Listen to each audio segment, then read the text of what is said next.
Hello and welcome to the finals day of the two-wheel drive event here in Ferring in Austria. We're here for the Electric Off-Road European Championships 2012. This is the first heat of qualifying of the day getting underway on the track, and because of the way the heats are reordered every round, this is in fact heat 10, so we've got a couple of quick guys in this one out first thing in the morning, and I can just tell you Darren Bloomfield going out to win this heat at the moment with a 10-lap run, 10 laps in 5:24.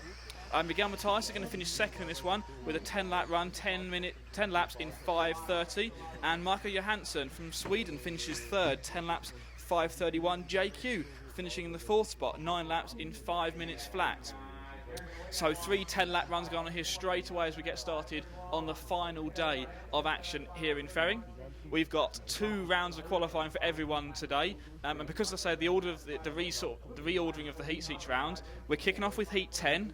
For this round we're doing 10, 11, 12 and then 1 through to 9, and then for the last round of qualifying we're starting with heat 12 and running in reverse order all the way through back down to 1. So in these rounds the top guys are out very early on in the round, so they're getting very different track conditions how they may have got them yesterday when they were tended to be on later in the rounds.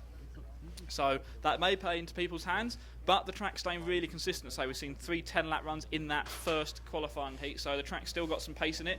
We had a little bit of overnight rain, not very much, just enough to dampen the track down, and you can see the guys out there sweeping the track once again. They're going to keep sweeping it between every round today, just to keep the traction up nice and high, keep the dust off the racing line. And we should have 2 high-pressure rounds of qualifying today. Of course, Lee Martin yesterday took 3 TQ runs. That isn't enough for him to wrap up pole position yet. If he TQs this 4th round of qualifying, then we will be able to confirm him on pole position. But there's a chance, only 2 scores to count, so someone could TQ these 2 rounds of qualifying today and therefore beat Lee's time as well and put themselves on pole position. Lee's guaranteed at least second on the starting grid as it stands. Only one person maximum can beat him. But it could be anyone. It could be someone who hasn't even set any scores yet, because only 2 rounds counts. The drivers could essentially write off all of yesterday if they want to. And we've got one of the drivers going out in this heat that certainly is looking to do that. Paul Bradbury from the UK. Should be really expect to be challenging potentially for podium, certainly the A final or top 5 place, but didn't have very good runs yesterday. His best score so far was about a 9th place result. And even 2 9th places probably won't be enough to get him into the A final. So he's talking to him last night and even this morning. He said basically, forget yesterday. Today is a new day for him, and he's got to treat it like he's got 2 rounds of qualifying, and that's it.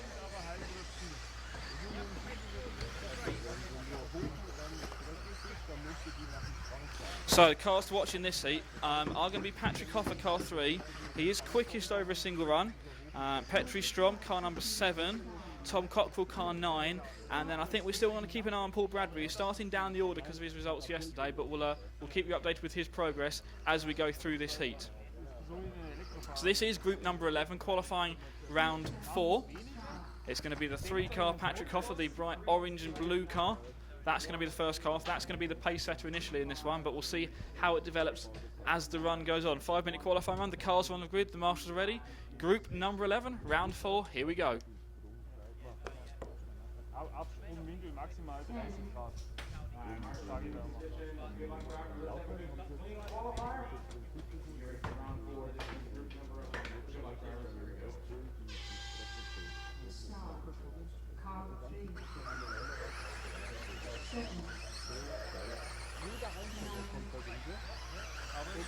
Und wenn du den Rhythmus nicht hast, dann fliegst du da und zwar zu weit und verlierst die Zeit irgendwie, ja. Also schnell fahren heißt einfach Rhythmus finden. Aber ich komme wieder anfangen, ohne dass irgendwas genau das ist meine Rede, ja. Ja, und dann, wenn ich dann zweimal im Jahr in Italien fahre, dann bin ich dann eine Woche Linie und brauche nicht mehr 3 Tage bis ich wieder habe, dass das kann man abhalten. Weil sowas die ganze Zeit schon.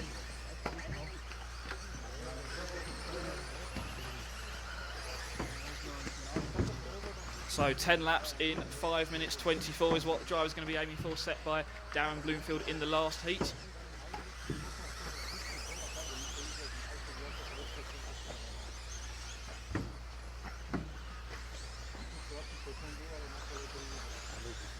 So drivers getting underway in this one. Let's let them get a couple of laps in. It's going to be Patrick Hoffer coming around complete lap number 2, leading this heat at the moment. He is on pace for a 10-lap run. In fact, the only driver on a 10-lap run, and Paul Bradbury running up in the second spot at the moment. So Paul starting this run off quite well, looking for a, he needs to get a couple of he's looking for some top 5 results in order to make this work.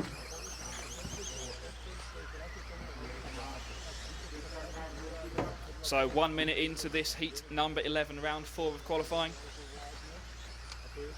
The last day of the two-wheel drive event here in Ferring in Austria. It's now Paul Bradbury, the number 8 car, that takes over the lead of this heat. Paul just coming off the jump in the bridge in the middle of the track, coming across the triple jumps in front of our commentary position now, and hits the timing line. Paul Bradbury, the white, pink and green car number 8, leads this heat. He is now on pace for a 10-lap run. That's what he needs at the moment. This is showing you how the round-by-round point system really comes into effect. He's got to get 2 good runs in today. He goes across the 3 fingers at the back side of the track, under the bridge and onto the stones now. Slides the car sideways, going up the stone straight and then coming back over the top of the bridge. Jumps it across there, lands on the rubber matting on the down ramp.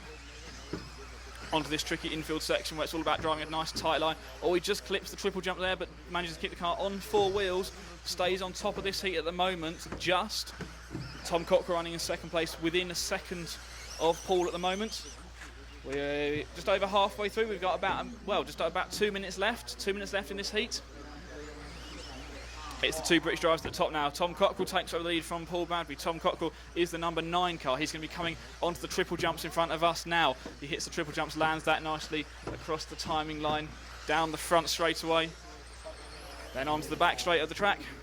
Hits the ski jump at the far side of the circuit. Car number 9, now the race leader, Patrick Hoffer, was running second, but Paul Bradbury retakes second place, really, really close. Those 3 drivers are split by 1 second on the times. We have got about a minute to go in this heat. Just over 1 minute left. It's the 2 British drivers, Tom Cockrell, Paul Bradbury out in front, both on 10-lap runs. No one else is on a 10-lap run now. As I say that, Patrick Hoffer moves on pace for a 10-lap run. So 3 drivers looking at 10-lap runs, and the best 10-lap run we've had in this round was Darren Bloomfield in the last heat. The only heat we've run so far in this round, 10 laps in 5:24. That's the time they're going to be aiming for. Let's see what they can do as the time whittles down. So it's going to be the number 9 car, Tom Cockrell, the race leader. He comes onto the infield part of the track. Hits the triples nicely, clears the first 2, jumps over the third one, around across the start-finish line. That is your race leader, car number 9. Tom Cockrell driving the Schumacher from Great Britain.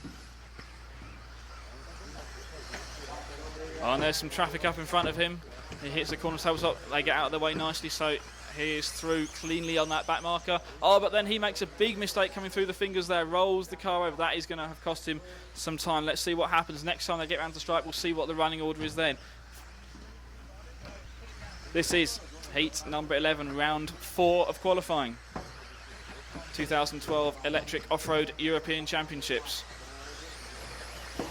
That was a slow lap there from Tom. Let's see what the order is going to be this time by. It is now going to be Tom still hanging on to the lead by a 1/10 of a second. Paul Bradbury running second, Patrick Hoffer third. Those 3 are split by 5/10 of a second. Half a second is the gap between those 3 drivers at the moment. They're all looking for an A final place ideally.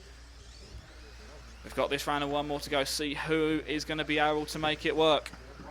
It's going to be about the last lap for drivers now. This is probably their last lap. I think these top 3 are going to get round and make it onto the 10th lap. Yep, they do make it onto their 10th lap. Is Paul Bradbury going to make it onto his 10th lap? Yes, he does make it onto a 10th lap. So we're going to have 3 10-lap runs going here for Cockrell, Hoffer and Bradbury at the moment. It's down to this last lap. What time can they do around the last lap? They don't want to roll it, but they need it to be as quick as possible. It's about being fast, but it's also about keeping it on the wheels around these last few corners.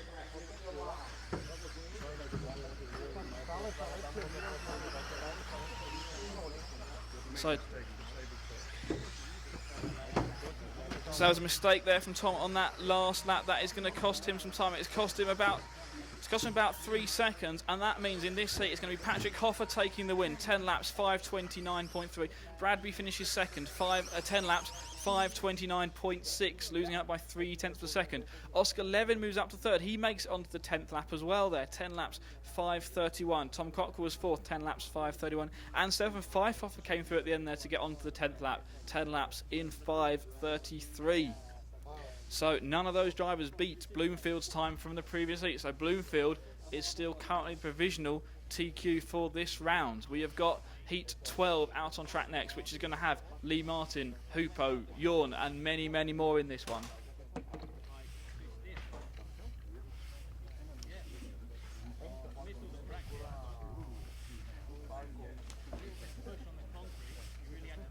So just a couple of seconds lost there from Tom Cockrell, making a mistake on the back section of the track going across the jumps.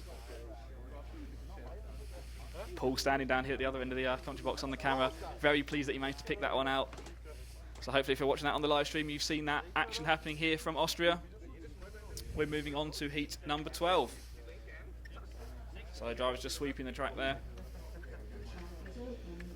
This is super, super close. I'm not even going to start to work out the potential positions for everyone. This is just a case of go out there and get the fastest run you can in.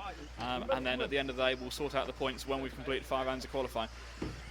Although, having said that, if Lee Martin does TQ this round, so he's got to beat Bloomfield's time at 10 laps in 5:24, he will be confirmed as our pole position driver.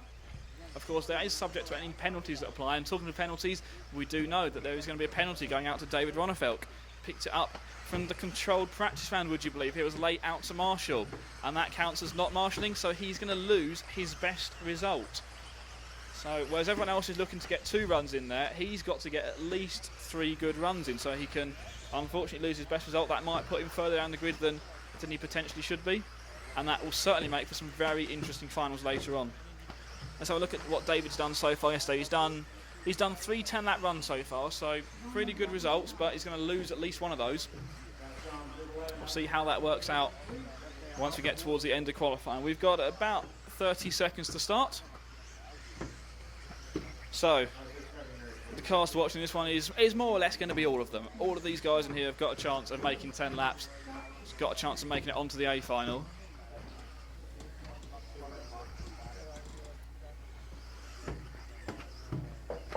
Group 12, round 4 of qualifying. Cars are on the grid. A few seconds before the start.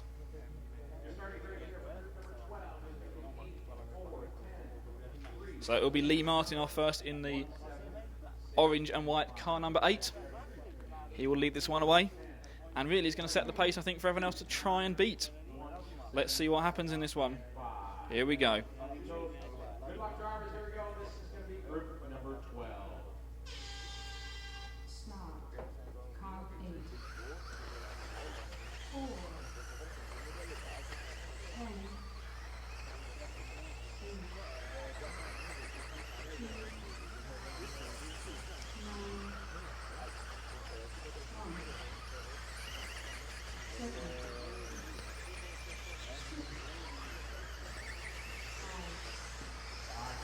So group number 12, round 4 of qualifying is underway. It's the orange and white car number 8 of Lee Martin, leads him away. He clears the triple jumps, comes back across the stripe to finish his first lap. He's down in the 31-second lap times already, as you would expect. The fastest lap so far is held by Darren Bloomfield, 31.1. So let's see what sort of lap times individually the drivers can do, but it's not about a single lap, it is about a 5-minute run. Lee out in front, clears the 3 fingers, goes across the stones. So much power going to that, and then gets the car stopped and turned nicely going across those tricky low traction corners. He slides the back end of the car, just stepping out as he goes through the infield section, clears the triple jumps, jumps that nicely, lands it cleanly on the exit, back across the line. It's going to be 2 laps down for Lee Martin. We'll wait and see the field come around to complete their second lap, and then we'll give you an update on the running order. It is really close at the front.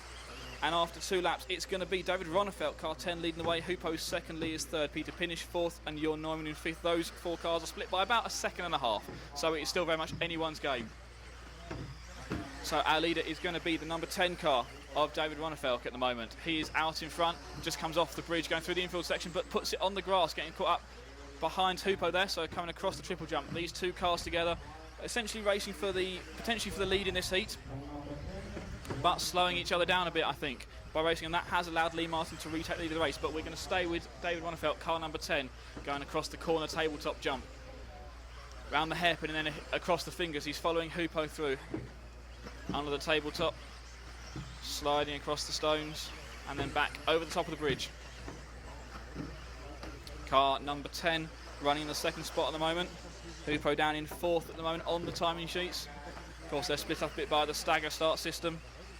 This is Group 12, Round 4 of qualifying, the 2012 Electric Off-Road European Championships, the two-wheel drive event. Last day of the event today, 2 rounds of qualifying and the finals to come later this afternoon. You can watch them all here at EFRA.ws or rcracing.tv. Send your comments in. Contact me on Twitter at rcracingollie. But back to the track action. It's the 8 car of Lee Martin out in front. David Ronefeld, car 10 running second. Hupo up in 3rd now. So we're following David Ronefeld around the track. Who else is looking quick at the moment? David takes the lead of the heat again. We have got 10 lap runs going on for nearly every driver in this race. Looking further down the order, it's Neil Cragg not having a great run in this one, running down in 7th place, although he's still on a 10 lap run, so shows you the pace of these cars. Even a 10 lap run is only good enough for 7th at the moment in this heat, and we've had a few 10 laps from the earlier heats as well. It's the 10 car of David out in front. Lee running 2nd place, manages to get past one of the back markers there, going across the triple in front of me. Looks like David's lost a bit of time on that lap though. Let's check the lap times as they come round across the turn this time. Yeah, David has lost about 2 seconds on that lap, so Lee Martin now the clear leader. Well, I say clear leader, he's leading by about half a second from Hupo. So we're going to pick out Hupo Honegger running in the 2nd spot now for you. Hupo going across the stones at the moment. He's going to be coming up and across the bridge now, and then comes onto the infield section of the track. Blue and white, car 4 of Hupo, clears the triple jumps now, comes around the last turn and hits the stripe. Hupo running in the 2nd spot behind Lee by about 1.5 seconds now. We have got 1 minute left in this heat. 1 minute left. It's the 8 of Lee Martin, followed by the 4 of Hupo, the 10 of David. Jorn in the 3 is in 4th place, and Peter Pinish in car 2 running in 5th. 10 lap runs going on for all those drivers. Neil Cragg running 6th, Carrie Samela running in 7th. 10 lap runs for those two as well. 7 drivers in this heat looking at a 10 lap run. 10 laps, 5:24 is Darren Bloomfield's current TQ time in this round. Are these guys going to be able to better it? We'll find out in about 30 seconds time. So we're on board with Hupo at the moment. Coming off the corner tabletop, we've got a slower car in front of him. Carlos Vidal, I say a slower car, he's still on a 10 lap run. That's the pace of these top guys. They are pushing good 10 lap times here. We have got a new fastest lap of the meeting. The first driver into the 30s. 30.909 for Lee Martin, the 8 car. The fastest car on this circuit by, well, he's the only driver into the 30s now. So let's go and find Lee out on the track. Lee in the orange and white car going across the 3 fingers now. He comes under the bridge onto the stones. Everyone else sliding through that corner. Lee keeping the 4 wheels in a straight line. Across the top of the bridge, maybe picking up a little bit of time as he goes across that low traction part of the circuit. He comes across the triple jumps. He's got a slower car in front of him, which he clears nicely going through the hairpin and just across the timing line. The orange-white car number 8 of Lee Martin leads this heat. This is the final lap for drivers. And in fact, Lee has done as he crossed the line that time. Lee finishes 10 laps in a 5:18.4. Not quite as quick as he went yesterday afternoon, but that's still the 2nd fastest time of the meeting.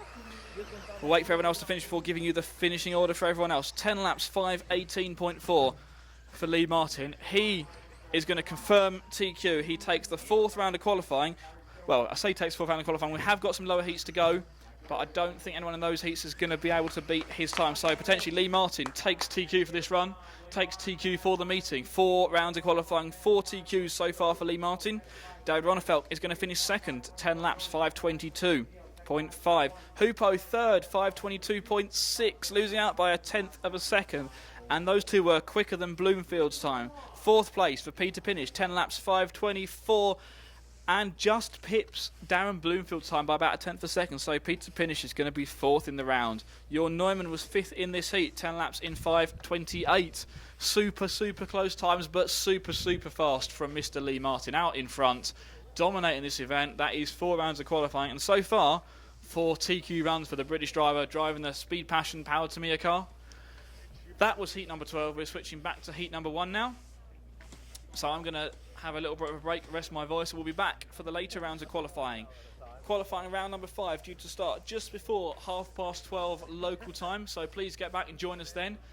Just before then, we're starting off with heat 12, that last round of qualifying, so we'll find out if Lee Martin can make it 5 out of 5 in about an hour's time or so. So come back, join us then. Otherwise, watch all the videos at EFRA.ws, but in the meantime, I'm going to hand you back over to Scotty.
All right, again, that's starting order 10, 6, 1, 2, 9, 7, 5, 8, 4, and 3. Good luck, everybody. This is group number 1. Stop.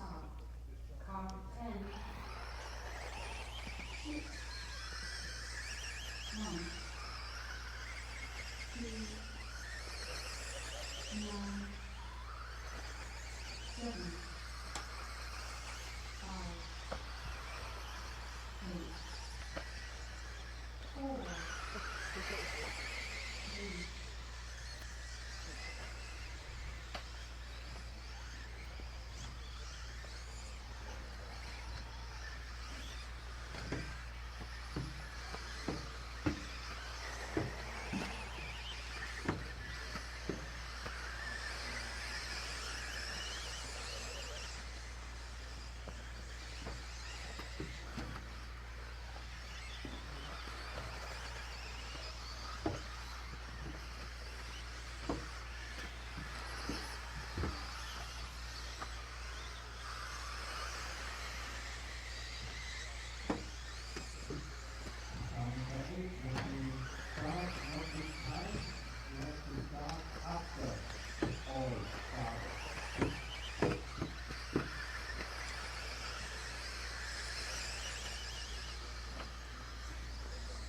All right, we have begun. Andreas Yerli later into 2, followed by Christian in 1. Julian in car 10, followed by Nicholas in the 6, Marion in the 9, Gianluca in the 5, then Manuelis in the 4, Lubos in the 8, Julie in the 7, Renee in the 3.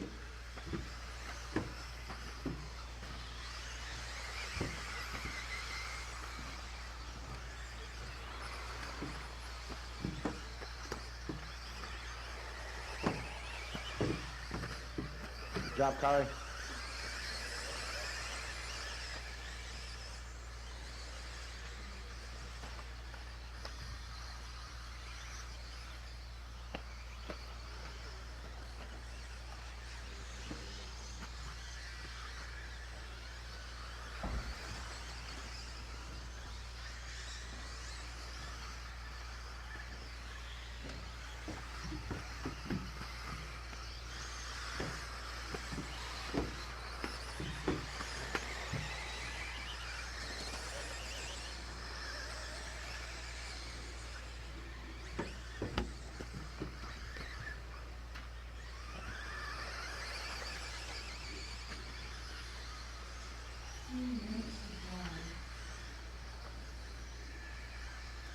We got 3 minutes to go. 2 down, 3 to go. Andreas, your leader in the 2 on a 9 lap 5:01.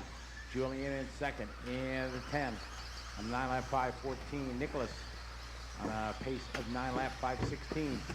Fast lap so far 33.0 from Andreas.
Andreas, you're leading in 2, followed by Julian in 10, Christian in the 1, Nicholas in the 6, Marion in the 9, Gianluca in the 5, Julie in the 7, then Manuelis and Lugos and Renee. Group 2's up next. 2 is up next.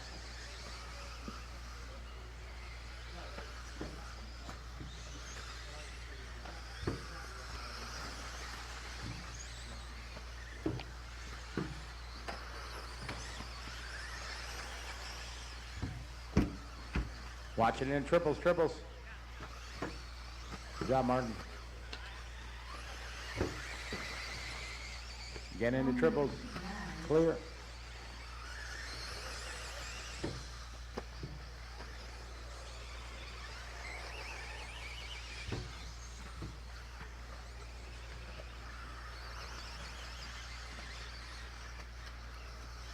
Nice and easy, drivers.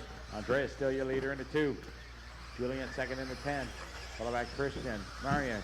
Julian now moving up to 7th position, or 5th position in car 7.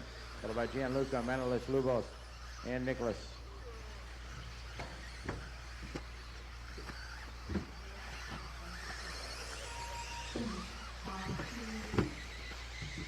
Keep going forward, keep going, Manuelis.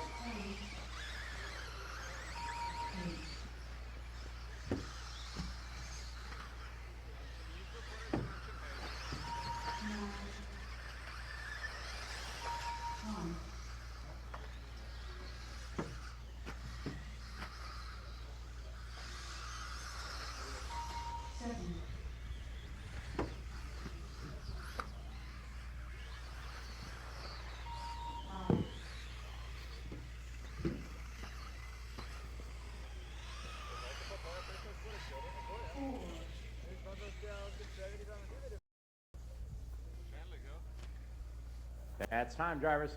Andreas going to win at 9 lap 5:04.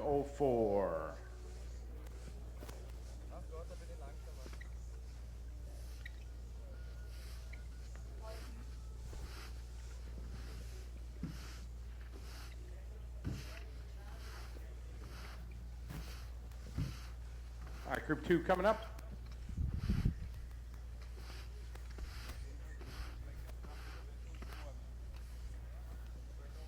Not yet, nope.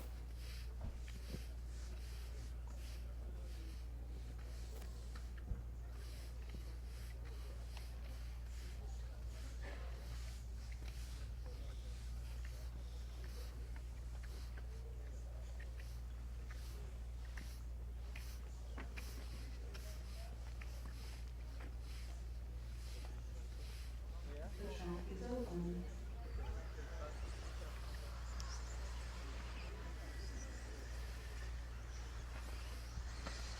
Fine job, Neil. All right, easy on the warm-up, guys. Careful, the marshals are out there sweeping for your benefit.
This is group number 2. Coming to line, group number 2, round number 4 of qualifying.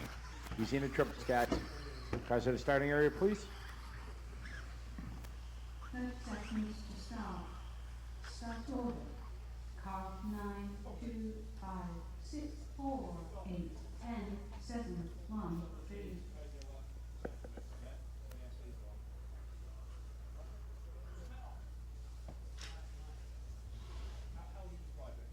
10. Again, that starting order 9, 2, 5, 6, 4, 8, 10, 7, and 1. Good luck, drivers. This is group number 2. start. Car 9, 2, 5, 6, 4, 8, 10, 7, 1, 3.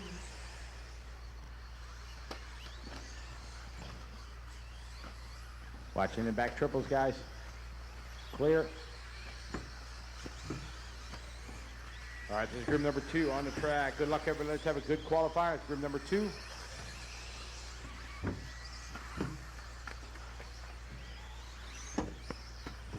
Watch it after the triples, guys. Clear.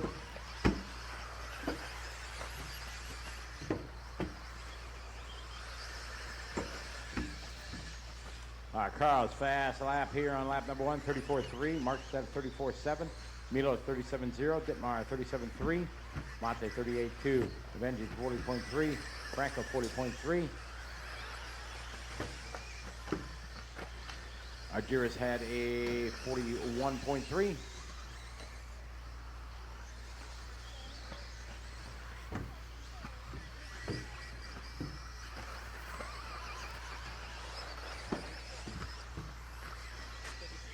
One minute down, 4 to go. Drivers 1 down, 4 to go.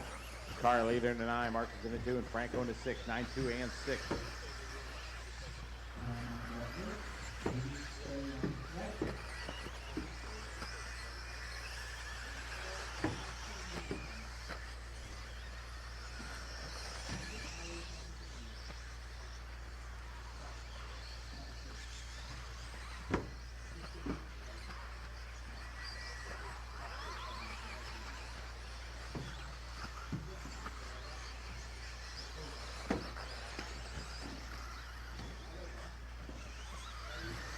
And a minute 30 complete, guys. Carl still your leader in the 9. Second spot, Marcus in the 2. Followed by Aguirre in the 5.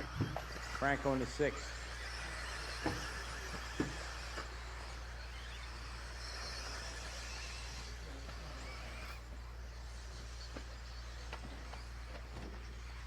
Carl Svensson, your leader, car number 9. Watch it in the corner tabletop, corner tabletop. Watch it in these back triples, back triples. Our leader makes it through.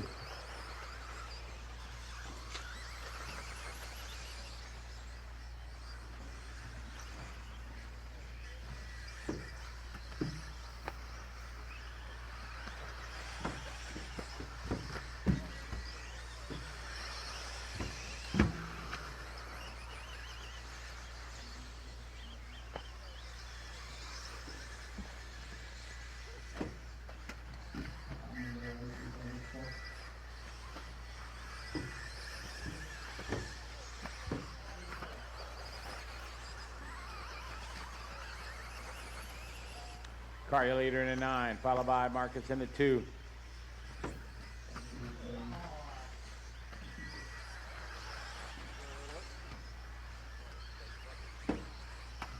Watching the triples, guys. Triples, triples.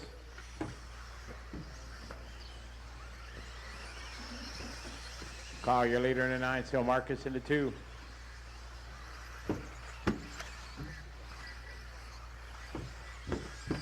Franco sitting in third is 6, Monte in the 4. Aguirre in the 4th spot in the 5.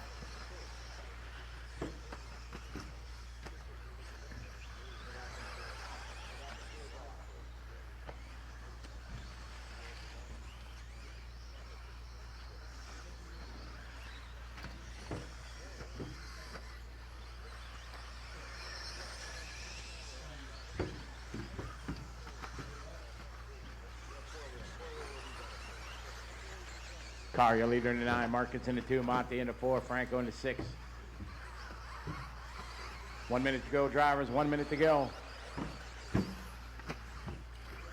1 minute to drive. It's Car, your leader, car number 9. Second spot, still Marcus in the 2.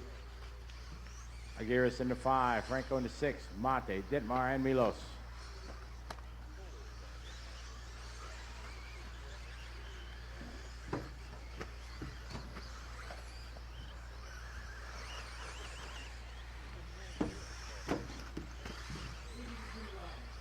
Got about 30 seconds to go, driver. About 30 seconds to go. Carl, still your leader. Car number 9. Aguirre's car number 5 up to second.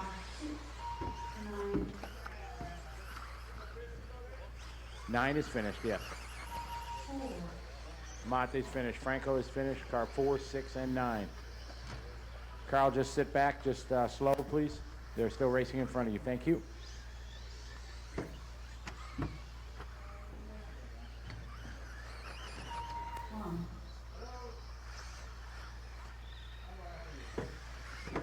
Marshals maintain your position. They're still racing. 2,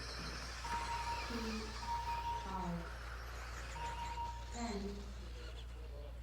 All right, everybody's done. Car going to win that one. 9 lap 509. Aguirre's 9 lap 537. Marcus 9 538.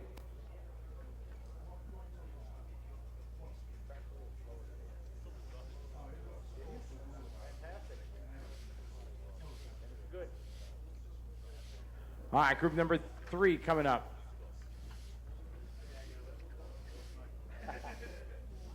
Some fruit, not like the whole tree. Thank you. Very nice.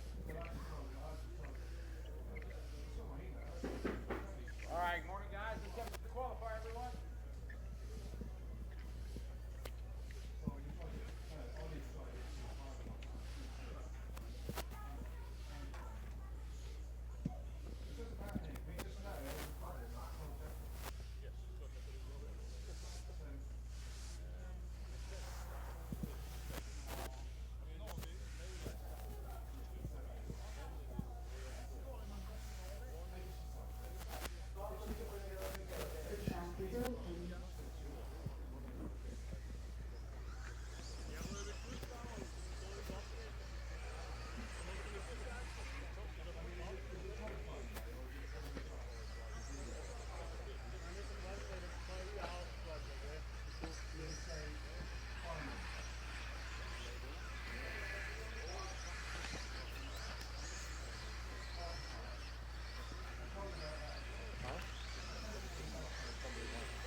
Seconds to start. Start order. Car 6, 4, 2, 9, 10, 3, 7, 5, 8, 1.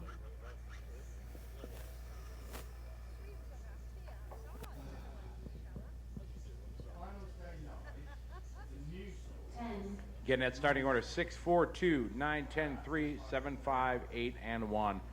Good luck, drivers. Let's have a good heat, everyone. This is group number 3. Start. Car 6, 4, 2, 9, 10, 3, 7, 5, 8, 1. All right, good luck, everybody. Here we go. It's group number 3. Group number 3, round number 4.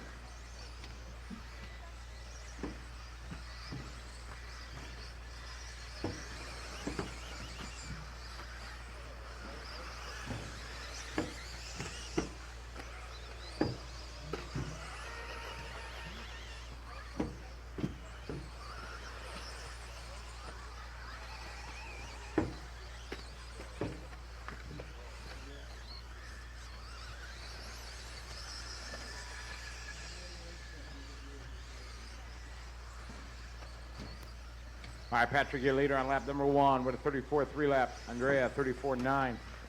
Michael, 35.7. Thomas, 36.1. Barczyk, 36.2. Peter, 37.2. Mikhail, 37.8. Jonas, 39.9. Watching a triple. It's okay.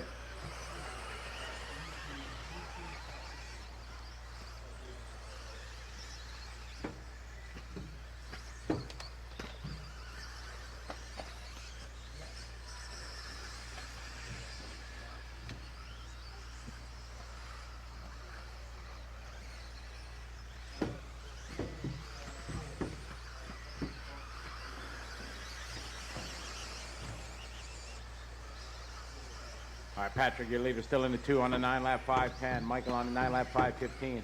Dre on the 9 lap 5:28 pace. Peter on the 9 lap 5:28. Thomas Berg on the 9 lap 5:35 pace. 2, 4, 3. Your leader 2, 4, and 3. Patrick, Michael, and Peter. Miguel is in 4th in the 10, followed by Andrea, Barczyk, Thomas, Jonas, Steen, and Peter.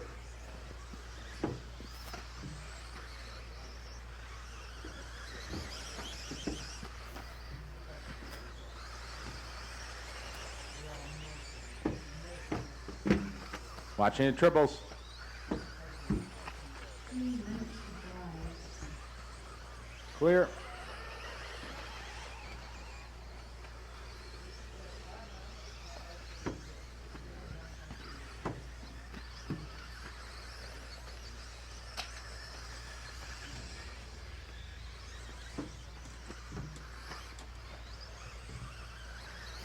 Halfway there, guys. 2.5 to go. Patrick, your leader in the 2.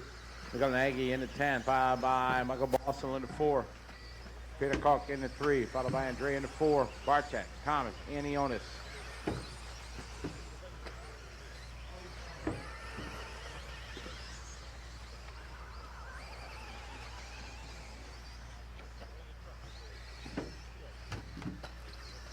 Got about 3 minutes down, drivers. 2 minutes to go. 3 down, 2 to go. Group 4 is up next. 4 is up next.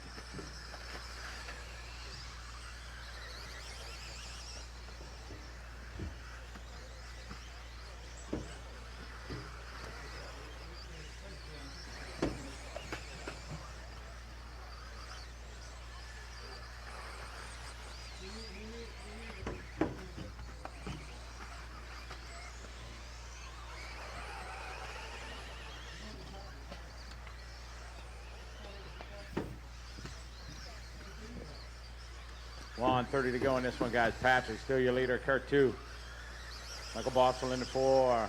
Michael Nagy in the 10. 2, 4, and 10. 9 lap 5:09 is the pace for Patrick. 9 lap 5:26 estimated for Michael. Michael Nagy, 9 lap 5:29.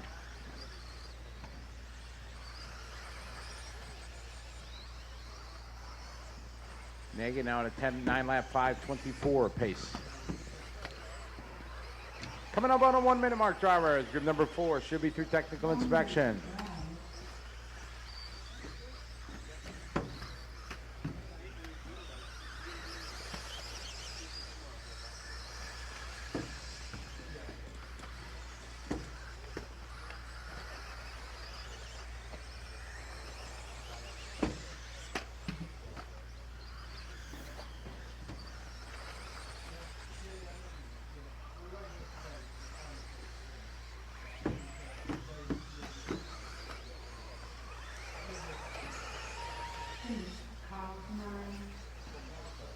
Everybody else keep going. Thomas Berg done. 8 laps 5:00. Watch out, triples. Okay.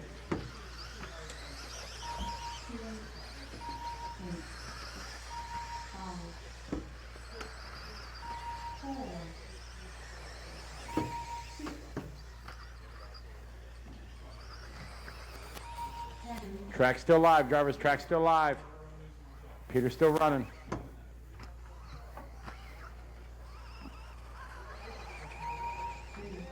And everybody's done. Patrick going to win that one, 9 lap 5:14. Michael Bosso second. Going to get 9 lap 5:23. Michael Nagy, 9 lap 5:23. Andrea, 9 lap 5:28. Peter, 9 lap 5:30. Thomas, 8 laps 5:00. Bartek, 8 laps 5:01. Jonas, 8 laps 5:05. Group number 4 is up next. Track is closed.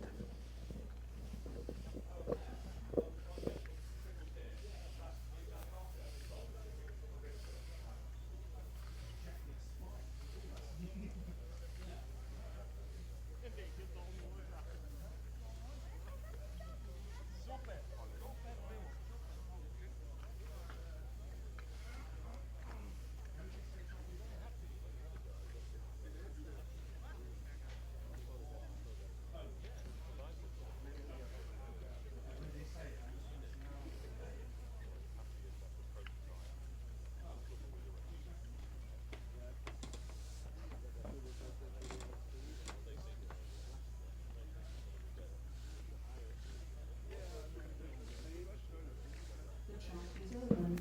There you go. Track is open, guys.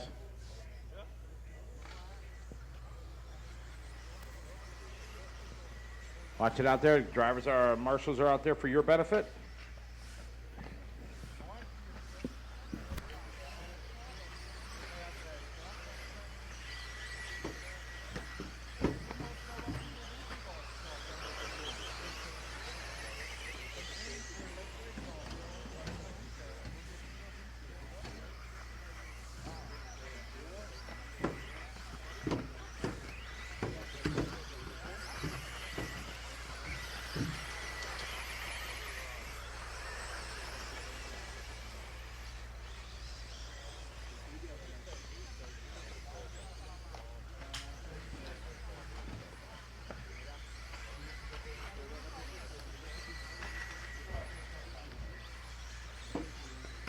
One minute to start.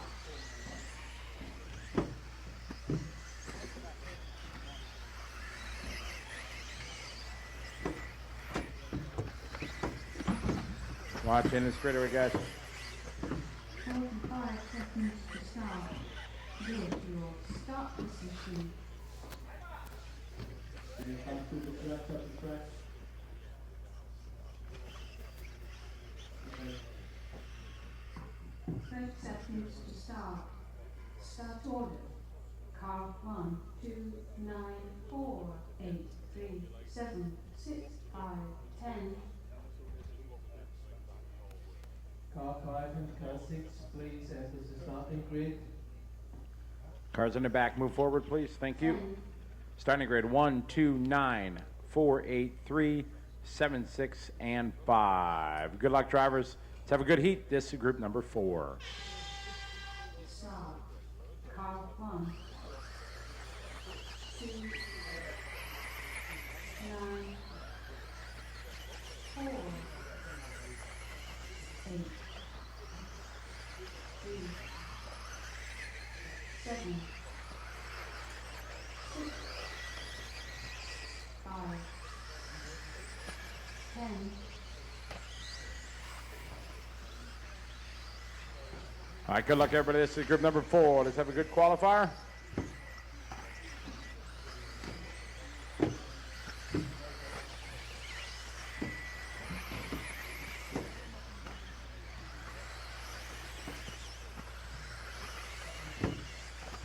Watch it after the back tabletop, Trouble after the back tabletop. Clear. Good job, Michael.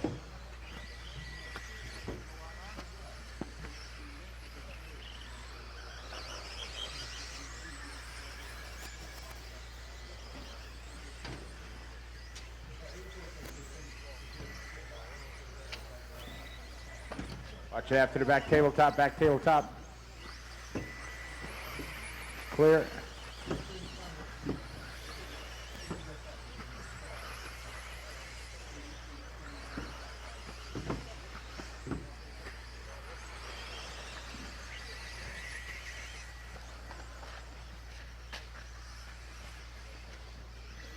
All right, Nicholas, your leader in the 7, followed by Sven in the 2. Nicholas on 9 lap 5:09. Sven on a 9 lap 5:10 pace. Mikhail 9 lap 5:13. Michael Bolger 9 lap 5:13.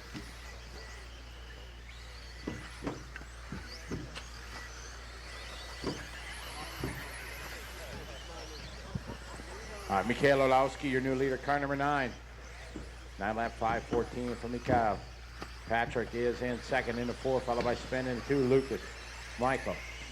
Nicholas Flota, followed by Renee, Martin, and Sebastian. Watching the triples, it's clear.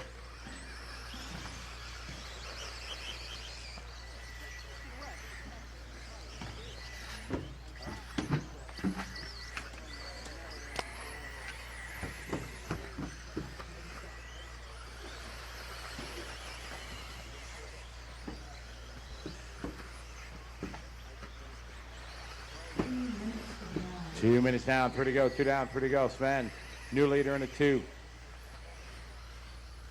Nicholas Flotas is in second in the 7, followed by Patrick in the 4. Mikhail in the 9. We have 1.9 second between the top 4 drivers. Good qualifiers so far, drivers.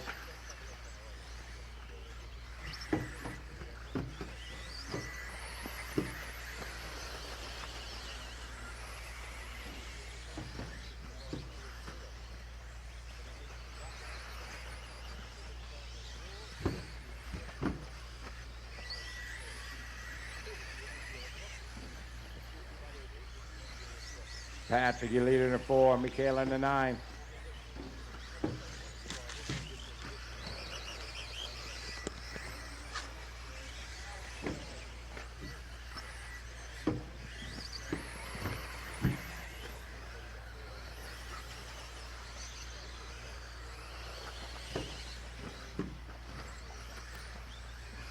Watch in the front straight, guys. Clear. Ben, your leader in the 2, Mikhail in the 9, Michael Bolger in the 8, Patrick in the 4, Lucas, Renee, Martin, Sebastian.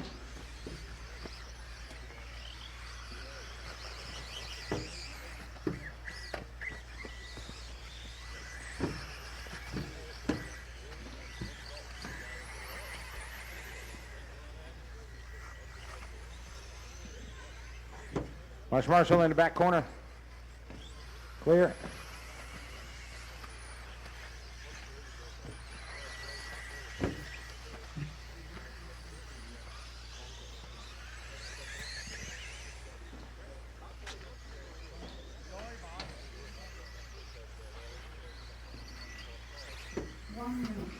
One minute to go. Sven Rudig, your new leader in the 2.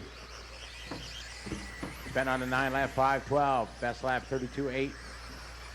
Patrick second in the 4. Michael Bolger third in the 8. Both those drivers are on 9 lap, 5:19 paces.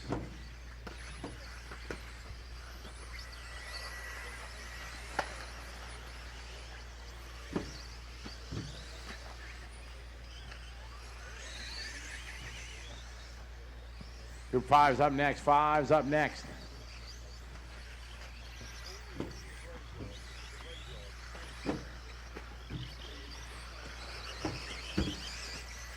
Watching triples.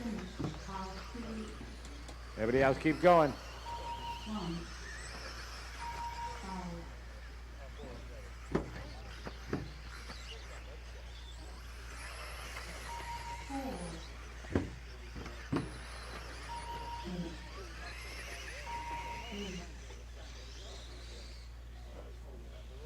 Wait, track's still live, guys. Track's still live. Marshall, stay out there, please.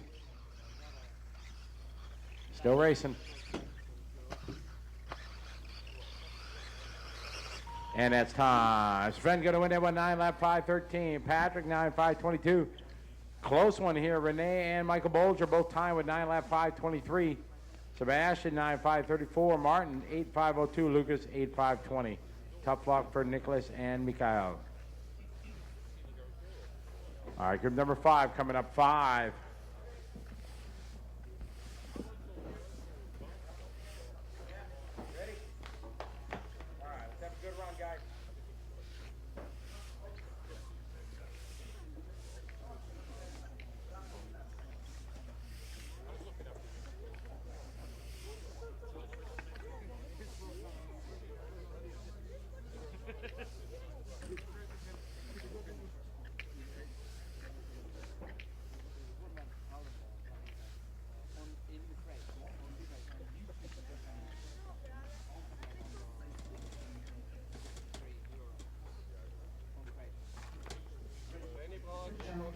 All right, here we go, guys.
seconds to start. Go to your start position.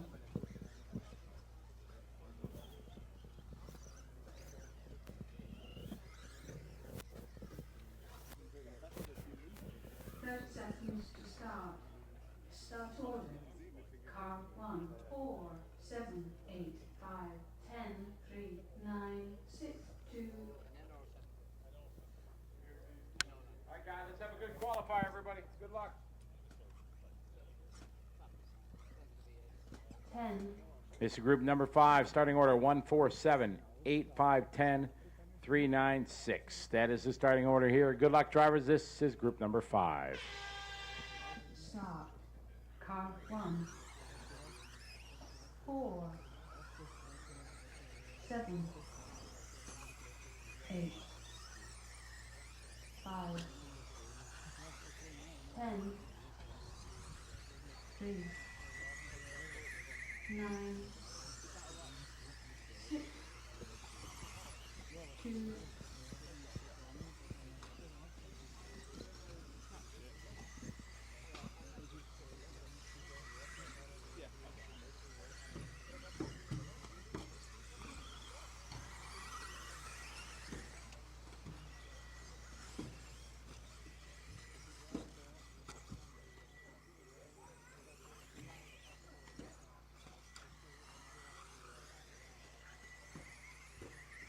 All right, take it easy, guys. Let's have a good qualifier, everybody.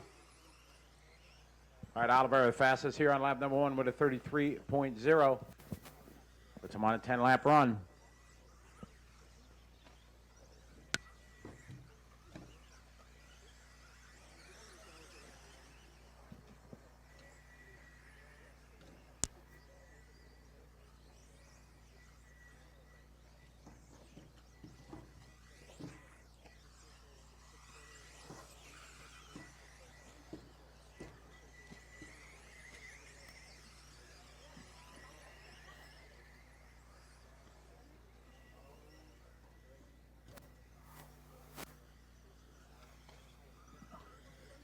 One and 4, you have to work together. Thank you, 1. So group 5 on the track. 6 is up next. Oliver, your leader in the 4. Philip in the 1. Vincent in the 6. Johannes in the 10. Marius in the 9. Andre in the 3. Ulrich in the 5. William in the 7.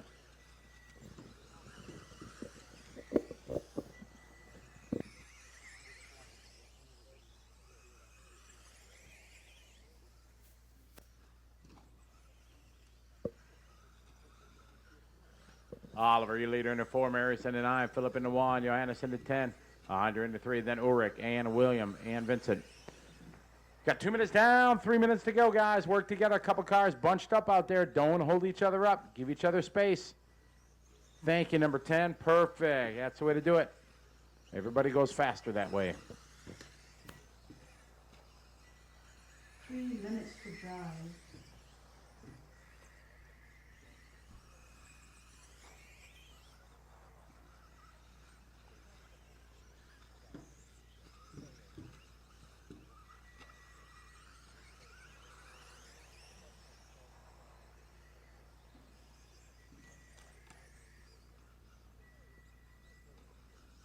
Oliver still your leader in the 4, Philip in the 1.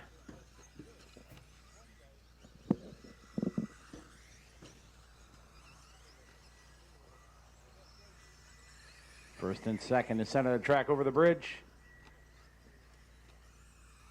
Just about 3 minutes complete, guys. Oliver on 9 lap 5:00. Philip on 9 lap 5:07.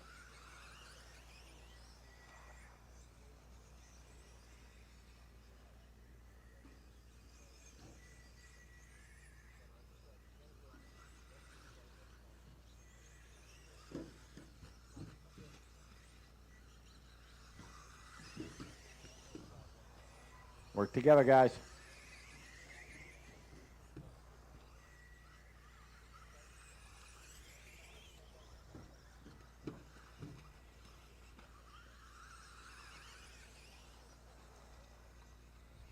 Got about a minute 30 to go on the master clock. Oliver now on a 10 lap 5:31 pace.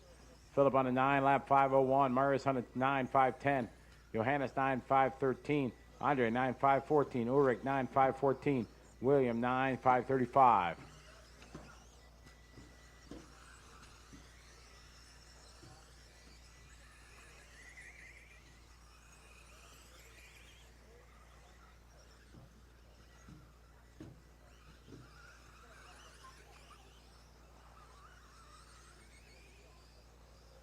One minute to drive. 1 minute. 1 minute to go. Watch it after the back triples, guys. Caution, clear. John Michael.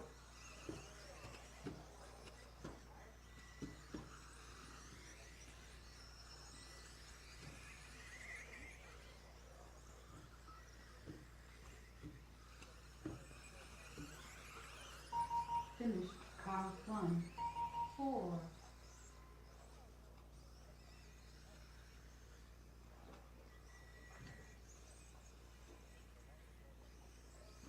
Track still live, marshals. Watch your area, please.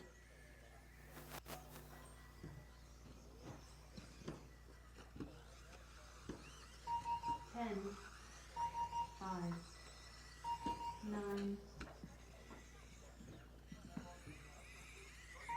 3, 7. And that's time. Oliver going to win that one. 9 lap 501. Philip 9 lap 503. Marius 9 lap 511. Johannes 9 lap 512. Ulrich 9 laps 516. Andre 9 lap 518. And William 9 lap 5 minutes and 30 seconds. Room number 6. You guys are up. 3 minutes to start.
One minute to start.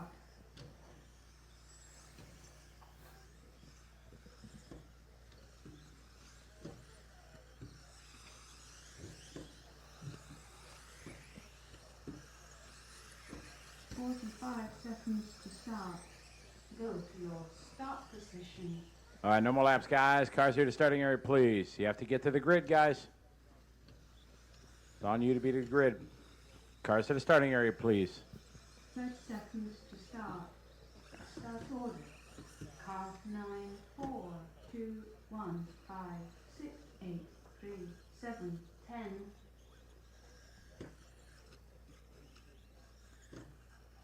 Cars in the back, come forward, please, to the starting line. Cars to the starting line. 10.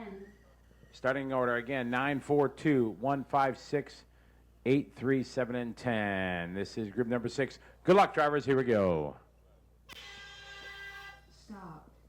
Car 9, 4, 2, 1, 5,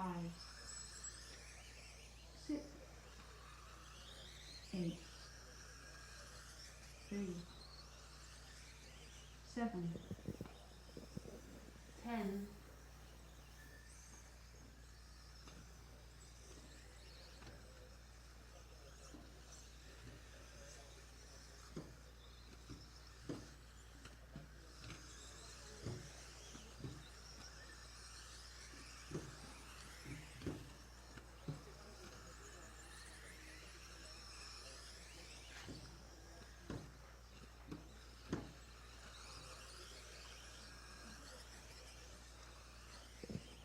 Watch guys, enter the front straight, clear.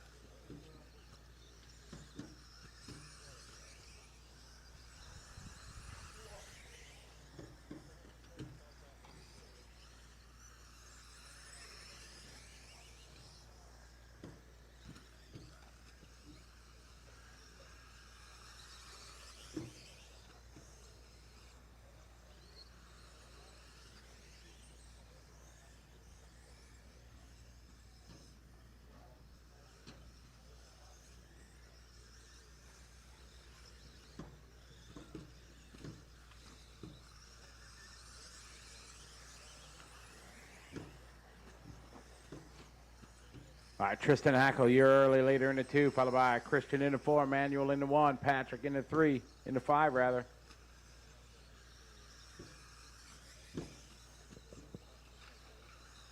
Watch it after the back triple, back triple. Okay.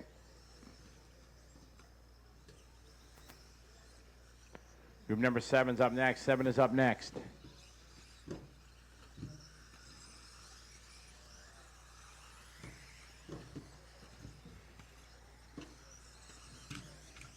Watch it after the triples, triples. Okay.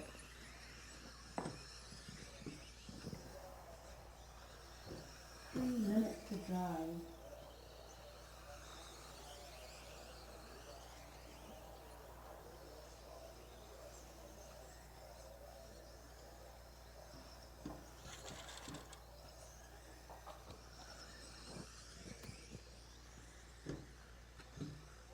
Two down, 3 to go, guys. 2 down, 3 to go.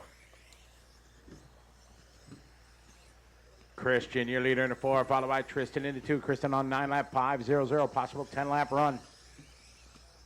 Driving the 4 car, Tristan second in the 2, followed by Manuel in the 1, Dimitri in the 8, Patrick, Nicholas, Phillip, and Nicholas Beneventi.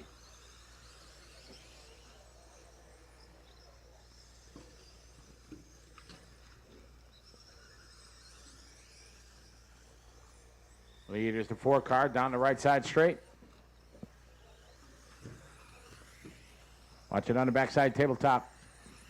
Clear.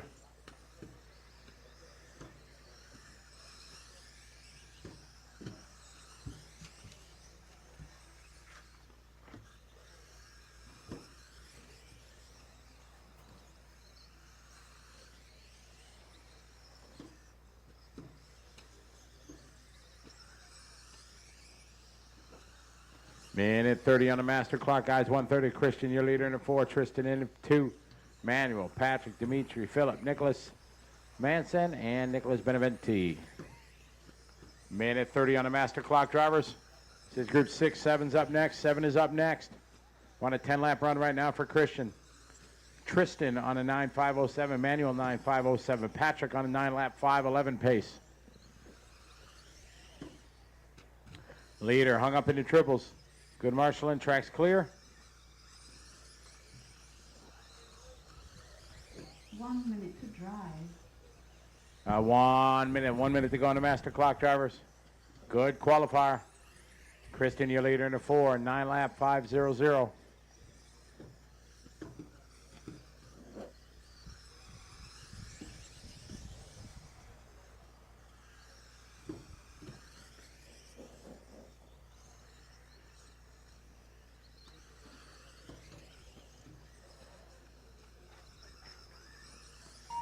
Finished car 4. Christian just got caught at the 9 lap 5.01. 2, 1.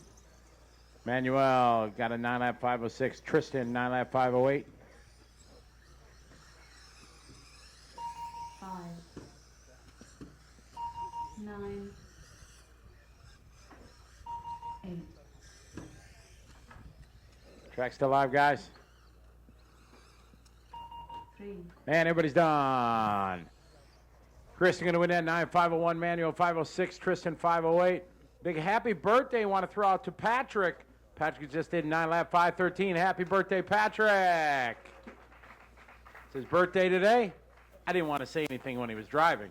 So Patrick got a 9 lap 513. Dimitri got 9 lap 514.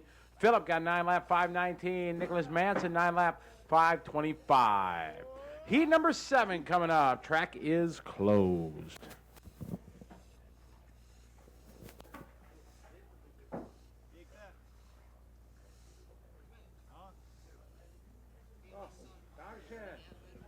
Wonderful. Needed a new one. Thank you.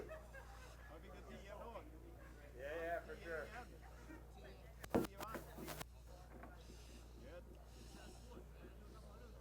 Ready, Pablo? Ja, jag menar det.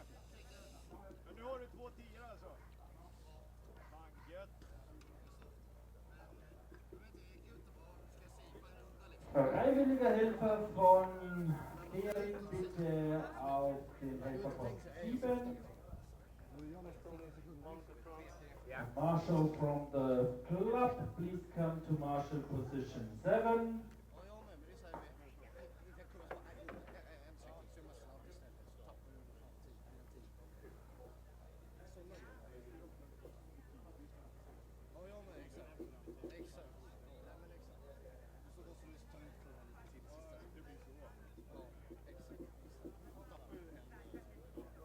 Yo. I know. I'm waiting for them to change the screen and.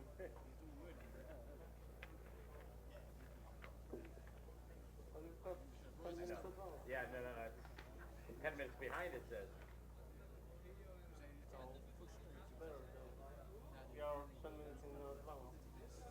Well, it's worse to be behind. As a race director, you never want to be behind. You always want to be on time, or even a little bit ahead is okay. 10 minutes to start. Nah, don't worry about that, guys. They're getting the computer set.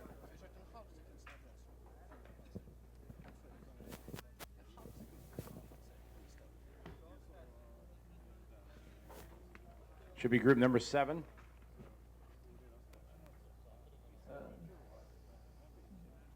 Sorry, we have a small mix-up in the timetable.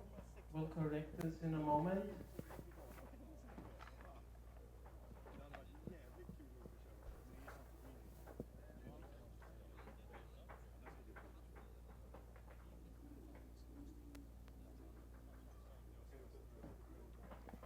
The track is open. All right, there you go, guys. Track is open. Get your. Track is open for group number 7.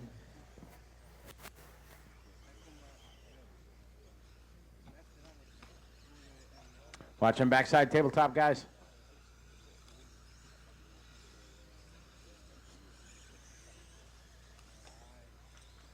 Watch it coming out of the bridge, guys, at the turn. Under the bridge at the turn. Okay.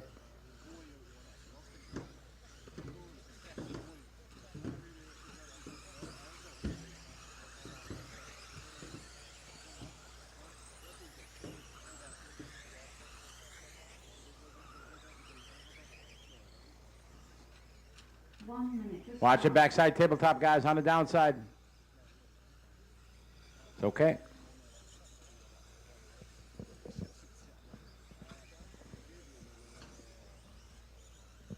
I'll bring your cars over to the starting grid, guys. 5 seconds to start. Go to your start position. No more laps, guys. Cars to the starting line, please. Bring them all to the line.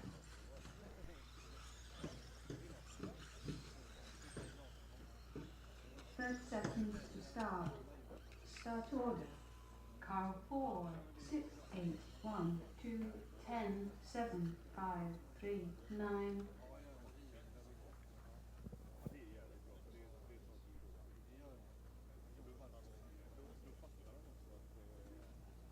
Again, that starting order 4, 6, 8, 1, 2, 10, 7, 5, 3, and 9. Good luck, drivers. This is group number 7. Start. Car 4, 6, 8, 1, 2, 10, 7, 5, 3, 9,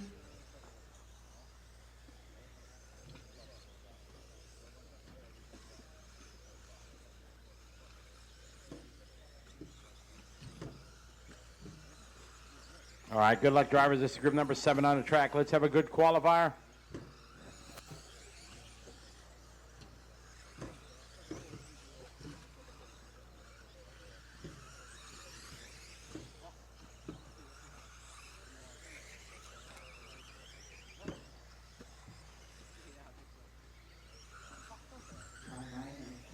Working together. You race against the clock. All right, lap number 1, going to go to Bjorn Prumper. 32.5 that lap. Yanni 34.1. Andreas Davin, good lap there, 32.9. 34.1 that time for Yanni. Dominic 33.1. Pavel 34.1. Patrick 33.8. Oliver 34.2. Ralph 36.4. Gilles 33.4. Bjorn out front on a 10 lap 5:30 pace right now for the 4.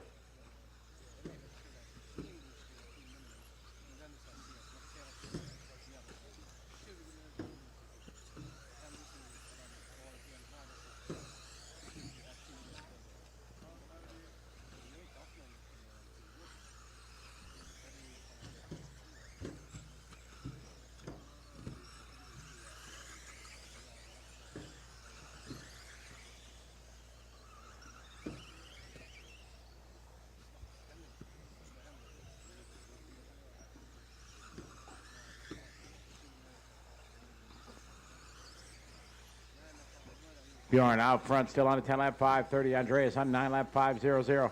Yanni, car number 6 on 9 lap 5:06. Gilles on 9 lap 5:05 for the 7 car. Last lap for Bjorn 33.1. Andreas 33.4. 35.8 for Yanni. 34.3 for Dominic. Yields that time 33.7. 3 minutes to drive. 2 down, 3 to go, guys. 2 down, 3 to go. 33.3 that time for Oliver.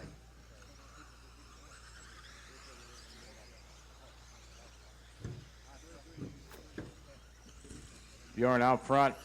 Last lap 33.1. Bjorn driving the blue and white number 4.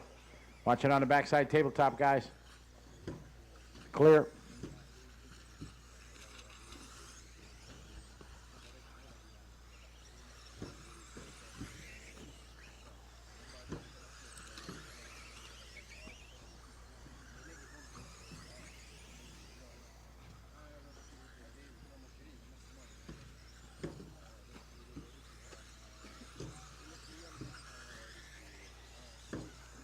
All right, Bjorn losing a few seconds there, drops him down to 9.503. Got about a minute 30 to go. Yanni second in the 6, followed by Andreas Dowing in the 8.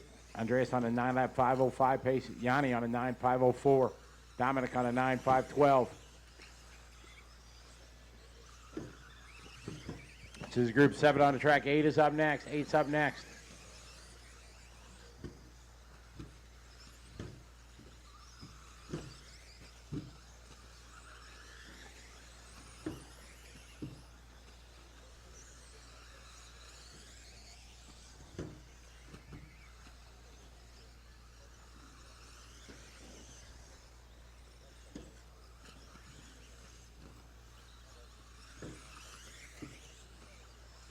Work together, guys. Work together. Bjorn down to a 9.501, so climbing back towards that 10-lap run.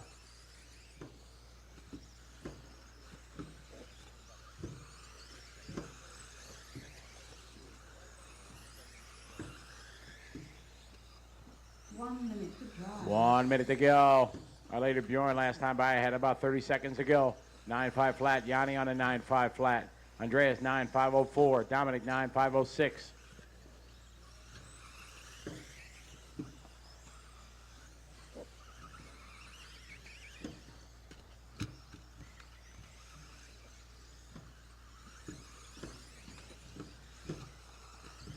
Keep going, Bjorn. Finish car 6, Yanni just missing the car number 6. 8, Thank you, Yanni. Good job. Thank you for staying there. 1.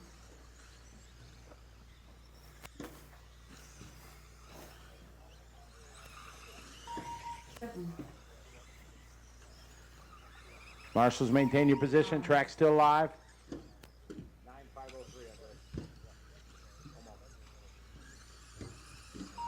2, 4, Track still live. 10, 3, And that's time. Bjorn going to get a 10 lap 5:33. Yanni 9 lap 5:00. Andreas 9:5:03. Dominic 9:5:05. Gilles 9:5:05. Oliver 9 laps 5:07. Ralph 9 lap 5:22. Patrick 9:5:23. And Pablo 9 laps 5:26. Group number 8 coming up. Group number 8 coming up to the driver's stand for round number 4 of qualifying. the track is open. Track is open, guys.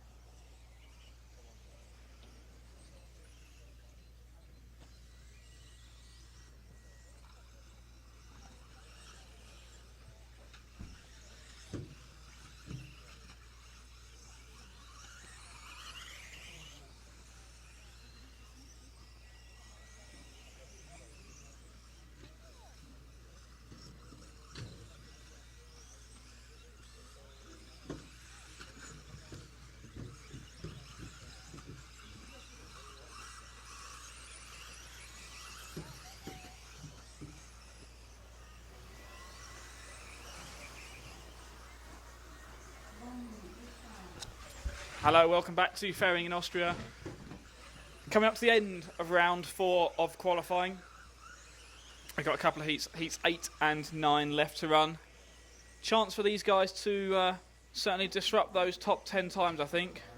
So we'll take a look at what they're able to do. See what times they can run. Currently, best time in the round is Lee Martin, 10 laps 5:18. Had quite a few 10 lap runs going on here.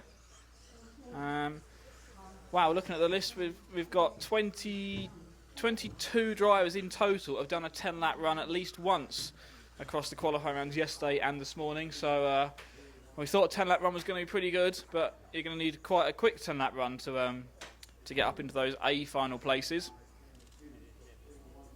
So Lee Martin is quickest in the round, 10:5:18. Other quick drivers got a couple of drivers, 10:5:22, Hopo and David Ronnefelk.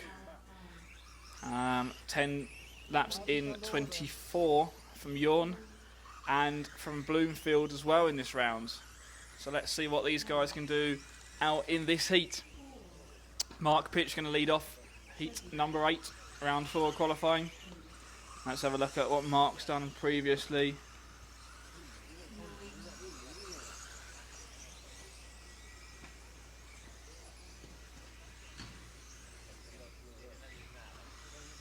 So Mark is well,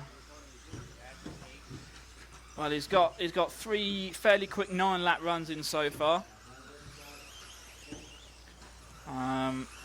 So he's going to be looking at the moment maybe around C final place potentially.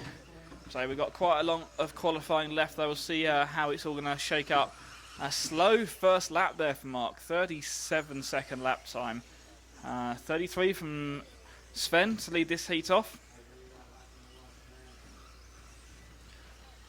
Top drivers in this race looking at a 9 lap run, a fast 9 in 5:03 for Sven. See how things shake out as this heat number 8 goes on.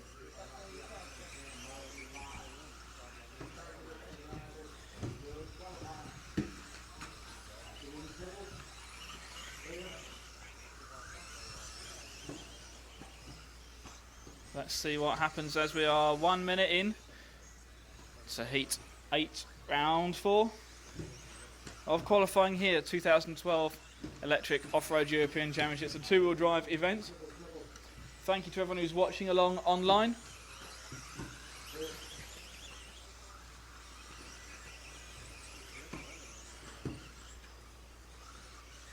Don't forget, if you want to get in contact, you can send us a message through the live stream, or you can tweet me. My Twitter is @RCRacingOllie. It'd be great to hear from as many of you as possible as we go throughout today's action. We've got this to end up this sort of last few heats of round 4 of qualifying. Then we're going to be into round 5, the last round of qualifying. Top heat's going out first in round 5, and we'll run from heat 12 down to 1.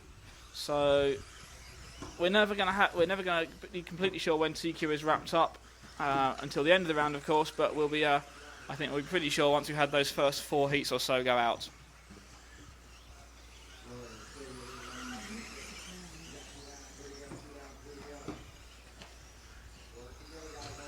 So thank you to everyone who's tweeted me over the last couple of days. Hi to Jay Philippou from P1 Brand, and Matt Butcher as well. And hello to Matt Johnson, Steve Curtis, Rich, all of you sending me tweets. So we do read everything you send into us, and we'll try and read as much of it out during the broadcast as we can. So about halfway through this group number 8, it's Florian out in front now, looking at a 10-lap run going on here. 10-lap run going on for Florian. A 5-minute 29 run. That is pretty quick. That's gonna, give him some good points in this round. We've got 1, 2, 3, 4, 5, 6. Only 6 or 7 drivers in the 5-minute 20s. Lee Martin down in 5:18, of course, to come up fastest time for this round. 1.5 minutes left in this heat 8, round 4 of qualifying.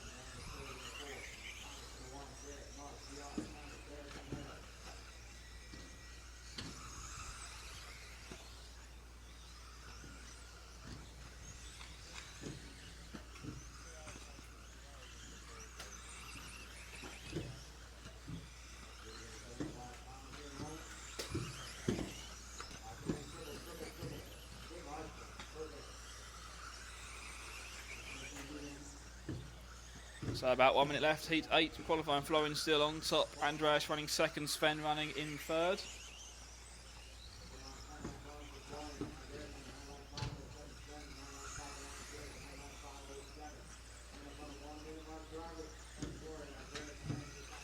And don't forget, if you want to catch up with all the action from yesterday's qualifying rounds, you can watch our Tuesday summary video, which is online now, EFRA.ws. See Matt and I chatting about all the action we saw yesterday, both on the track and off the track as well, the action from the pits.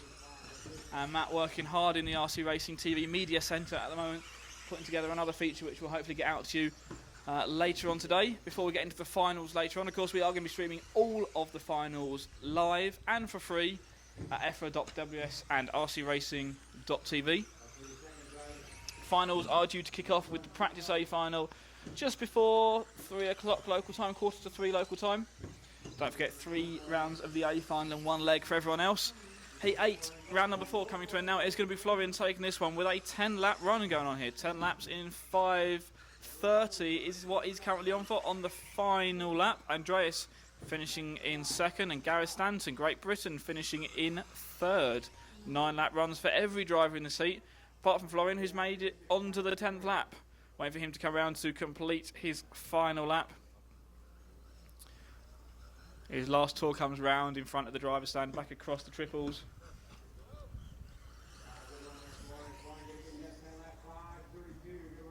So that's heat number 8. Round 4 complete. Florian taking the win. 10 laps, 5:32.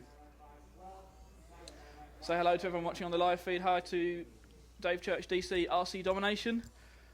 If you want to tweet me, DC, my Twitter name is @RCRacingOllie. You can find all of the RC Racing TV team on Twitter as well. Nick working hard at home, sending tweets as well from the event. The rest of us sitting here in the sun in Austria. No air conditioning in our media centre. No, we've turned that off. We've just opened the windows instead.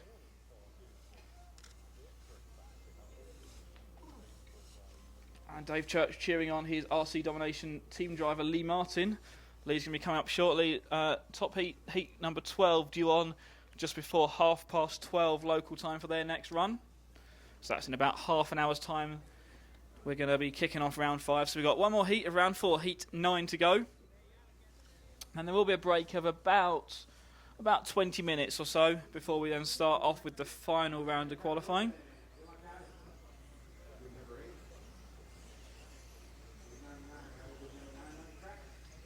So this is the last heat of round 4, and potentially when this heat finishes we can then confirm Lee Martin will be on pole for the 3 legs of the A finals. But there's there's some fast drives in this one. We'll definitely need to keep an eye on it.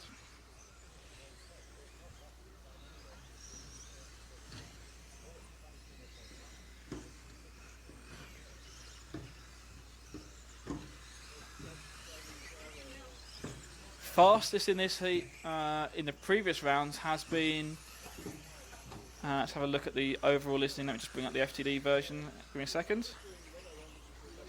Kim Sitensky, German driver, car number 5 in this heat, has been quickest so far. He's had a 10-lap run yesterday afternoon in the evening round of qualifying. So if the track certainly maintained its pace, and possibly we had a little bit of rain at the end of qualifying yesterday. And it's been obviously a little bit damp overnight. No real rain, so the track got a bit wet, but packed it all down. It's been swept again this morning. If you can see on the live stream, you can see a nice black line appearing, particularly through the infield corners. So traction is pretty high at the moment. There is definitely a chance these guys can at least match the previous times they've done. The track certainly hasn't deteriorated, and maybe the track might help them to go even faster. So we'll not quite give Lee the TQ position just yet. But in 5 minutes' time, we may well be able to confirm him on pole position for those A finals coming up later on today. Defending two-wheel drive European champion. Double two-wheel drive European champion, one of the last 2 years. So Lee feeling good going into this one, and he is standing down trackside watching this heat, knowing that in 5 minutes' time he could be confirmed as 3 times in a row the TQ driver. No, it wasn't 3 times. It won't be 3 times in a row. He wasn't on pole last year, was it? It was Neil Crank that took pole last year, but Lee got the job done in the finals. So here we go. Heat number 9 off and running. Kim is going to lead this one away. We'll give them a couple of laps just to settle in and see what kind of lap times they are able to put down.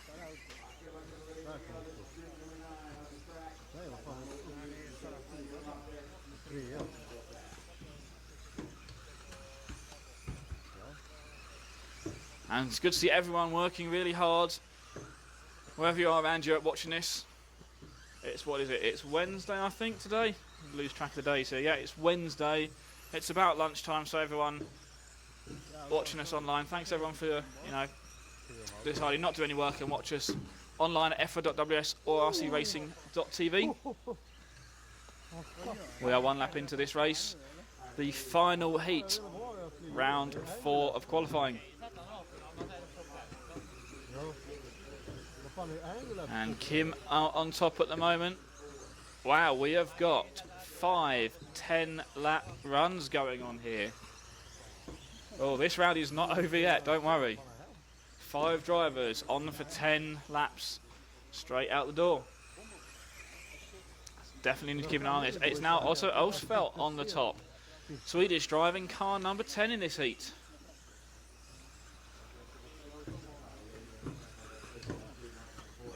He is on a 10-lap run. Martin Axter, double world champion, running in 2nd spot. Also on a 10-lap run.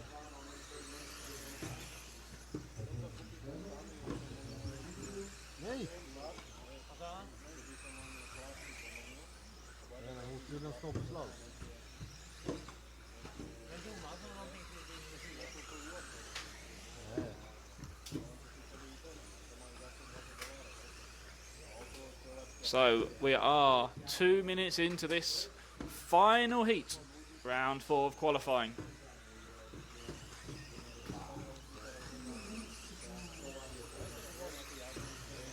Kim, Otto and Martin.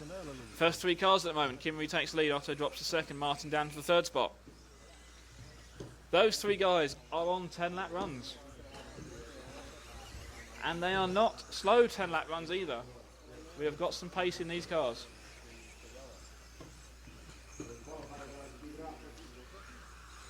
Maybe looking at the times there, I think they're going to struggle to match Lee's time, but we've still got, well, half the race to go.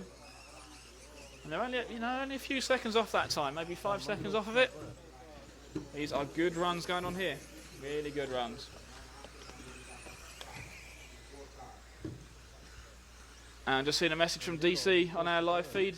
He's off to Sweden in 3 weeks to race against the crazy drivers out there, like Otto, so I hope you enjoy that in Sweden. Not sure what event that is that you're going to out there, but have fun. Could well have some Swedes in the A final this weekend, or this week, sorry. Super cool tracks out in Sweden as well. Looking forward to hopefully going out there sometime soon.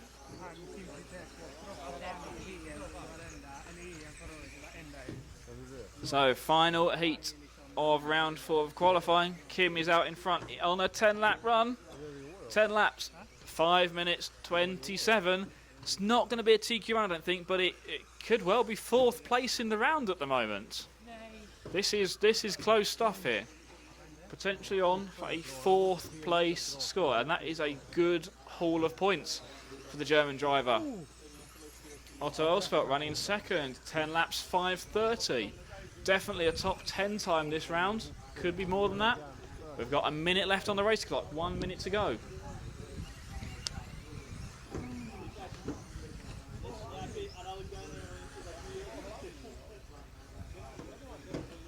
Double world champion Martin Actor drops down to the 4th spot, and it's with the 1 car moves up into 3rd. No, it's all changing again. Christian Lanzel up into the 3rd spot.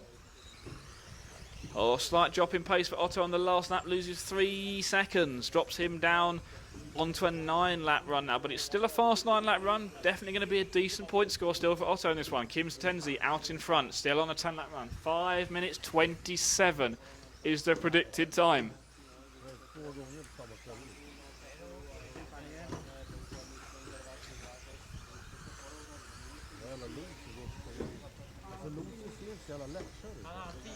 We are into the last few seconds of this race. This is going to be the last lap for drivers. Otto makes it onto the 10th lap, throws in a 32-second lap on his penultimate lap, gets him onto his 10th lap. How is this going to end up? This is the last heat, round 4 of qualifying.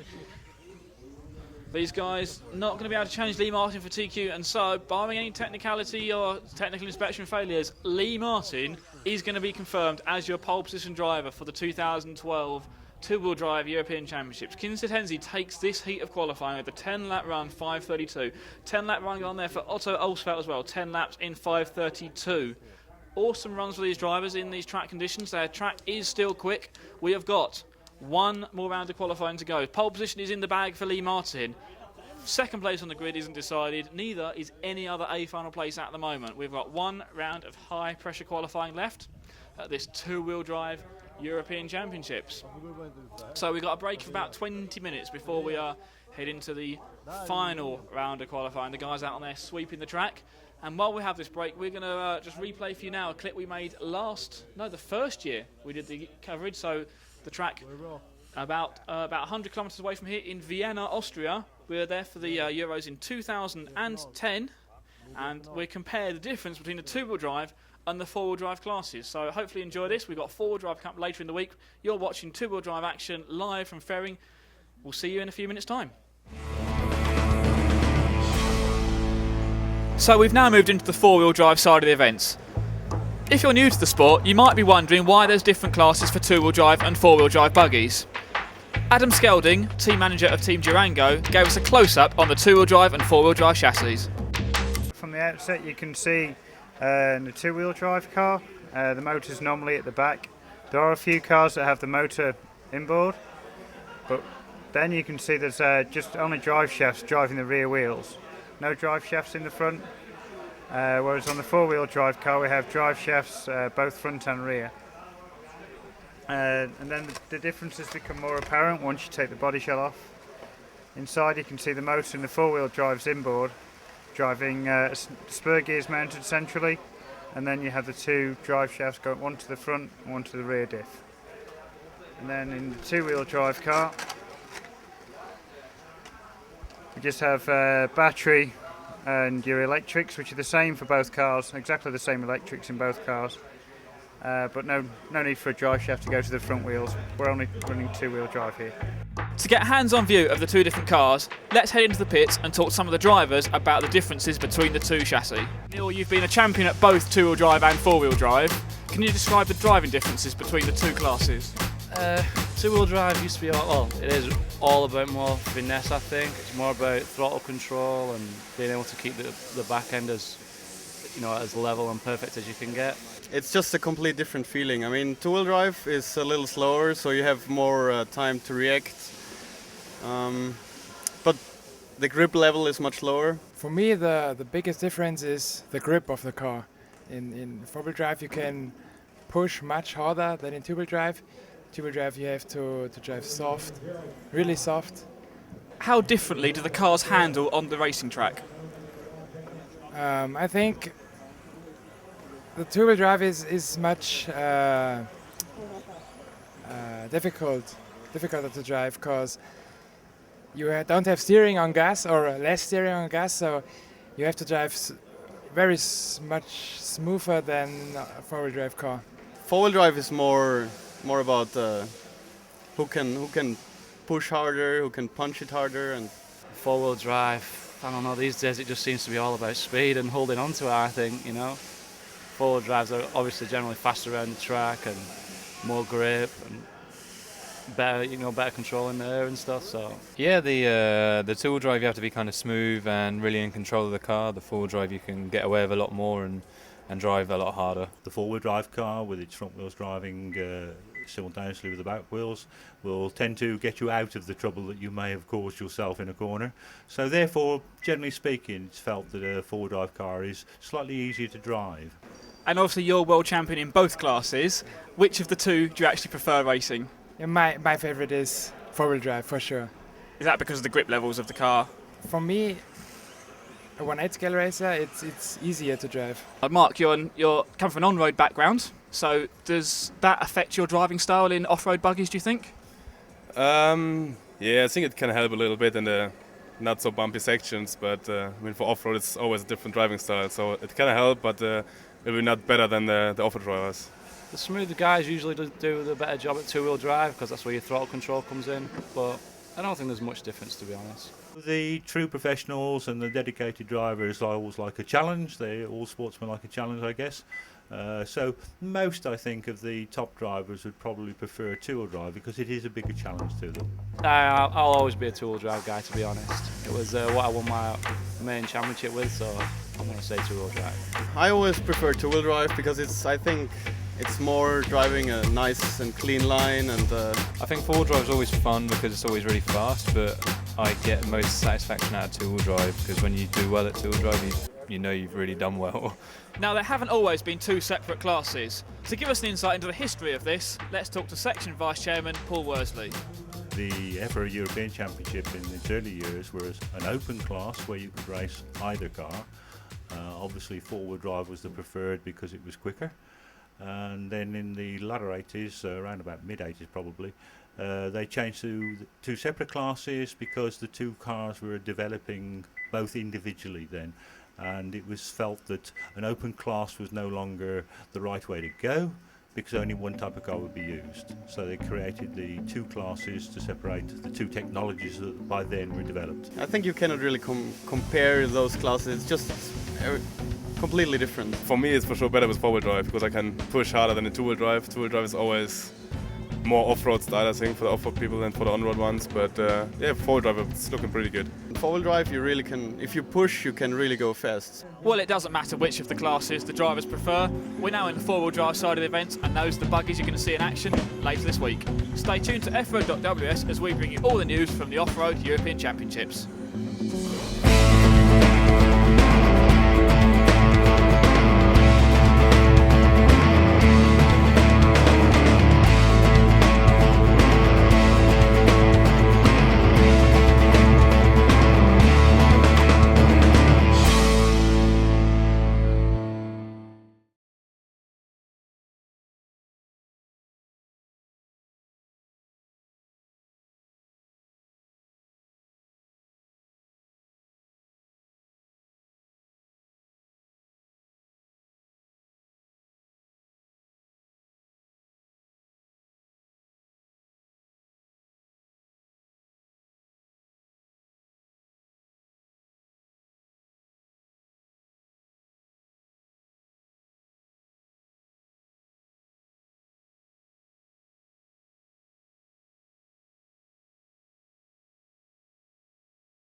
Hello and welcome back to Ferring in Austria.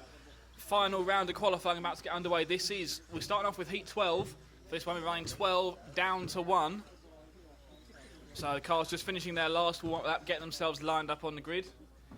Hello to everyone watching along on the live streams, EFRA.ws and rcracing.tv. We're going to bring you action from these heats in the last round of qualifying. So first car for this one is going to be Lee Martin. He has already wrapped up TQ, but he wants to make it 5 out of 5. Orange and white, car number 8 is going to be the first car, and that's the car that everyone is still aiming for. So here we go, round 5 of qualifying, about to get underway in Ferring, Austria.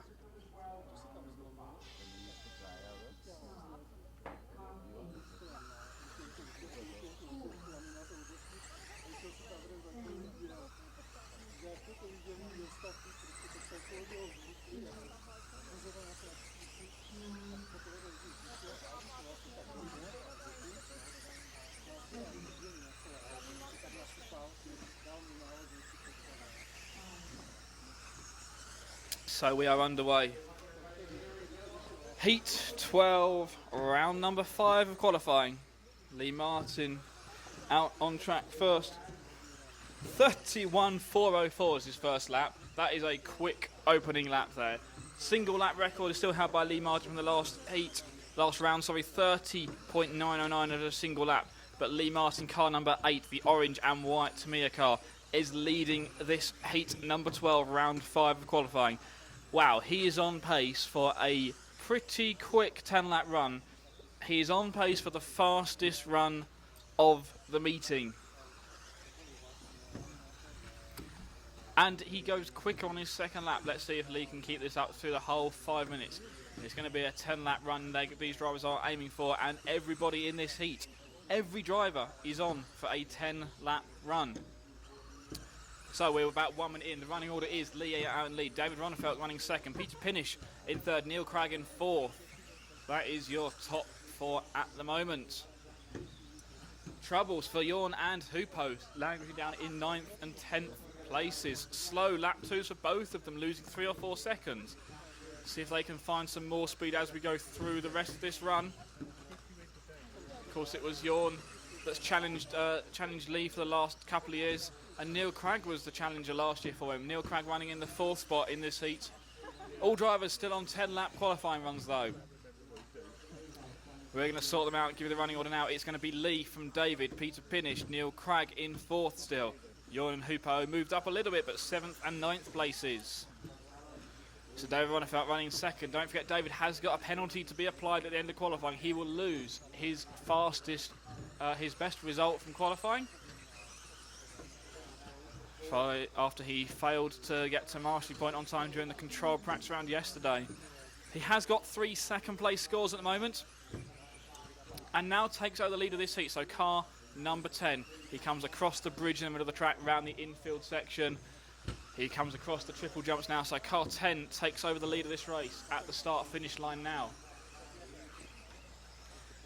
Lee dropping down to 2nd spot, so this is David Ronnefeld out in front and on for the fastest time in the meeting, but it might count for nothing because then he'll lose this score. But he's got some pace in the car for sure, and he wants to prove to Lee that this isn't all over for him yet. David leading Lee by about 1/10 of a second, so it is car 10 the race leader. White and green car just coming across the start line now, down the front straightaway at the end of the pits, going to the far side of the track across the ski jump, then onto the big tabletop jump. Big air from David, car number 10 that time round. We have got 1.5 minutes to go in this heat number 12. It's the British driver, car number 8, Lee Martin, retaking the lead. David down to 2nd. We'll check the gap this time by. The gap at the line is 1 second. Lee has a lead of 1 second in this final round of qualifying. Peter Pinish in the 3rd spot. Jorn back up to 4th. Peter Pinish needing 2 good runs today. Spoke to him this morning, he was fairly happy with how it went yesterday, but he said he's got more speed in the car. The car's good. He just needs to get 2 runs in. He got a decent run in this morning, and he is looking to move himself well up that A final grid. He wants to be in the A final, but he wants to be a bit higher than just making it in. Peter Pinish, one of the stalwarts of electric buggy racing, for sure. Has always been that. Oh, and I'm talking about Jorn. Jorn's just rolled it in the middle of the track before coming on to the triples. That is going to cost him dearly. Jorn is he's not been quite on the game we've seen him this weekend that we normally see him in, but he's already said he's looking forward to four-wheel drive, and that kicks off tomorrow, but it's all about two-wheel drive action now. There is 30 seconds left on the race clock in this one, about 30 seconds to go. Lee out in front, David running second, Peter Pinish third. Jorn has dropped to fourth, and the gap to Peter extends to 1.5 seconds. Arno, car 7, running in fifth. They're Martin Creel, Neil Cragg, Karis Lemmy, Carlos Vido, and Hupo Honigo. Hupo right at the back of this field. Oh, it's not great from Hupo. Hupo was quickest in practice, but practice counts for absolutely nothing. It's all about the qualifying 5-minute runs. Hupo's got a lot of good scores in there, so this is probably going to be a drop score for Hupo come the end of qualifying. There's about 5 seconds left on the clock. Drivers are on to their last laps now. Lee Martin, orange and white car, has finished. David Ronefeld finishes. David takes the win in this heat. Wow, David Ronefeld really putting the pressure on Lee there. A couple of slow laps from Lee towards the end. Lee does post a new fastest lap of the meeting, 30.5, but drops to second in the heat. However, this could well then be the race that David loses his score from. So it's going to be a win for David Ronefeld. 10 laps, 5:13.7. Second, Lee Martin, 10 laps, 5:15. Third, Peter Pinish, 10 laps, 5:21. Fourth place, Jon Neumann, 10 laps, 5:24. Fifth, Neil Cragg, 10 laps, 5:25. That is your top 5 from heat number 12, round 5 of qualifying. Heat number 11 is going to be up next.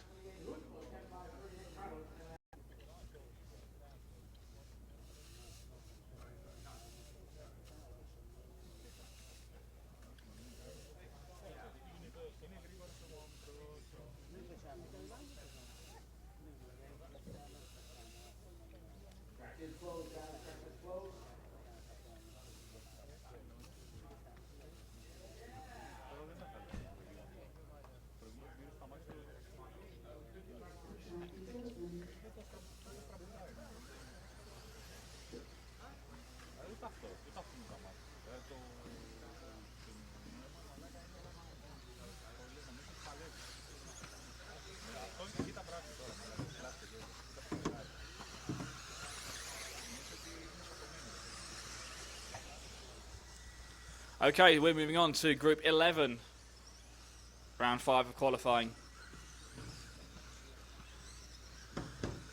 So slightly odd situation working back to front through this round. So the top drivers get to watch the guys in the heat below them. See what times they can set. Of course, the top drivers are spread across the top few heats here, so although we've got most, I think a lot of the A finals are going to come from that last heat we've just seen. So, I mean, wow, what a run from David Ronefeld there. He has been quick all week long so far. And that is the fastest time of the meeting to date, over a 5-minute run. 10 laps in 5:13.7. But that's going to be the time he is going to lose.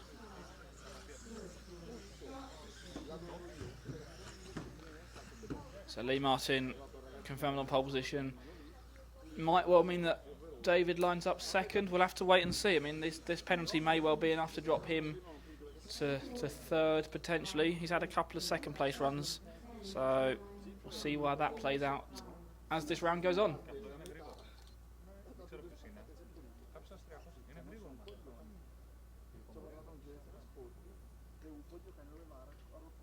So here we go, heat number 11, last round of qualifying. Here we go.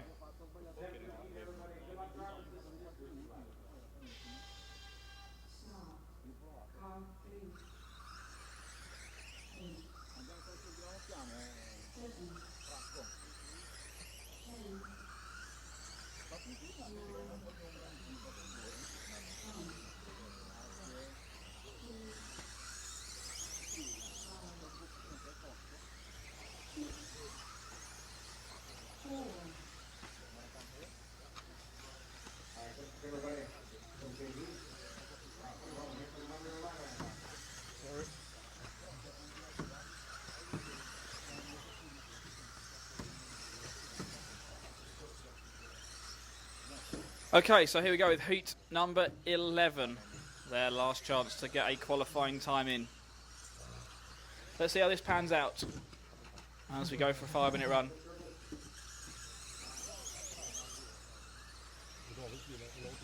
And it's going to be car 9, Tom Cockrell, taking the early lead in this one. Patrick Hoffer running second, Paul Bradby running in third.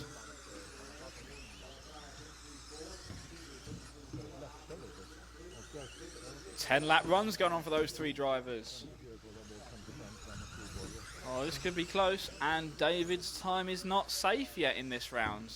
These guys are almost on pace to match the time from the previous heat, and it's Bradders, car number 8, taking over at the top of the timesheets. Move Tom Cockrell down to the second place and Patrick Hoffer down to third. We have got 3.5 minutes to run in this heat number 11, round 5 of qualifying. Last chance to get the times in. So your leader is going to be car number 8, Paul Bradby from Great Britain, driving Team Associated chassis.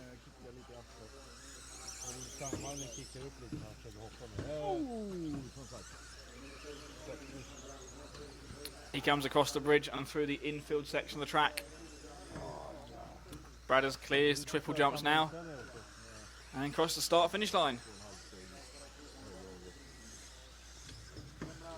Fast lap in this one is Tom Cockrell, 31.8.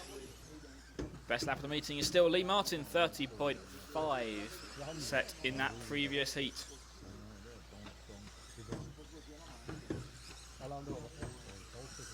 Halfway through the race now, halfway through. Tom Cockrell out in front. Bradders down to second, Hoffer in third, Rene Trollner fourth, and Petri Strom fifth. Zakari Nielsen 6th, Luca Rao in 7th, Oscar Levin 8th, Stefan Pfeiffer 9th, and Alex Hart in 10th. 10-lap runs going on for the top 5 drivers: Tom, Paul, Patrick, Petri, and Rene.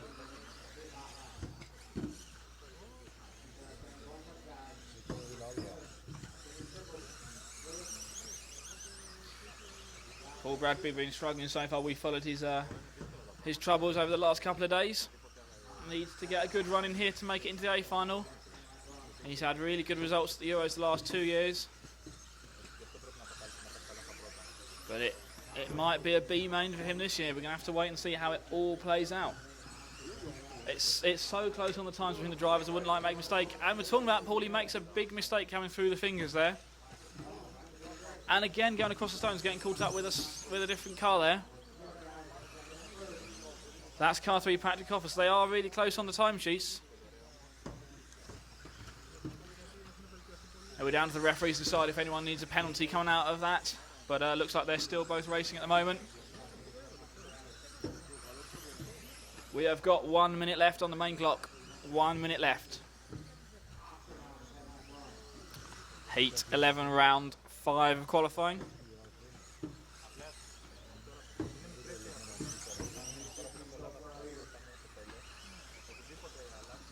Bradders out in front, Cockrell second, Hoffer third.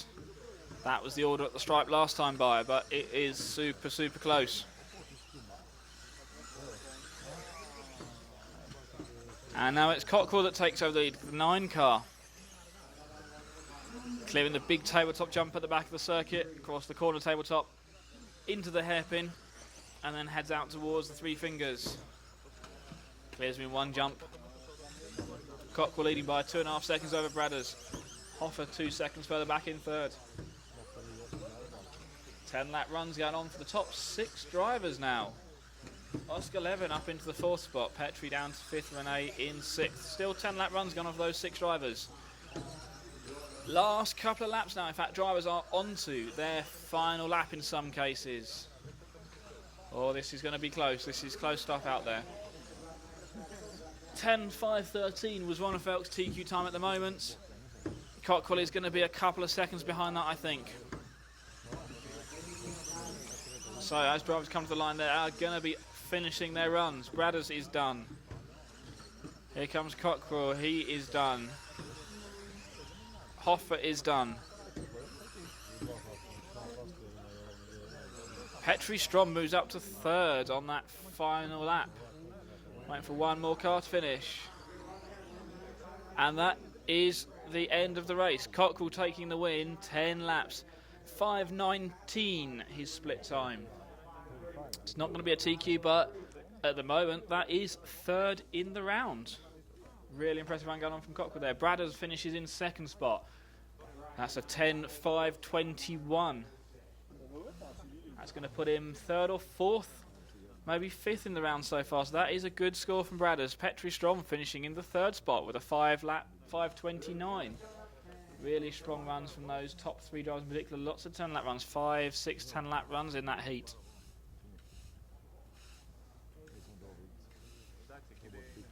So that was heat 11. Heat number 12. So heat number 10 is up next. We're going backwards through the heat order this time by.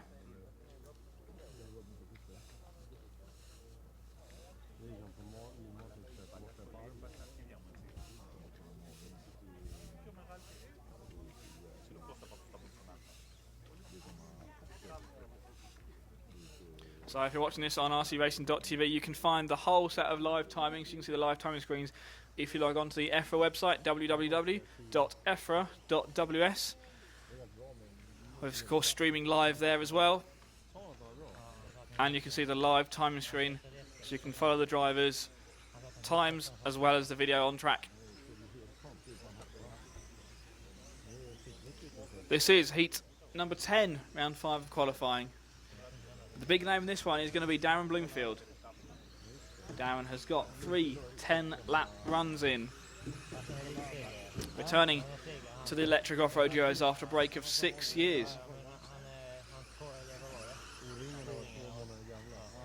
He's looking at making an A final, but well, so as we know, everything is far from decided at the moment.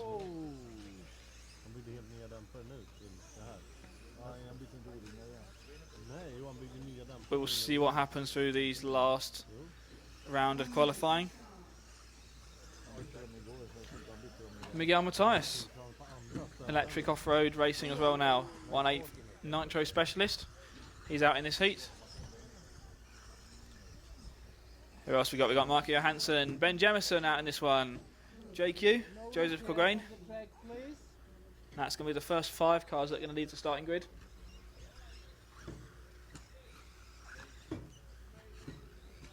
Let's see how this one runs.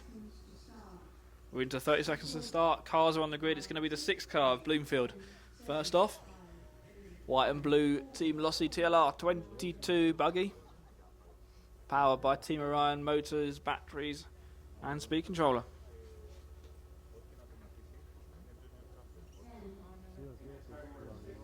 Here we go. Round 5 of qualifying. This is Group 10. They are aiming at a 10-lap run in 5:13 set by Ron Falk.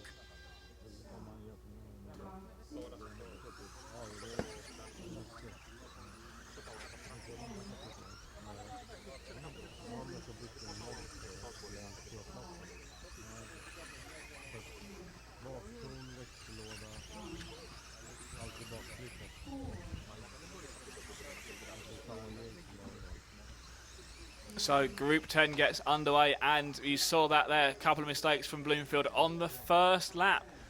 That will have cost him big time when it comes to these times. We are looking at literally tenths of a second separating drivers. It's about being quick, but you've got to get a good 5-minute run in. Bloomfield's first lap, 38 seconds. Wow, he is 5 seconds, 6 seconds down the leader already, and we're only 1 lap in. That's a big ask for him to make that back. The 6th car of Bloomfield, who makes up 1 place there, was Michael Johansson going for a spin. Michael was leading this heat. JQ running in 2nd. Luca Yost running in 3rd. Miguel Matthias in 4th. Ben Jemison in the 5th spot. Bloomfield down in last after that awful first lap.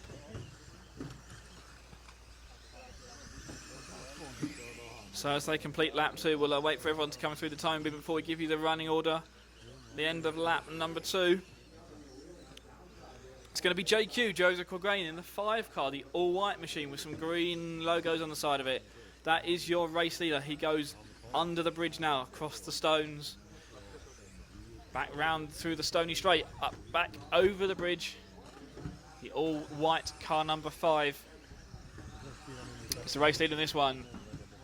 Bloomfield really, he's got the power down now. 31 second lap times he's got back to straight away. Fastest lap this heat, Ben Jemison, car number 7, 31.7. Little Ben Jem doing the good deed here. Running the 3rd spot on a 10-lap run. That's what he needs.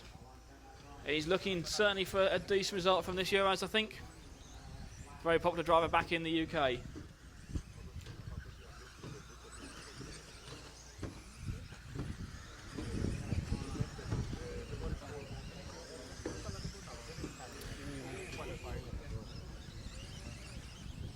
Oh, and that's another mistake from Bloomfield going through the back section of the track. This is not a good run for him, but it's another British driver. It is Ben Jemison leading this heat in the 7 car.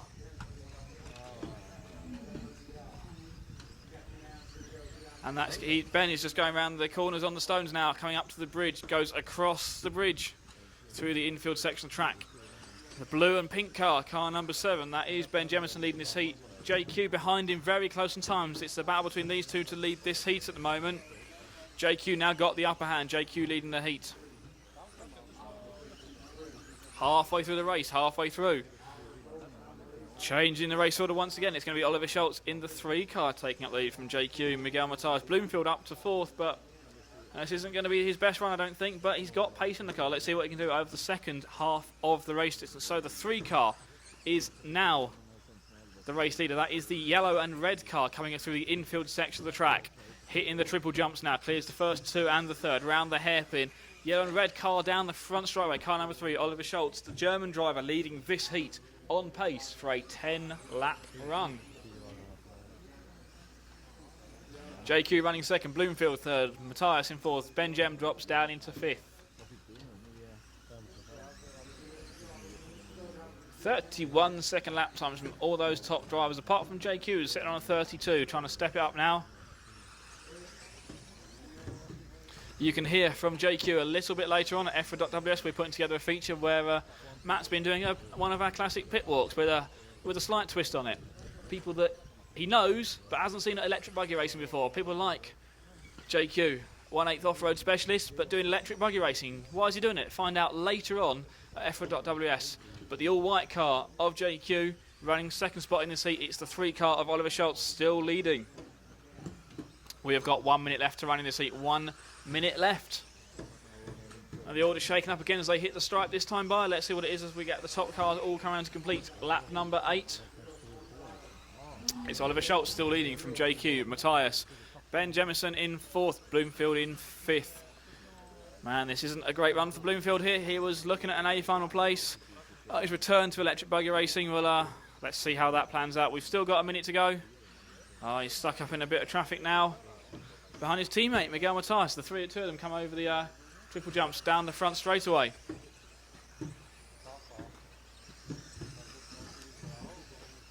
Less than 30 seconds on the race clock. 30 seconds to go.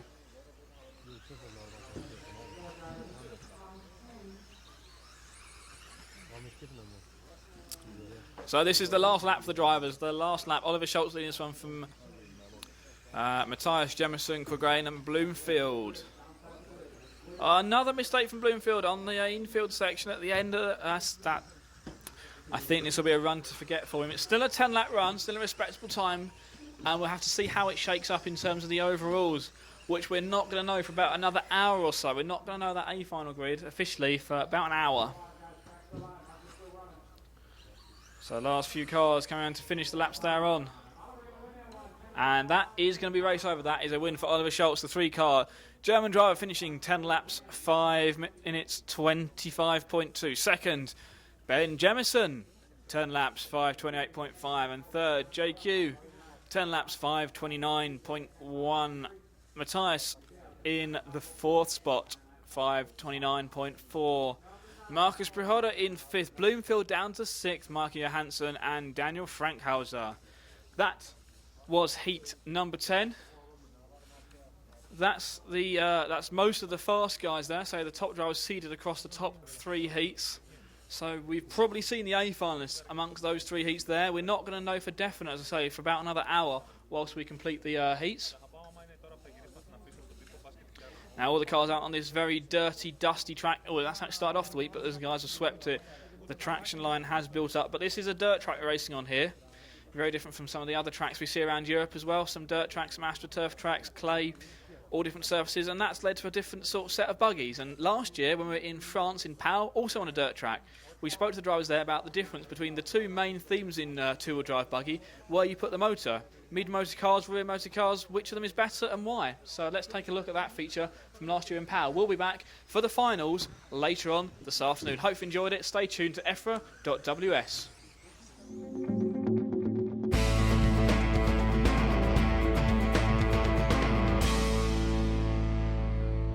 Okay, so now it's time for a bit of a geeky feature. In two-wheel drive, over the last few years, we've seen a lot of development work in the cars. There was a classic two-wheel drive layout, which has now started to be really tweaked and played with. And in the two-wheel drive A final, we saw one car using a mid-motor configuration, making the A final here at the 2011 European Championships. Let's go and talk to some of the drivers about the difference between the mid-motor and rear-motor style of cars. Driving-wise, they're totally different. Setup-wise, totally different. It's a completely different car. It's a total change. The main difference is that the mid-motors will carry more corner speed. They just tend to jump a bit flatter, and because you haven't got the motor hanging out the back, they're a bit flatter front to back, and it's easy to adjust the pitch. The rear motors, they just want to try and wheelie too much, and the mid-motors can just carry so much corner speed when the grip's there. And we don't have the issue of the back trying to step out. You can just go in, get on the gas and just keep it going all the way around the turn. Let's have a look inside your car here. So you can see you've got the motor sitting just in front of the rear axle, and then the batteries down the centre of the car. The batteries down the centre of the car generally on the rear motor cars as well, but obviously the motor in a different position. Can you explain how it affects the handling between the two cars as a rear motor or mid-motor car? Generally, the mid-motors carry a lot more corner speed, and is more of a flowing driving style, whereas with a rear motor car it tends to be you get into the corner, brake, pivot, drive out, more of a point and squirt driving style. Obviously it depends on each driver and their own style. Neil Cragg used a mid-motor conversion when he won the UK National Series earlier this year, but he's opted for a rear motor car here in France. He puts the choice down to the track surface. Basically on our tracks now you can't touch a mid-motor car. The cornering speed is immense. It doesn't feel any faster going around the track, but it's just easy to drive, and it's just you can just push it harder, and it's just faster, Oh yeah, when there's grip, there's no question. All the rear motor cars are designed for clay, and that's why they're so good. I mean, you can get a mid-motor around pretty good on clay, but nothing compared to the rear motor cars. When it's a slippy track like we had here, the trouble with the mid-motor is we sometimes just struggle to get the car out of the turn. It will just want to carry on rotating, whereas the rear motors can get on the throttle and the car lets go of the turn. Another top driver who likes to test different motor positions in his car is Austrian driver Hupo Honigl. Can you tell us about when you choose to run the two different options? Yes, that's pretty easy. On dirt, normally rear motor, and on Astro or carpet, mid motor.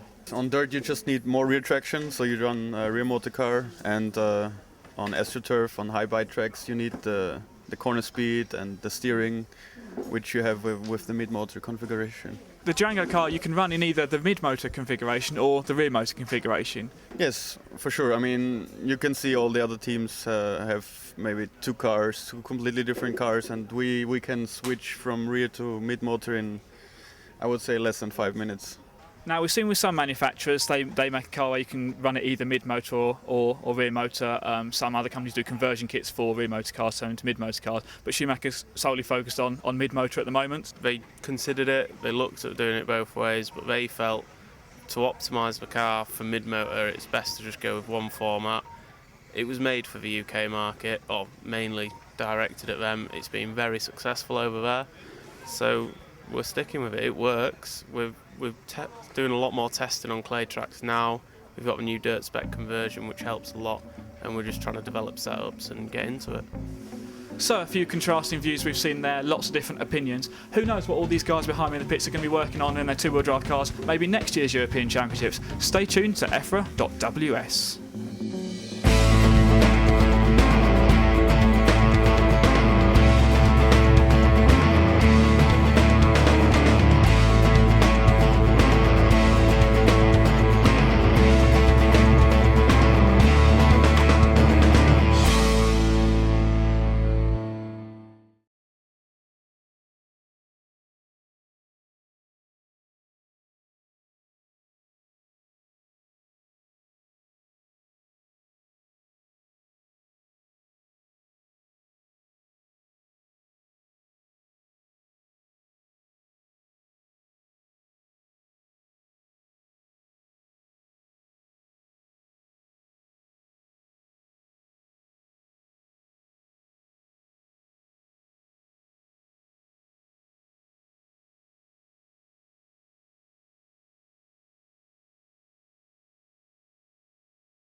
1 minute, Christian, you're leader in the 2. Julian in the 7. Come on, Otto.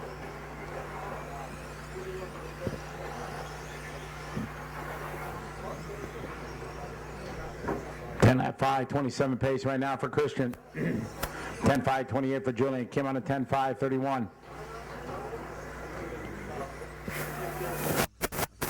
Watch after the back triples.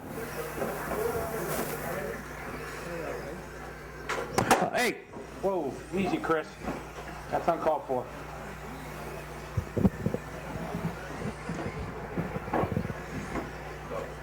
I know how it is.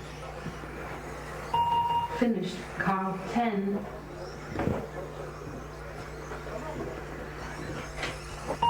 1. Tough luck, Otto. 9. That was a good run, though, man. Keep going, guys. Marshals, maintain your position, please. Track still hot. Watch it coming out of the triples. Come on, guys. 6, 3, 5, 2, 7. You still have to finish with it. Okay. All right, that's time, guys. Christian going to win that 10 lap 5:26. Julian 5:28. Kim going to get a 10 lap 5:29. Gunnar going to get 4th. Followed by Otto, Martin, Jesper, George, and Gerd.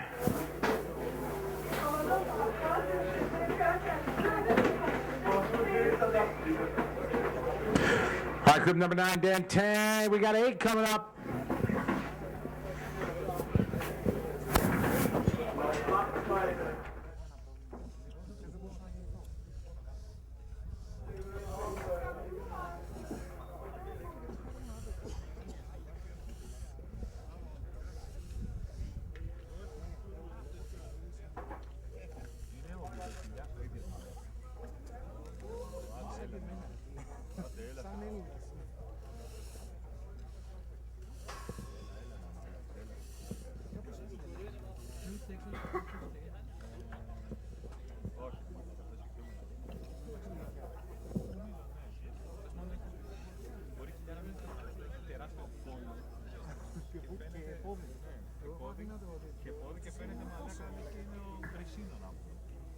No cigarettes on the track, please. The track is open. All right, guys, track is open.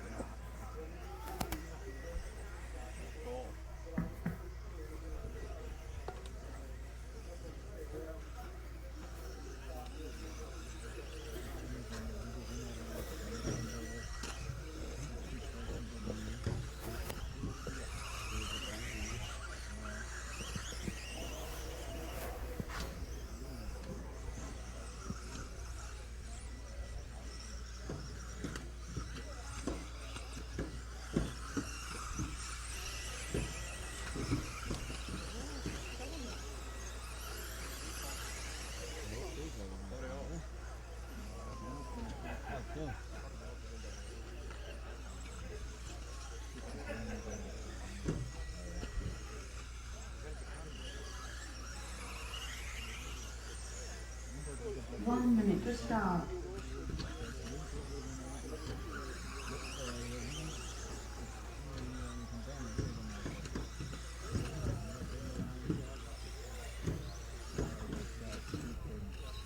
"45 seconds to start. Go to your start position."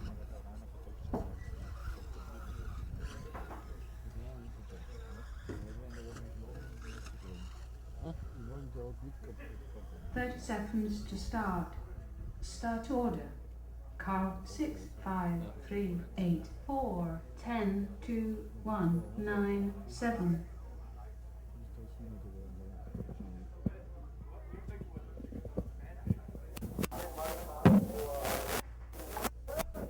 Again, that starting order 6, 5, 3, 8, 4, 10, 2, 1, 9, and 7. Good luck, guys. Let's have a good heat. This is group number 8. Start. Car 6, 5, 3, 8, 4, 10, 2, 1,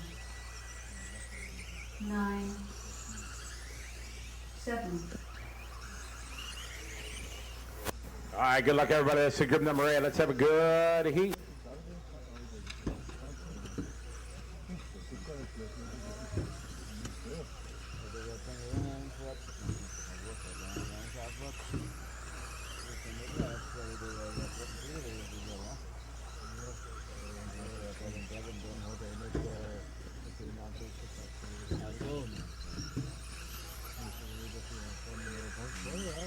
Work together, guys. Work together.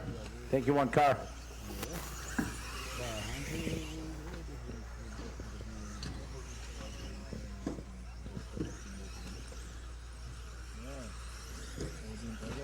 All right, here later right now, Florian in the 6, Gareth in the 8.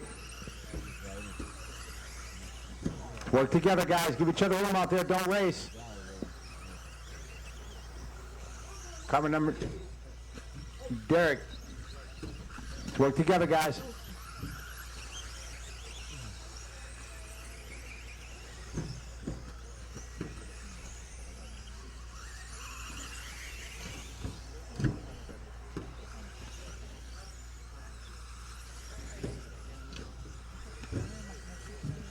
Good job, guys. Way to sort it out. All right, Florian, your leader in the 6, Mark in the 5.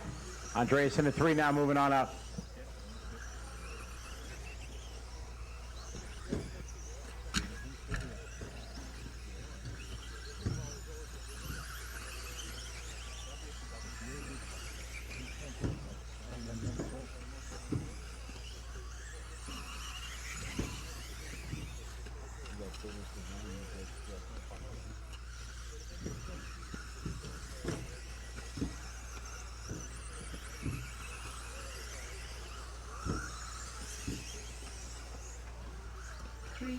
To drive.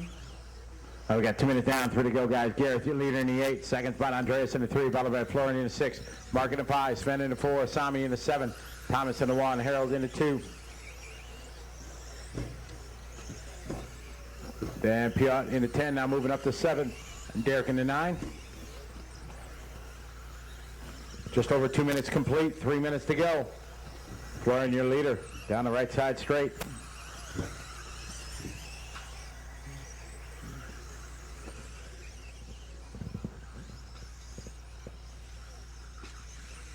Second spot, Sven in the 4, Florian in the 6, Andreas in the 3, Mark in the 5.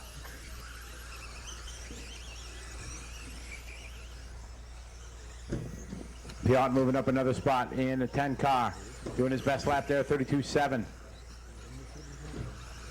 Gareth out front in the 8, close battle here with Florian in the 6.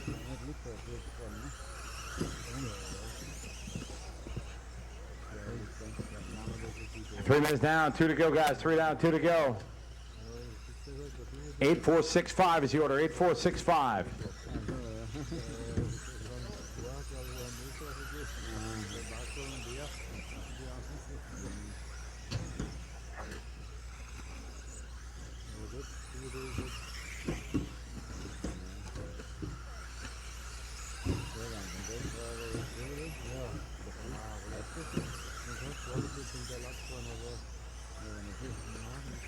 Gareth Stan, your leader in the 8 car. Watching on the backside, going to the tabletop, it's clear.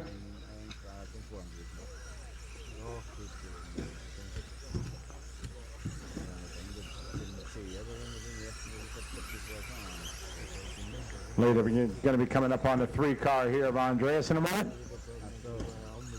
1 minute to drive. 1 minute to go.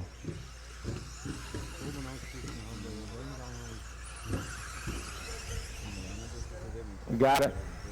Watching Australia. Good job, Gunnar. Yeah. Got about 1 minute to go, guy. Watch it on the corner tabletop. Corner tabletop. Godspeed, take care, keep driving. Okay, thank you.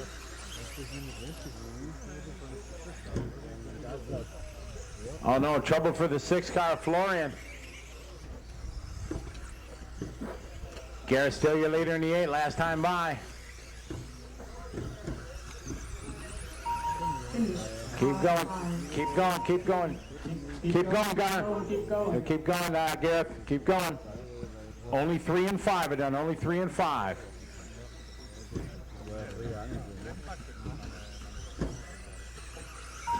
One, two, Remove the street car there.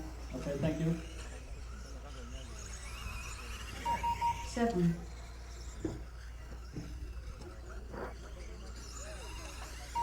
9, Still racing. Track's still live, guys. Stay out there. Garrett's still running. 8, And that's time. Last lap goes to Sven. Sven going to get 10 lap 5:30. Garrett going to get second with 10 5:36. Andreas 9:5:02. Mark 5:02.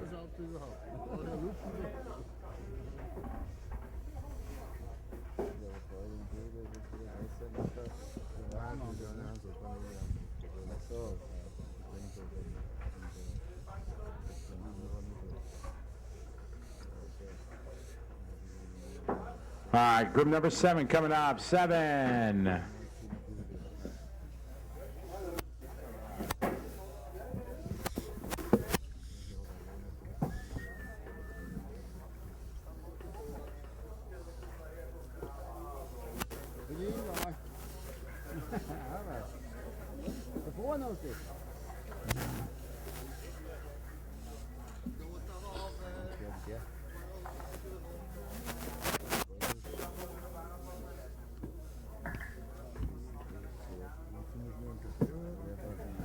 the track is open.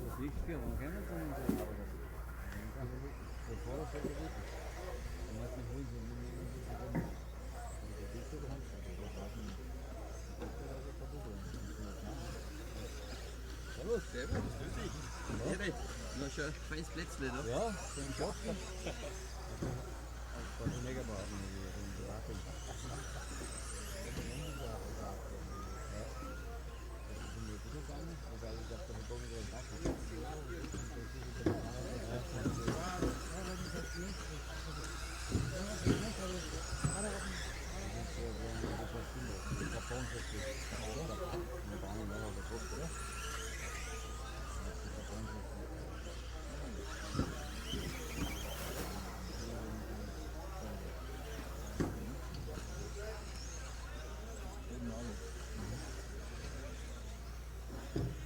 One minute to start.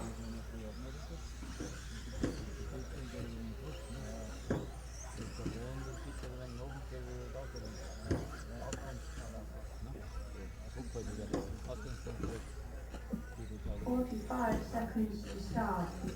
Go to your start position. I'll do until you won't. Really good. It's only going to get better. We got finals today and then four-wheel drive. 30 seconds to start. How about you? Start order. Car 4, 6, 8, 1, 7, 5, 2, 10, 3, 9. What can I do about it? Just trying to have fun, right?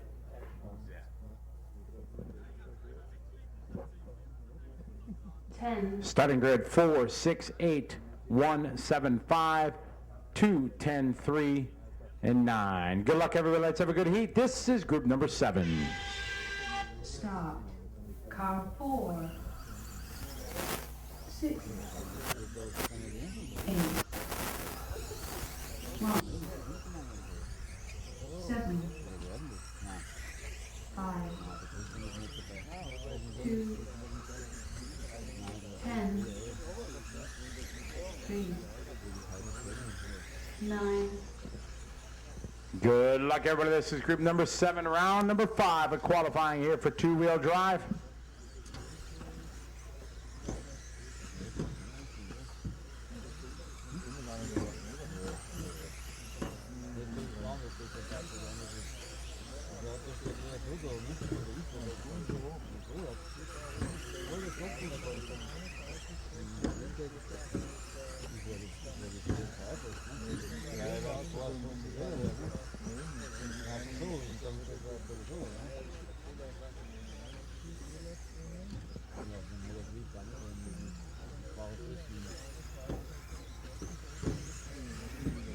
All right, good start. Yanni Hovey early later in the 6th car.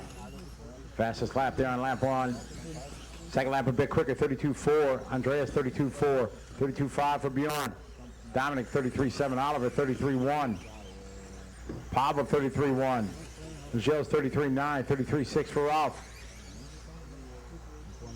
Patrick 33.5.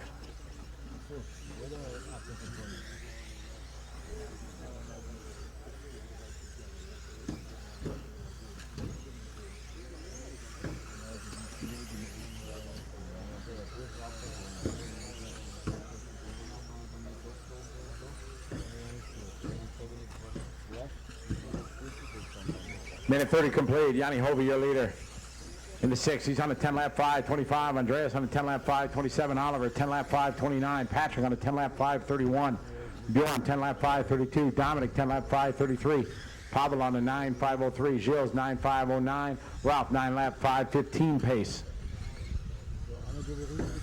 This is Group 7. 6 is up next. 6 is up next.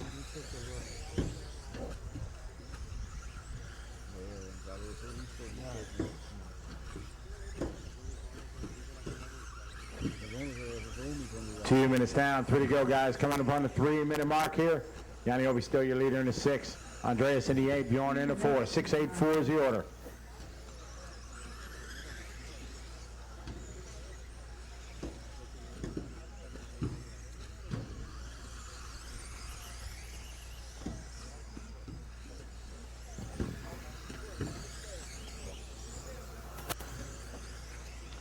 All right, first and second over that corner tabletop, work together. Bjorn and Yanni, be smart.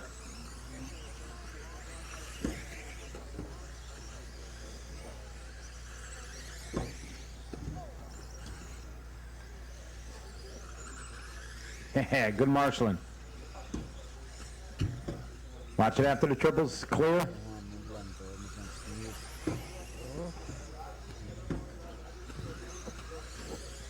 Yanni Hovey still your leader in the 6. Andreas Dominic second in the 8. Now Dominic Silk, car number 1, moves up to second, followed by Andreas, Bjorn, Patrick, Oliver, Pavel, Ralph, Gilles, Dimitri.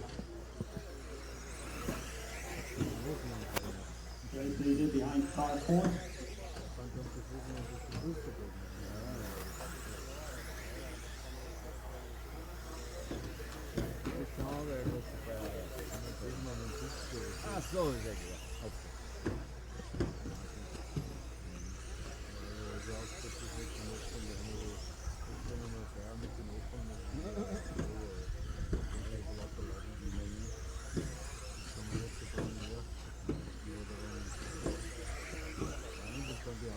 Okay, we're at about 1:20 to go on the master clock. Yanni Hovey, your leader in the 6. Second spot, Dominic in the 1. Bjorn in the 4. 10-lap 5:28. Top 5 guys on 10-lap runs. Yanni, Bjorn, Dominic, Patrick, Andreas. Pavel on the 9:5:02. Oliver 9:5:08. Ralph 9:5:06. And Gilles 9:5:07. 1 minute to go on the master clock, drivers. Let's keep it up, keep it clean. Yanni Hovey still your leader in the 6.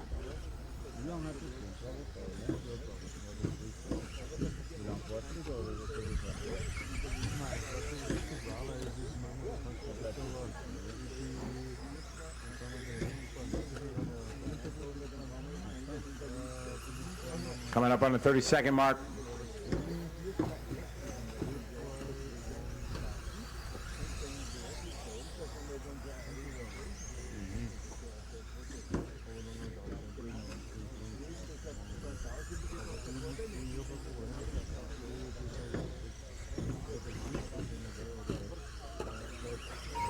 Finish car 5, 7, 10.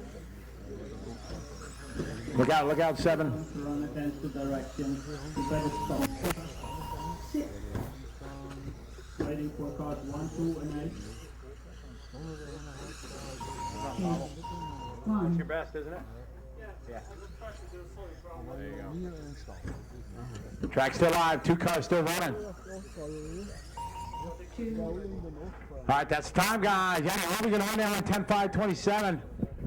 Bjorn 10:5:29. Dominic 10 in a 5:30. Andreas 10:5:32. Patrick 10:5:33. Pavel got a 9:5:03. Ralph 9:5:06. Oliver 9:5:07. Gilles 9:5:10. So best runs for many of the drivers. Good run. All right, 6 coming up. Heat number 6.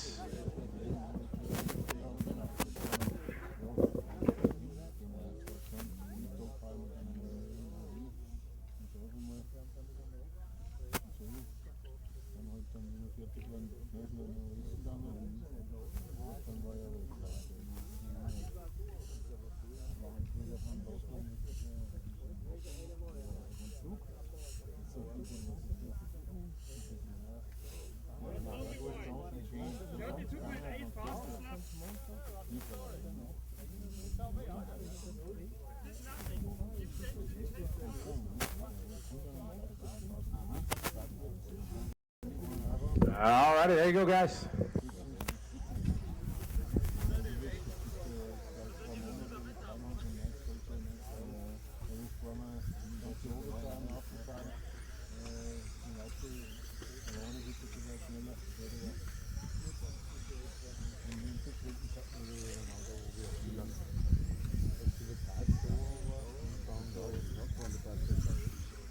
Und? Was ist?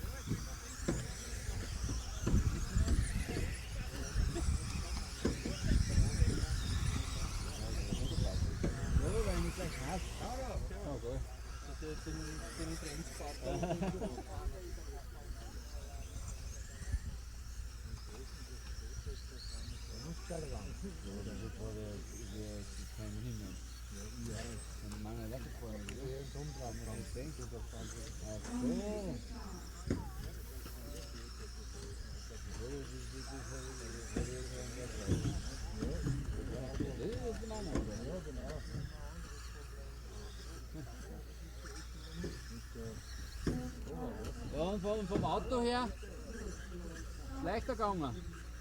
Ja. Ja. Ja, denke ich mir. Wenn ihr so hinstellt, das Auto. 30 seconds to start. Start order. Car 4, 9, 1, 2, 5, 8, 3, 6, 7, 10. Das ist der Zwischenstand, der zweite. Ja, mit LAB bitte. All right, that's starting order 4, 9, 1, 2, 5, 8, 3, 6, 7, and 10. And Marshall's ready. Good luck, driver. Let's have a good heat. This is heat number 6. Start. Car 4, 9, 1, 2, 5, 8, 3, 6, 7. All right, good luck, drivers. Here we go. This is group number 6 on the track. Final heat of qualifying here. Number 5, we're expecting to be the car steady without any moving parts after the 10-second announcement.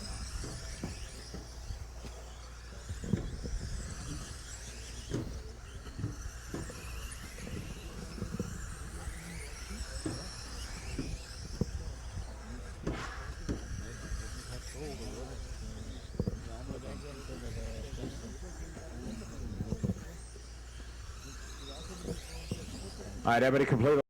Christian Guy, you're going to be your leader in the 4. On a 10-lap 5:25 pace, Patrick Schrupp second in the 5. Followed by Nicholas, Tristan, Manuel, Dimitri, Philip, Nicholas, all lap number 1 complete. 33.0 that time for Christian. Nicholas, 33.3. Manuel, 33.9. Tristan, 33.8. Patrick, 34.4. Dimitri, 34.4. Philip, 35.1.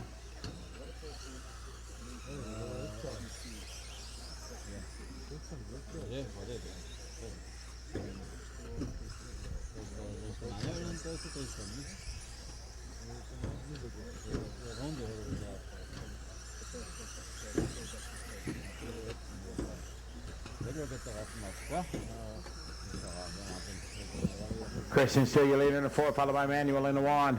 Dimitri in the 8, Patrick in the 5. Kristen on a 9-lap 5:00. Watching the end of the front straight. Clear. Good marshalling, Pablo. So group 6, 7's up next. 7 is up next.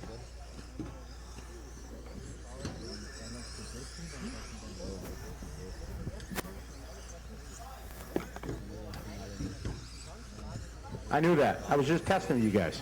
I was just checking. 5's up next. Christian, your leader in the 4, Patrick in the 5, followed by Dimitri in the 8. 3 minutes to drive. Oh, no trouble there for the 2 car. Tristan brings it into pits. Aye.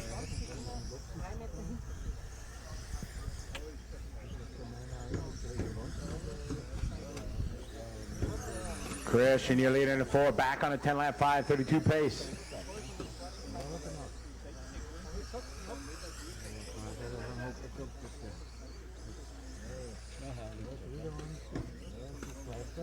Patrick second and 5, Dimitri in the 8, Manuel in the 1. Group 5's up next, 5's up next. About 3 minutes down, coming up on 2 minutes to go. Christian still on point, car 4.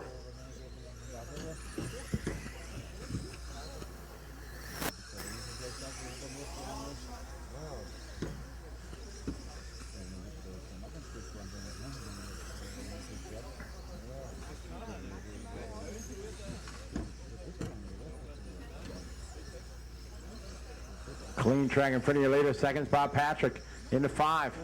Followed by Manuel in 1, Dimitri in the 8, Nicholas, Philip, and Nicholas Beneventi.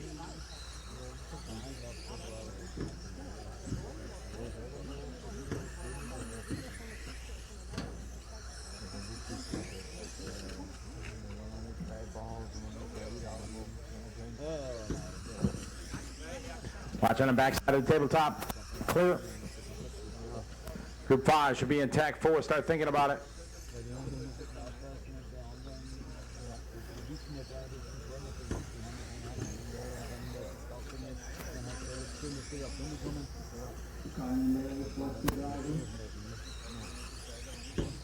One minute to go, guys. We got 4, 5, 1, 8 is the order. Christian, Patrick, Manuel, Dimitri, followed by Nicholas, Philip, and Nicholas.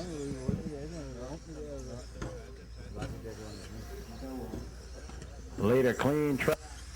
Now Patrick moving to lead in a 5. 2/10 in front.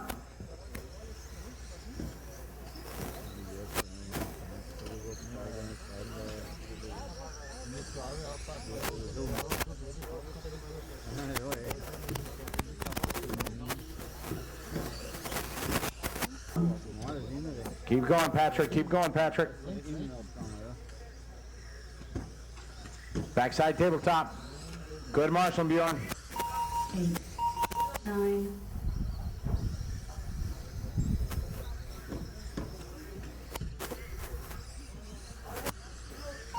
3, 4. Still racing. Track still live, guys. Quiet on the driver's stand, please. 6, 5. And that is time. Good run. Christian going to hang on to that one. On the last lap, 10:5:32. Patrick, the birthday boy, 10 lap 5:34. Good run, Patrick, in that 10-lap run. Manuel, 9:5:04. Dimitri, 9. Philip, 9. Nicholas, 9. And Nicholas Beneventi, 9 laps. Group number 5's coming up. Group 5, guys. 5's up next, in case you were wondering. I think I'm sure. 5's up next. I said to myself, I didn't want to screw up the whole way going backwards, but I failed epically. All right, group number 5 coming up. Track's closed. Stop, stop, stop, stop.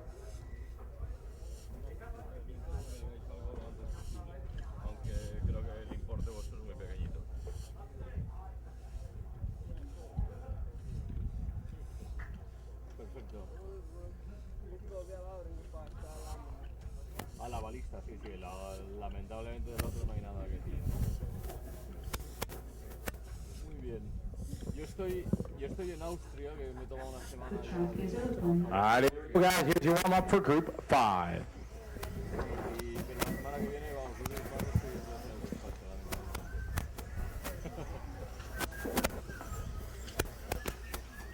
Bueno, luego me tengo que meter a voces Pues nada.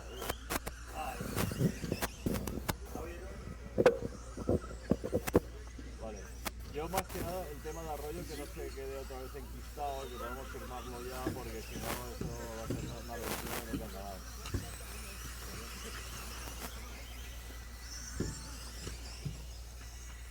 Eso ya está, tiene el dinero en mano. O sea, yo creo que en mi email ya te lo puse. Tiene los 14.000 euros y entonces a partir de ahí cuando quieras.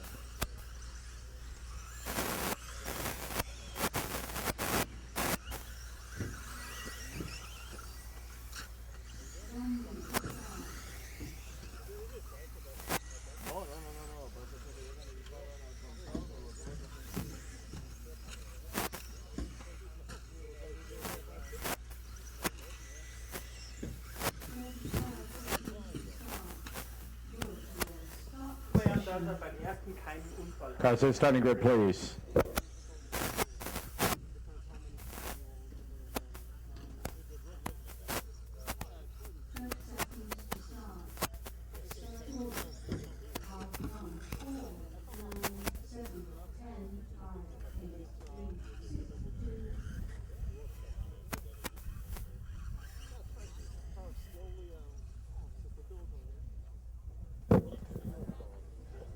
Again, that start order 149, 7, 10, 5, 8, 3, and 6.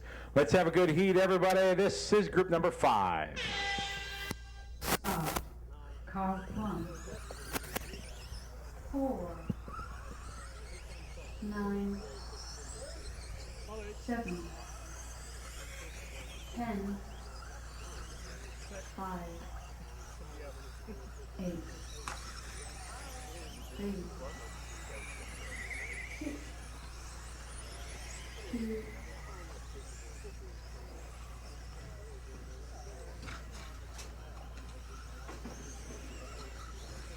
Thank you, 5. Watching the back triples.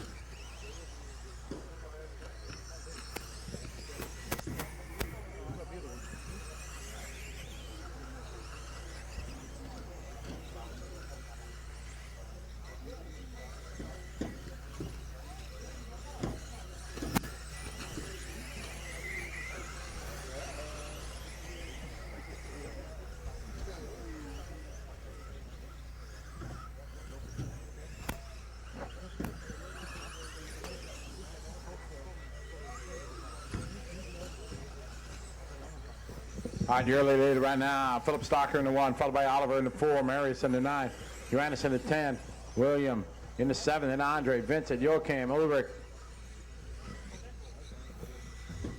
Car number 5. When the car is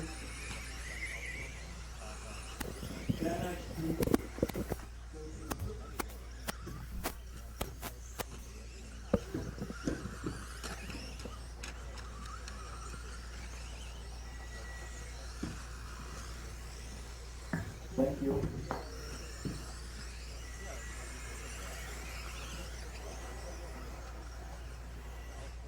All right, Oliver, your leader in the 4, followed by Philip in the 1, Johannes in the 10, William in the 7. On a 10-lap 5:30 pace for Oliver. Philip on a 10-lap 5:31. Johannes on a 9:5:02. William 9:5:07. Marius 9:5:09. Andre on a 9:5:15. Vincent 9:5:17. Joachim on a 9:5:27.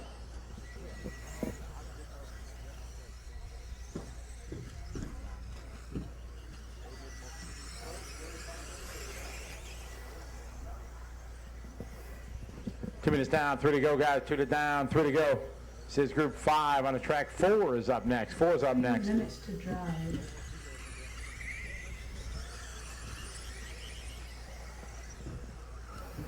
We're out front of the 4. Philip in the 1, Johannes in the 10, William in the 7, Marius in the 9, Vincent in the 6, and Andre Joachim. 32-0 last lap for Philip, 33-0 for Oliver. Johannes 33-2, 33-7 for William, 34-8 for Marius, 32-8 for Vincent, Andre 33-4, Joachim 34-1.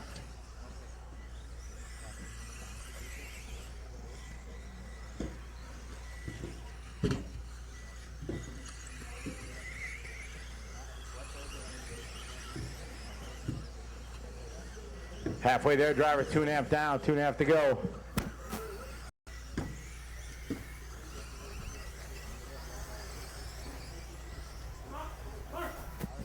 Marshall 7, Marshall in the middle. Thank you, 8.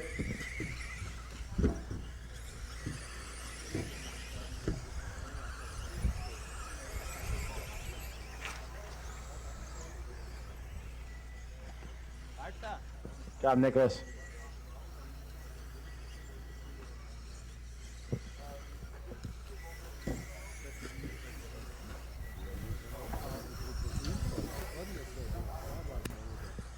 A minute 30 to go, guys. 1:30 to go.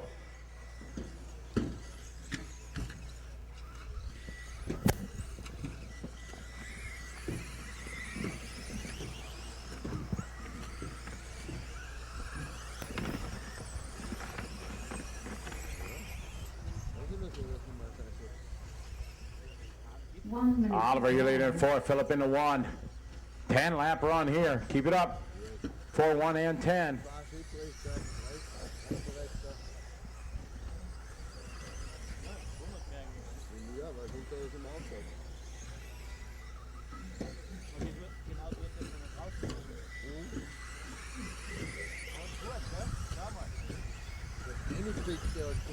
Leader down the right side straight. It's Oliver into 4. Phillip into 1. Can we come? Oh, good save there over the tabletop. Couple 10 lap runs going on. Got about 15 seconds to go, guys. About 15 to go. Finished. Car 9. 10. Marshals, watch your position, guys. Track's still live. 6, 4, 1, 3, 8, 7. And time is finished, guys. Oliver going to get that 10 lap, 5:26 run. Very good run. Phillip Stocker also going to get 10 laps, 5:31.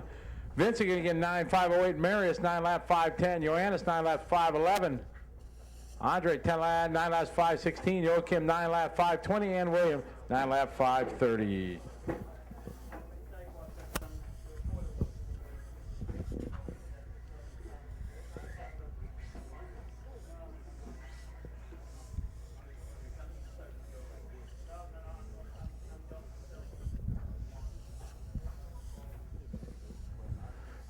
Track's closed, guys. Stand by.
Så är det bara 6 varv på 4 timmar. Ja.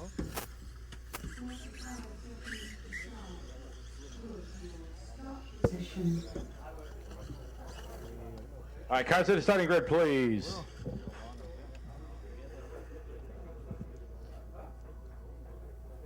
Seconds to start. Start order. Car 2, 1, 9, 4, 8, 3, 7, 6, 5, 10.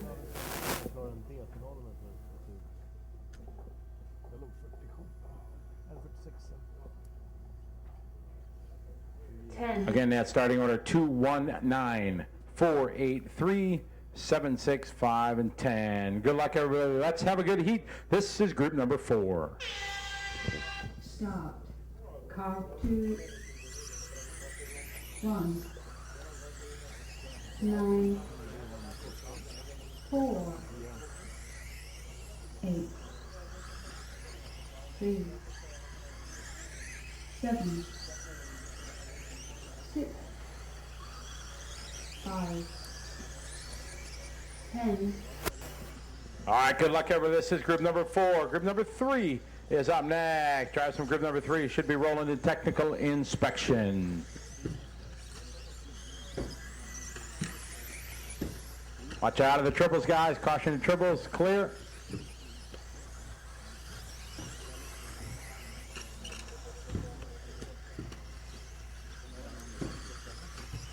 Sven, first lap, 33.2. Patrick, 34.0. Mikhail, 34.9. Lucas, 35.0. Michael Bolger, that time by 36.4. Nicholas, 36.5. Sebastian, 36.6. Renee, 40.1. Nice and easy, guys. Give each other space.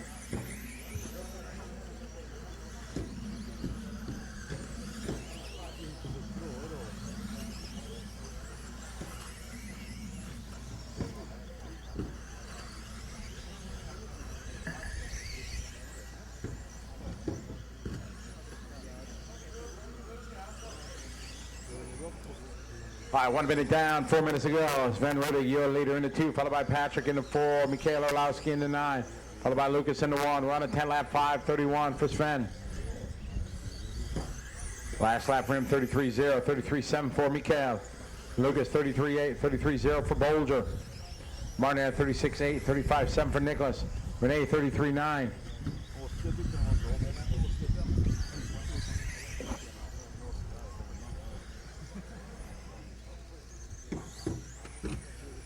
Watching in triples, guys. Triples. Clear.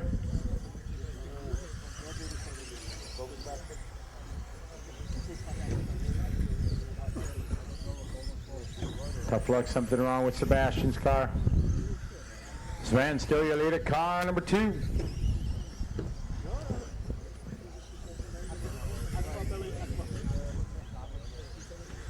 Second spot, Mikhail in the 9, followed by Lucas in the 1. 291 is the order. 291. Dead car in the back, triples.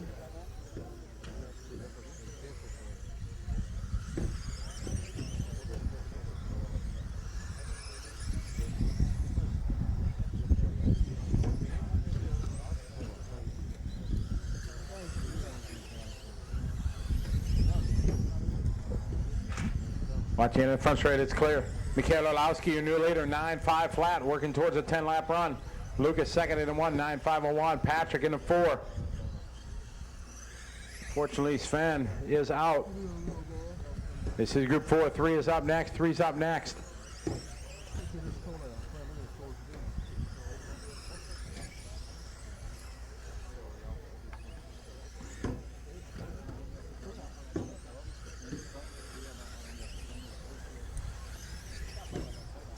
Mikhail, your leader in the 9, followed by Lucas in the 1, Patrick in the 4. 3 minutes down, guys. 2 minutes to go. 3 down, 2 to go here. Group number 4. 3's up next. Group 3's up next.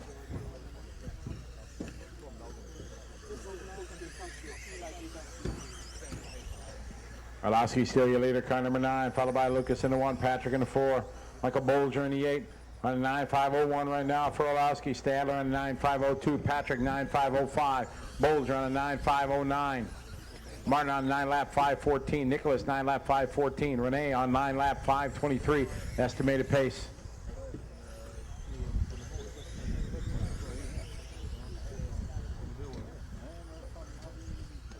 .120 to go on the master clock. About 1 minute to go for our leader.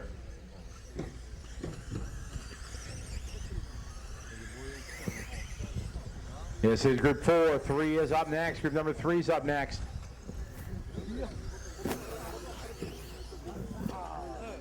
One minute to go on the clock, guys. 1 to go. Orlowski down the front straightaway on the right side, straight in the 9 car. Second is Stadler in the 1, followed by Patrick in the 4. Group 3 is up next. 3 is up next. Work together, guys. 5 car and 1 car. Be smart.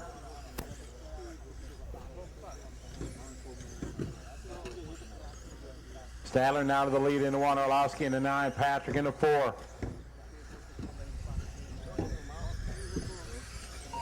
Finished. Car Lucas. 9. Just missing that 10-lap run for Mikhail and Lucas. Keep going, guys. 8. Track's still live, guys. Track's still live. Marshals, maintain your area, please.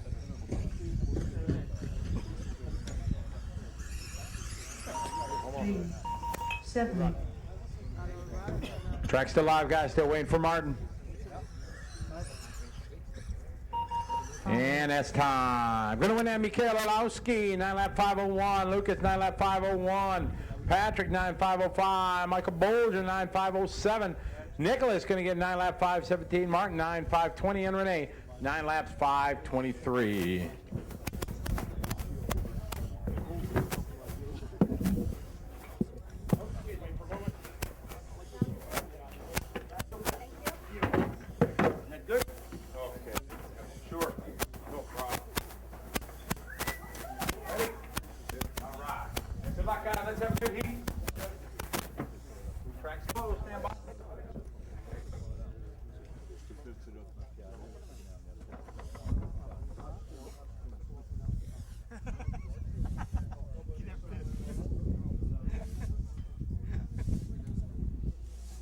Hello and welcome to Ferring in Austria. You're watching what has been live streaming of the qualifying rounds of the two-wheel drive event. We've got just a couple of races or qualifying heats left in this two-wheel drive event, and we need to get started getting set up for the finals action. The finals kicking off this afternoon at 2:45 local time, Central European time. So make sure you're around for then. We've got the practice A final, all the lower finals, and of course the 3 legs of the main A final. But to get you in the mood for those final action, we're going to show you a couple of videos from the last few years of RC Racing TV. Firstly, we're going to kick off with the large-scale buggy from 2 years ago, 2010, which was held right here at this very track. So you can see just what the action is like in a final from this demanding Ferring circuit. We'll then move on to looking at the finals from last year's two-wheel drive electric buggy Euros, held in Pau in the south of France. A very similar track to this one in as much the same way it was dirt. A large track again for the guys to race on, and you can see there how Lee Martin was able to defend his European Championship title. So we'll start off with the large scale buggy from here from 2 years ago, and then look at the finals of two-wheel drive from last year in Pau. Join us for the main final action kicking off a bit later this afternoon, but in the meantime enjoy these videos.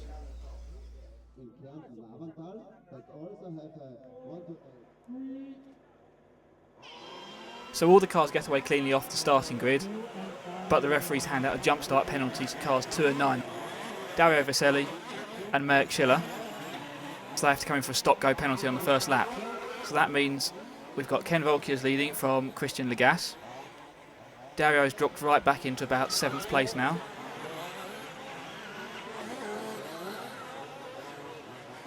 Christian makes a mistake and that allows Nick Visser up into 2nd.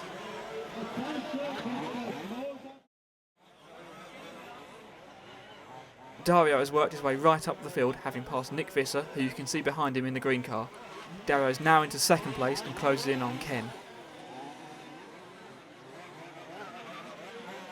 After pressuring him for a few laps, he makes a great pass on the tight infield before the crossover jump. Unfortunately, just after the double jump, Dario's car slows down. Looks like there's a problem with his car, and he's out of the race. That leaves Ken taking up the lead as Dario's car quickly recovered to the pits, and his mechanics try and sort the problem out to try and get him back into the race. But by the time he's back on track, he's lost a couple of laps. He's 2 or 3 laps down on the rest of the field. Halfway point, Ken still out in front, Nick Visser running in 2nd place, and Patrick Sveisner running in 3rd.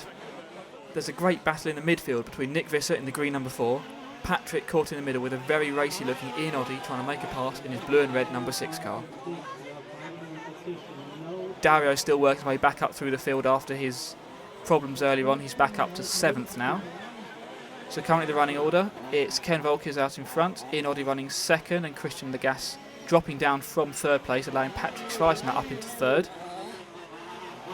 Then we get a problem from Patrick Sveisner, so that leaves Ken leading Ian.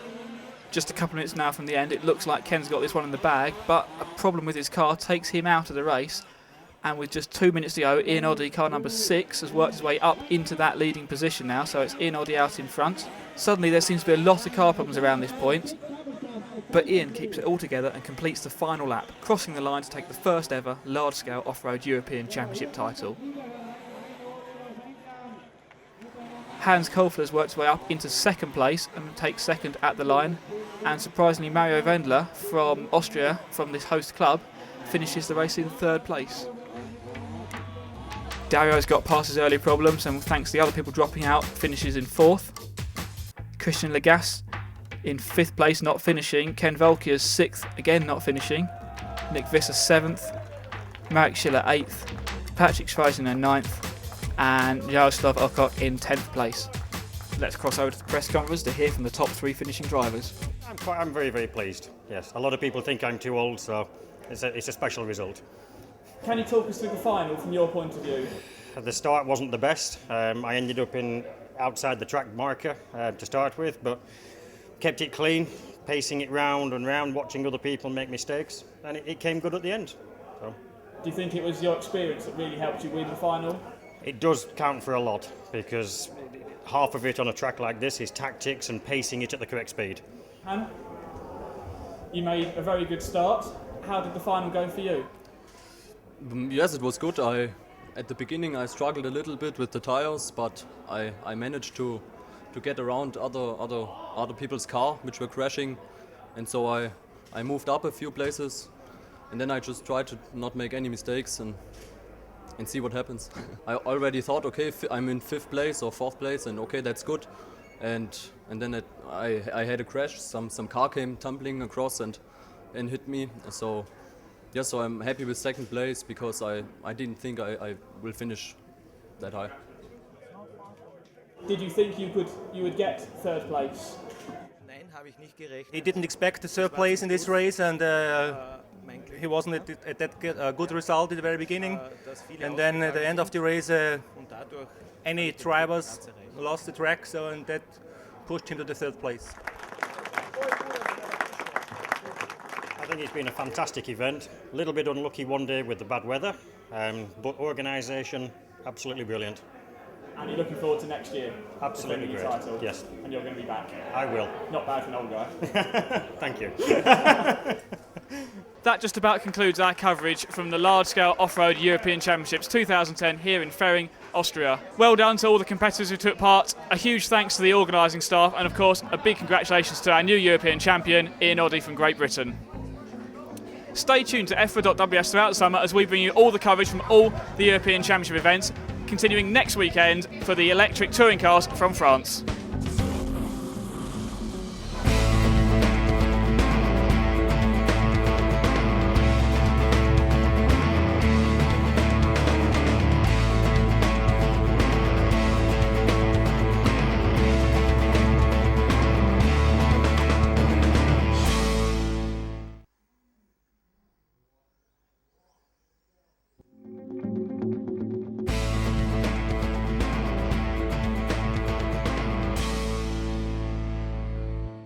So here we are, it's the two-wheel drive A final action coming up now. 3 legs, fantastic racing. Are you sitting comfortably? Then we shall begin. Okay, here we go, the A final, leg number 1 here at the 2011 European Championships. It's a great start up front, Neil getting away cleanly from Lee Martin. Jorn is there in 3rd place, and that's how they come over the jumps the first time in front of the driver's stand. So Neil out in front, Lee Martin running in 2nd, Jorn Nyman running 3rd, and then Paul Bradbury 4th off the grid. The grid order through the first few corners. Oh, and then coming off the quad jumps, Neil makes a small mistake, and that allows Lee up into the lead. Jorn is up into 2nd place, and Neil down to 3rd, and Brad is in 4th. Here we can see a slow-mo the replay. 3 cars just touching a little bit as they land off the jump. Neil getting a bit sideways, and that puts Lee out in front. Now, Lee's starting to pull away already. Neil is now under pressure from Jorn behind him. Here they go across that quad jump again. Oh, and this time it's Jorn who makes a mistake, and so Brad is up into the 3rd place. Paul Bradbury up into 3rd spot. Neil still running 2nd, and you can't even see, just see Lee in the top of the picture there. He's pulled out a massive lead already at this stage of the race. So a little bit later on, and Bradders has got past Neil. So Paul Bradbury up now into 2nd place, Neil down to 3rd. But unfortunately, it wasn't to stay like this for much longer because on the penultimate lap of the race, Paul Bradbury breaks his car and drops out of the race. But Lee Martin, look at all the clear track he's got around him, well out in front, down the back straight he goes. On his final lap of the race, the defending champion started 2nd on the grid, coming round in front of the driver's stand, round the last corner, across the table jump, and Lee is going to win leg 1 of the A final. Neil finishes in 2nd place behind him. Hupo Honigel finishes in 3rd place. Jorn is 4th, and Ellis Stafford completes the top 5 in leg number 1. Moving into leg 2 of the A final, and it's Neil Cragg again getting a good start from pole. Lee's behind him in 2nd place. Jorn is still there in 3rd, round in front of the driver's stand. Brad is still running in 4th. This time it's across the quads for the first time. And again on the first lap, Neil makes a mistake coming across the quad jumps, and Lee takes the lead on the opening lap of the race. Let's look at that again in slow motion. It's just Lee gets his timing spot on. Neil gets it a little bit wrong. Lee jumps across top to take the lead.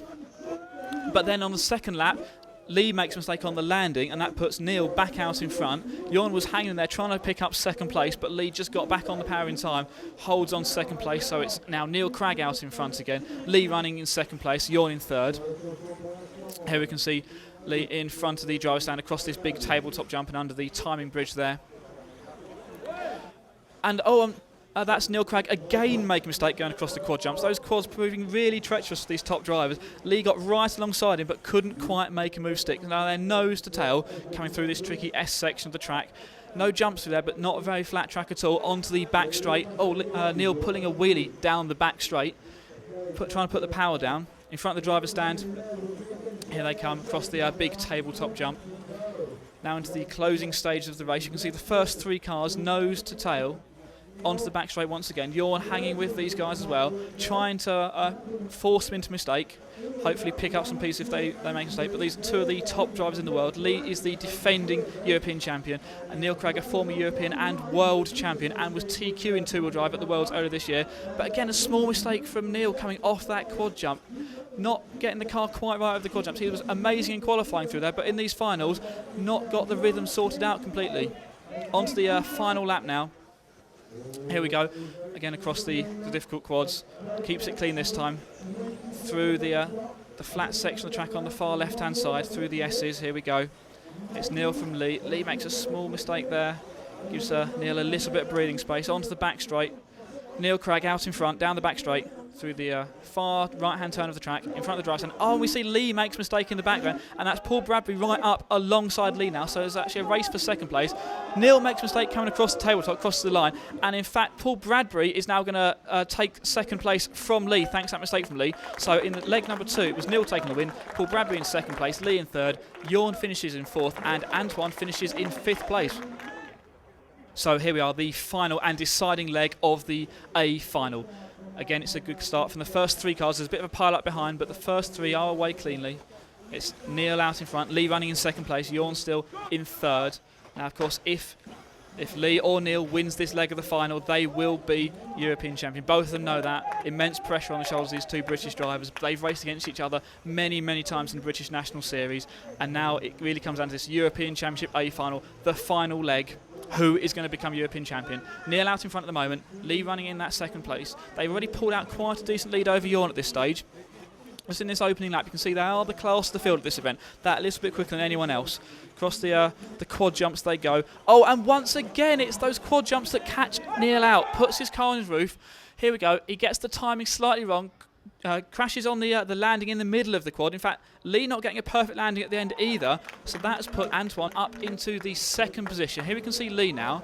He's already got low. Look at that track space he's got behind him. Lee getting the move on, putting the power down, starting to pull away from the rest of the field. You can see loads of clear track around him now. That's the gap back. It's now Antoine running in 2nd place. French local driver. There's a massive French crowd here for this finals day, cheering their local driver on. Antoine is running in the 2nd place. And just as we're talking about him, he makes a mistake coming off the end of the quad section. That puts Neil Cragg back up into 2nd place. So Neil back in 2nd. Lee pulling away at the front. Coming on to the last few laps of the race now. Last final lap. Here he is, Lee. Look at that clear space he's got around. No one in sight. Miles clear of the field. Lee Martin, defending European champion, won the first leg, was beaten by his countryman Neil Cragg in leg number 2. Here he comes in front of the driver's stand, round the final corner, cross table jump, and Lee Martin is going to defend his European champion. Lee Martin, 2 times European champion, 2-wheel drive, electric off-road. Neil Cragg comes across the line to finish in 2nd place, and huge cheers from the French crowd as Antoine finishes in 3rd, which puts him 3rd overall on the podium. Let's go over to the podium celebrations and the press conference from the finals.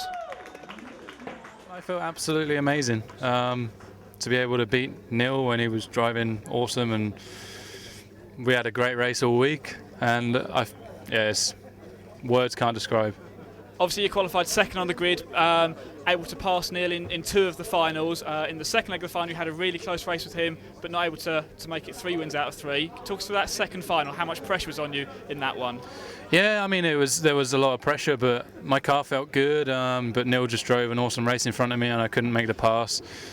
So I made a stupid last effort on the last straight and crashed and dropped down to 3rd. But you know, props to him. He drove awesome that race. Moving to Neil, second place. You put it on pole, had a good start in all 3 legs, but then it seemed to be that quad jump in the middle of the track that caught you out in all 3 legs of the final. Yeah, it did. I was really gutted because I've been really good in it all week in qualifying, and then in the practice it was good. Comes to the final, I was a little nervous on it, especially first laps, but what can you do, you know? It's been a tough week and the racing's been really close and really good. It has been really close, and also a fantastic year for you, of course. British national champion in 2-wheel drive, TQ at the World Championships as well, and TQ here just not quite able to make that step up into Almost, the champion. Yeah. Half a job done, but never mind. Maybe next time. Antoine, 3rd place. It has been a long time since we've had a French driver in an off-road A final, but here we are, and 3rd place on the podium. Congratulations. En fait, j'ai un peu. Antoine said he's still in a bit of a state of shock. He's done a lot of work for this, and he thinks he's probably going to be more aware tomorrow what's actually happened to him. For the time being, he's just somewhat shell-shocked. And is this your lucky hat? Ouais. So behind those 3 drivers, it was Jorn Nyman finishing in 4th overall, Hupo Honegal finishing in 5th, Paul Bradby finishing in 6th place overall, Peter Pinish finished 7th, Ellis Stafford 8th, Martin Creel 9th, and René Trauner finished 10th, rounding out the A final here in Pau. So it was these quad jumps behind me that had a huge impact on the overall result of the 2-wheel drive class. Stay tuned to EFRA.ws throughout the rest of the week as we bring you all the action from the 4-wheel drive event starting tomorrow with the practice day.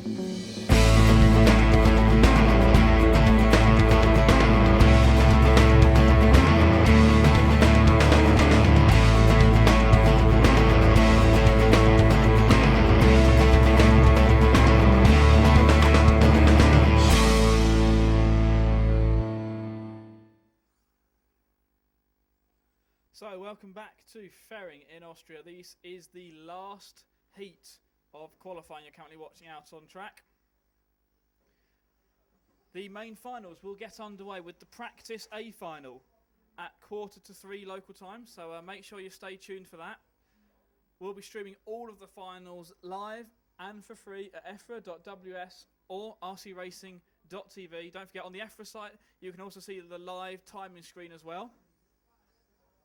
We've got the practice A final up first, and then of course we've got all 3 legs of the A final and 1 leg for all the other finals throughout this afternoon. Stay tuned to EFRA.ws or rcracing.tv for all the news, for all the action from all the finals right here from Ferring in Austria.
Hello everyone and welcome back to Ferring. This is the A final practice run about to come out on track now. In fact, they're out on their warm-up laps at the moment. Drivers just making any last-minute adjustments to their cars. This is going to give them a chance to practice their starts, see what it's like racing against these other cars in an actual race situation. So it's time for the cars to get lined up on the starting grid. Of course, it's going to be Lee Martin starting on the pole position, David Ronnefeld starting second, Hupo Honigel starting third, Jörn Neumann is fourth, Peter Pinish fifth, then Neil Cragg, Tom Cockerell, Paul Bradbury, Dan Bloomfield and Rene Trauner bringing up the rear in this A final. This is the practice run, remember, so it doesn't count for anything. Chance for the drivers to get to know each other on the track, make sure they can fine-tune their buggies for the first proper A final. So here we go, the guys. Some of them diving into the pits, make some last-minute adjustments onto the cars. Lee Martin hasn't even got some number stickers on his car, so Scotty down there getting some number stickers correctly onto the car. The EFRA median team wants to do something.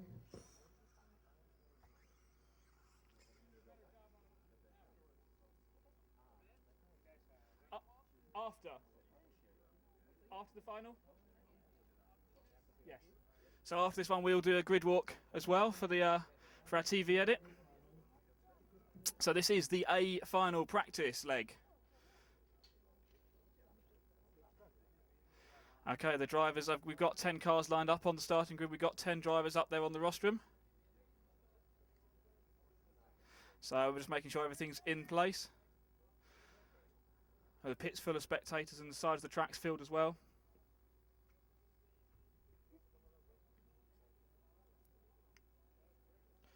So here we go then, we're just getting ready for the start of this A final practice leg. We're just clearing the grid at the moment, getting all lined up. And we're just waiting for race control to give us the okay, and then we're going to be underway. So drivers up on the stand looking rather relaxed at the moment, as they get ready for this practice leg. So we're starting on the front straightaway with the main grid. Lee Martin's car angled into that first corner. So here we go, we are ready to race here in Austria for the A final practice leg. We've been given, race control's been given the okay to go. 10 drivers on the stand, 10 cars on the track. We've got marshals out as well. Let's see what happens in this practice leg. Lee Martin starting on the pole position.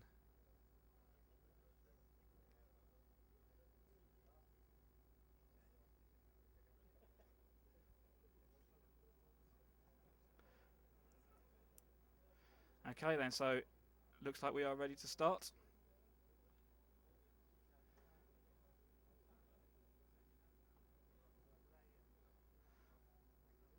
Just a slight delay here while we get everything sorted out. So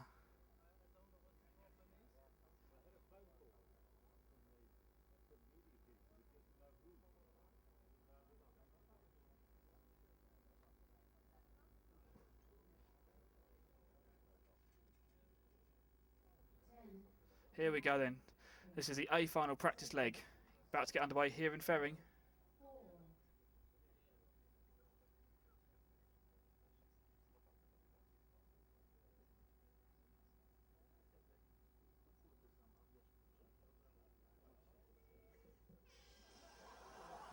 So there we go, jump start for Hupo Honigel on this start of the A final as one of the crowd makes a beeping noise, but it's Lee Martin, the orange and white buggy, that leads the field away.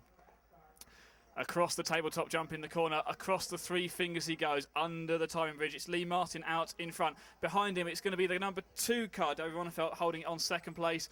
And it looks like we've got Jörn Neumann in third. Hupo dropping back a bit after that jump start. And in fact, he's been given a stop-go penalty, so Hupo right down the back of the field. But look at this great battle we've got coming across the triple jumps now behind. Down the start-finish straight. 3 cars, nose to tail, that is going through the first corner. Down on across the ski jump at the far side of the track. Across the double, the tabletop jump. And then across the 3 fingers, it's going to be Lee Martin out in front. So Lee Martin, our race leader, he comes round the infield section of the track. Across onto the triple jumps now. Lee Martin, the orange and white car, clearing the triples.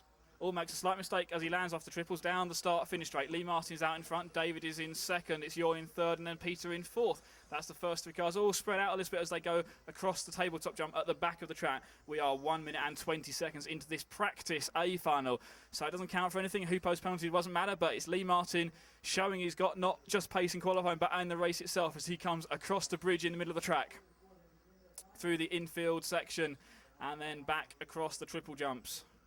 Lee Martin, the orange and white car number 1, is out in front. And if we drop back from Lee Martin, we can see the number 2 car immediately behind him on the track of David Ronnefeld running in the second plot. That's the white and green car running in second. He goes across the corner tabletop now, and then he comes back round the hairpin across the 3 fingers, manages to clear that nicely. Drivers thought the 3 fingers would be a big incident area during the A finals, but so far nothing really happened there in that A final. But it is a practice leg, so drivers may be taking it a bit more carefully around this first few laps at least. But it's going to be Lee Martin followed by David Ronnefeld down the start finish straight. You can see the gap between them as they go across the ski jump at the far side of the track, then across the big tabletop jump. They are streets ahead of everyone else, and Lee makes a big mistake landing off the corner tabletop, puts it back on 4 wheels, and then heads back across the 3 fingers in the middle of the track. Makes a small mistake there. That puts Ronnefeld right on his tail. They come round the cobbled section. Up the short straight, Ronnefeld goes up the inside, makes a move, stick for lead. So David Ronnefeld in the 2 car, up into the lead. Lee Martin dropping down to the second spot. These 2 cars battling. We're about halfway through the race, and then Ronnefeld makes a big mistake coming across the triples. It's first and second, nose to tail as they go across the front straight. Down the back straight away, and then across the ski jump. It's the orange and white car number 1, the race leader, followed by the green and white car number 2 in second place. Lee Martin, David Ronnefeld have been the class of the field in qualifying. Ronnefeld should have TQ'd the last round, but due to penalty started second on the grid.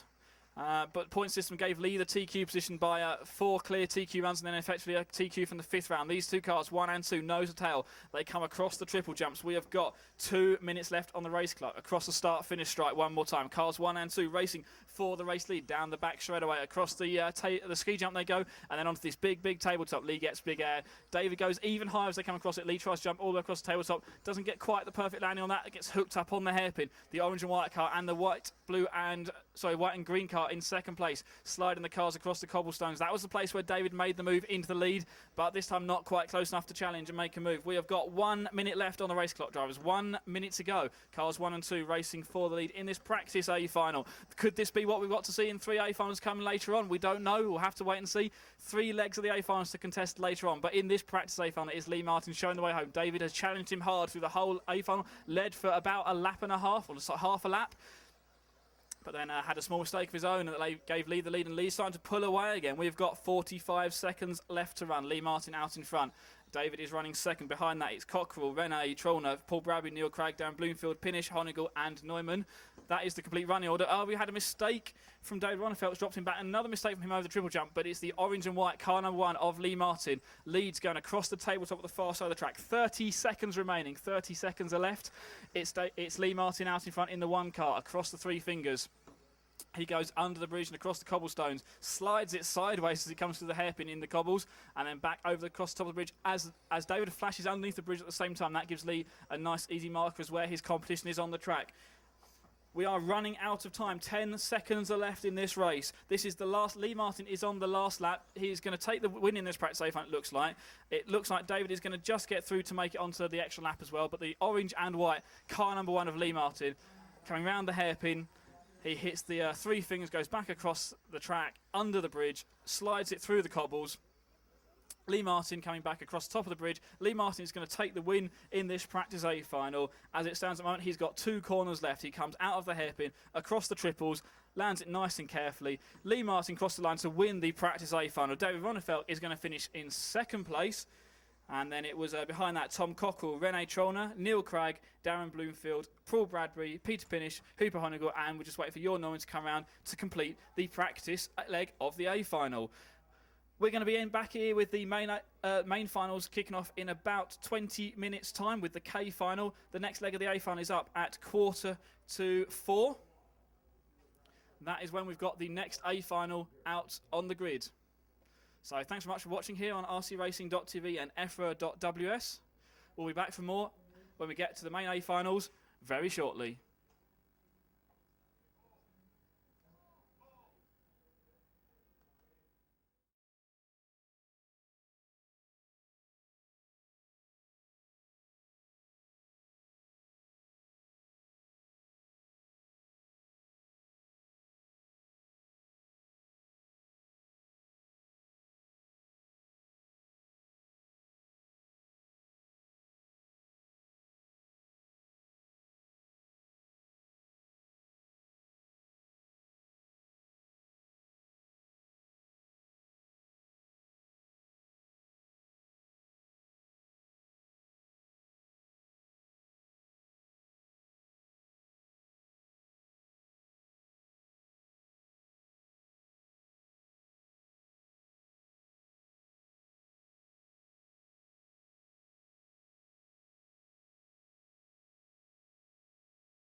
Hello and welcome back to Ferring in Austria. We're here for the 2011 European Championships.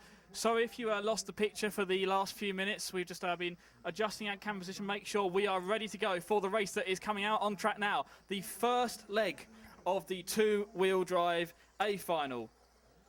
So Ferring in Austria is the home of the 2012 Electric Off-Road European Championships. Thank you very much for joining us. You're watching us live either at EFRA.ws or rcracing.tv. Don't forget, on the EFRA page we have also got live timings, so you can follow the timings along with the race live as well. This is the warm-up laps you're watching at the moment, so you haven't missed any of the action here from Austria.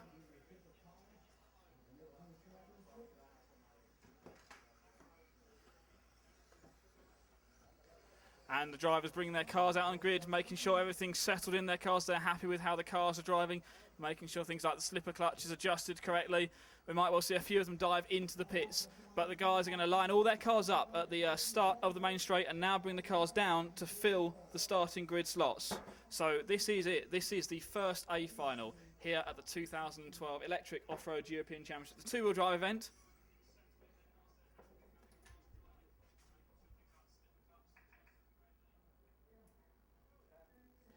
Right, we have got 30 seconds to start. We have got Lee Martin sitting on pole position. Lee won the practice final from Ronnefeldt, who starts second on the grid. But that was just a practice final. Let's see what actually happens in this, the first leg of the A final. We are at 15 seconds to start. The track is packed. Here we go. 10 seconds to start. Good luck, everyone.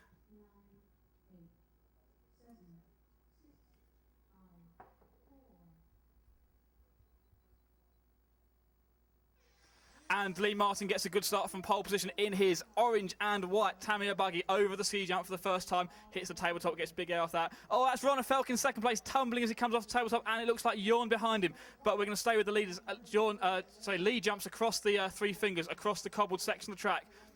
It looks like it's going to be Hupo in second place in the number 3 car, the blue and yellow car. Lee out in front, Hupo running second. Then Neil Cragg from 6th on the grid is up into the 3rd spot. They come round across the triple jumps for the first time. Lee is out in front. He's got quite a bit of clear track. His lead as he crossed the line for the first time is already 1.3 seconds, and this is just lap 1 of the A final. Leg number 1, Lee out in front in the orange and white buggy across the corner tabletop jump through the hairpin and then approaching the 3 fingers. He clears out nicely. Oh, and behind him it's Hupo that has a problem. So Hupo gets caught up coming out of the hairpin. So if we look at the end of the cobbled section, we're now going to see it's going to be Neil Cragg in the red and white buggy running in second place across the bridge through the infield section of the track. This is now the battle for second place. Neil Cragg in second, Hupo is third, and then Ronnefeldt right behind in fourth place. These 3 cars racing for second place. Lee is miles out in front. We're going to focus on this battle for second place. 3 cars nose to tail down the back straight across the ski jump they go. Hit the big tabletop jump at the back of the track. It's going to be Neil, followed by Hupo. Ronnefeldt in the 4th spot at the moment. And then we've got Peter Pinish behind that trying to join in the party. And Jorn Neumann and Paul Bradbury. We've got 1, 2, 3, 4, 5, 6 cars running nose to tail. They go across the bridge. Hupo looking for a way past Neil. They come round this infield section. Neil gets caught up on the pipes. Doesn't lose too much time. They battle across the triples in the middle of the track. Oh, Ronnefeldt makes a big mistake, but hangs on to 4th place. But is now under massive pressure from the yellow and green car, Peter Pinish. But it's the red and white car of Neil Cragg running in second place, gets big air across the tabletop, and then Hupo catches the pipe there behind him. So this is the battle for second place. You've missed nothing out front. Lee Martin in the orange car is still miles clear. We're going to focus on this battle for second place. Neil Cragg across the bridge. Then behind him it's going to be Hupo in the number 3 blue and white car, and David Ronnefeldt right behind that in the white and green. Crossing the triple jumps they go. Oh, Ronnefeldt makes another mistake cross triple and takes Pinish out with him. So that's a big mistake there from Pinish. But that's going to give Neil Cragg a clear run in second place. We're about halfway through the race. Halfway through. So we're going to cut back to our race leader, which will be Lee Martin. He goes across the cobbled section of the track. He approaches the bridge in the middle of the track, jumps across the bridge. The orange and white buggy running in the race leading position. He was leading last time by about 4 seconds as he hit the stripe. So this orange and white buggy coming back past our commentary position in front of the camera stand, down the front straightaway. Through the sweeping turn he goes and then hits the ski jump at the far side of the track. Clears that nicely, and we've got behind that Neil Cragg running second. Just give you a rundown of the race order. It's Cragg in second, Honegel in third, Neumann in 4th spot. Then Pinish, Ronnefeldt, Bradbury, Cockrell, Bloomfield and Trulner. But out in front it's going to be Lee Martin running across the bridge. Through the infield section he goes.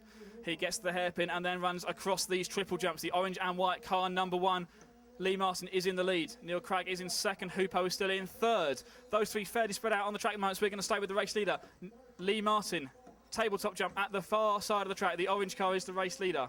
He comes round across the 3 fingers now. The race leader is the orange and white car number 1 of Lee Martin. A final, leg number 1. We have got 1.5 minutes to go. So your race leader is the orange and white car 1 of Lee Martin. He goes through this infield section and then hits the triple jumps in front of race control now and across the timing line. So Neil Cragg in the 1 car is leader. Sorry, Lee Martin in the 1 car is leader. Neil Cragg running in second place and Hoopo is third. First 3 cars, they've been this way for about 1.5 minutes now, and we have got 1 minute left on the race clock, 1 minute to go. The orange and white car is out in front. He is leading by 3 seconds at this late stage of the race. The orange car of Lee Martin clears that bridge through the S section in the middle of the track. Back round across the triple jumps, the 1 car, the defending 2-wheel drive European champion, double 2-wheel drive European champion, out in front at the moment. Hits the ski jump at the far side of the track. Then across the 2 tabletop jumps at the very back side of the circuit, through the tight hairpin and then across the 3 fingers, the part of the track that has caught so many drivers out, but not Lee Martin. He clears that nicely, slides the car as he goes through the brick section of the track, and then across the jump in the middle of the track through the infield section. We have got less than 20 seconds on the race clock. Lee Martin clears the triples one more time in his orange and white Tamiya buggy down the front straightaway. It's going to be the final lap for Lee now. Lee Martin out in front, hits the ski jump. And then the big jump at the back of the track. The orange and white car is your racer. It's your defending champion. Through the tricky 3 fingers. Once again, clears it nicely. Running through the infield section. Time's running out. This is the last lap. Lee Martin comes across the bridge. He goes through the S section. It's all about Lee Martin now. He is miles clear of anyone else. Through the jumps, there's a crash in front of him. It doesn't matter. Car number 1, Lee Martin crosses the line, takes the win in A final, leg number 1. Defending champion, so far off to a good start in these A finals. Wins leg number 1. Neil Cragg finishes in second place. Hoopo third. Then Peter Pinish is in 4th place. It's going to be your Norman finishing in 5th. Then it's going to be Cockerell finishing in 6th place, Bradby in 7th, Ronnefelk all the way down in 8th place, Darren Bloomfield 9th, Rene Charnett in 10th, but no doubt about the winner of A final, number 1, Lee Martin, British driver, out in front, dominating the field, winning by an impressive 5 seconds in this A final leg, number 1, showing the dominance he showed 2 years ago in Austria when he TQ'd and won the event there. He won the event last year in Pau in the south of France, and he's won the first leg of this A final. Well done to Lee Martin. Neil Cragg finishing second, Hoopo finishing 3rd place. That puts them all in great positions for later on. We'll find out what happened with David Ronnefelk a bit later on. So the cars are brought back to the pits now. And it's going to have a short break now before we get ready for the next one of the races.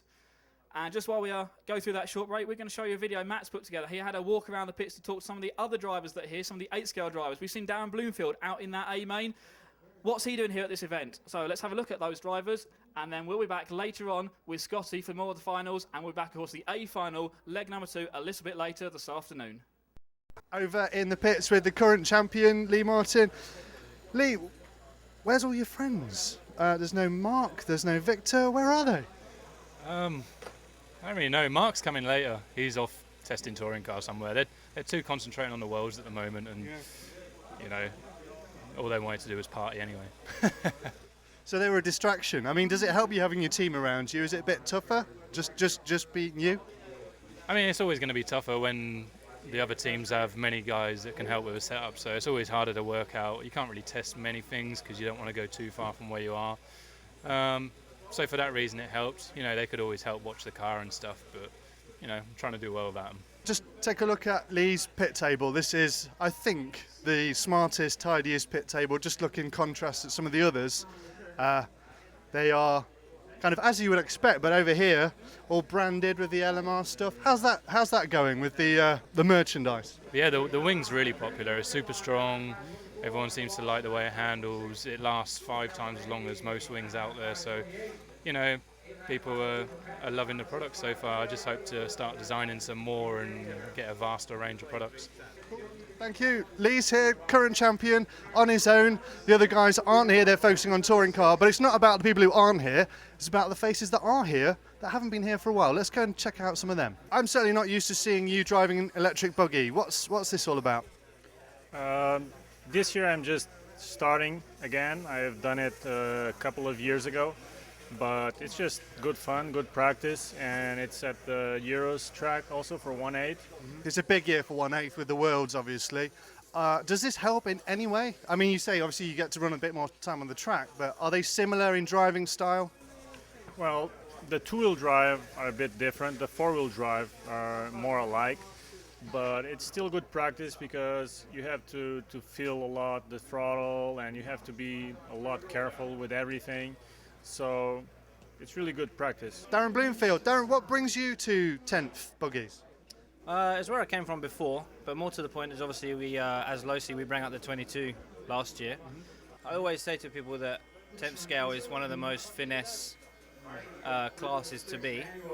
I think it tidies up your driving, it makes you smoother. I think it can definitely help your driving, yeah. Another new face to me, to this class anyway, David Ronnefeld. David, how are you doing? I'm doing fine. You're doing fine. What brings you to electric buggy? I think it's pretty fun, and two-wheel drive, for me, it's like the hardest class you can drive. So if you're good at two-wheel drive, you can always be good at any class. I think it's good practice for 1/8 as well, and mileage for the fuel and stuff. Jakey, how are you doing? You mean in general, or? Yeah, just in general. Nice weather. In general, I'm pretty good. In the race, not so good. Actually, I'm here because I want to make my own electric cars too. And the problem is that the company is small and I have to do so many things. I have to wear so many hats. So I'm not only designing cars. So that's why I don't have a 10 scale yet. But I'm working on one, and the four-wheel drive's pretty much designed already. So now it's just a waiting game. What would you call it? The car 10? Is there, I mean, I don't want to pry into the names and the development of, but I'm just thinking, the electric car, what could it be? Well, I'm going to call it the four-wheel drive most likely, because it's four-wheel drive and two-wheel drive. Okay. There's quite a few drivers here from the 1/8 buggies who've come here. Do you think the class is getting bigger? I think it is, and I think it's a good thing. I think more of the top drivers in 8 scale should switch over and race 10 scale. I think it would be interesting to see. I think David Ronnefalk, who's I think mostly raced 8 scale throughout, even though he's young, he's been racing for a long time. He's mostly known for racing 8 scale, and he's qualified second twice now in a row in 10 scale, so I think that's really good. And that shows that even if 10 scale isn't your main class, you can still be competitive in 10 scale.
Good one, guys. Cars at the starting grid. We get ready for our I-final.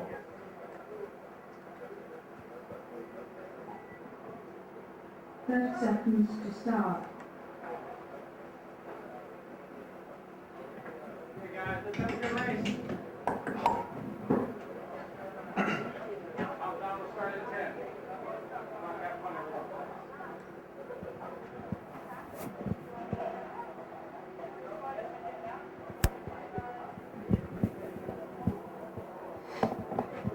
10, 9, 8, Achter wieder vorne, ich mache die hinten. 5, 4. And let's have a good start. Yeah. All right. Very good start, drivers. Here we go. I-final. Two-wheel drive I-final. Double on the corner, tabletop, bunch of cars getting tumbled over. Great start there for your pole set, Nicholas Klodas from Greece. I have stop and go penalty for the number 10 car for pushing at the start. So car 10, next lap you have to come in for your stop and go penalty.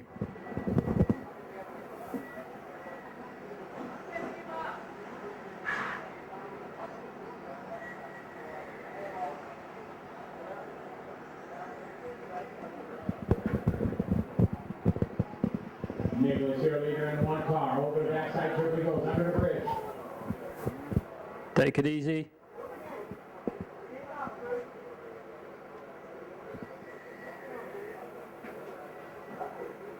Stop. And go. Nicholas here, leader here down the pit straight. One Patrick, his second spot. In the two car. Now that's going to change around. Michael Bossel. Car number 7, stay on the track. Michael having a great start from 7th on the grid quickly after the 2 spot. Good battle here. On the hairpin. 7 car goes a bit wide, gives him a chance to go to the inside. Good pass there. 8 car moving up to the 2 spot. Followed by the 3, the 7, and the 4. Now Nicholas, your leader. Into the triples he goes. Second spot. It's going to be Phillip. Oh, Phillip crashes out of the triples. That's a huge break for our leader. Nicholas going up over the big tabletop. Perfect. The battle now down the right side, straight on the inside. Wheel, they go. Beautiful pass there. Michael Bossel going for the 2 spot in the 7th car. In the right side, left side, here can they go over the backside triple. Onto the bridge, you can see our leader going over him. Then it's going to be the 3 car, followed by the 8. Andrea from Italy. What? Oh. Our leader coming down the pit straight right now. It is the 1 car, Nicholas from Greece. Tell me if where. Second spot. Now going to be the 7th car. Great run here from Michael, followed by the 3, Andrea.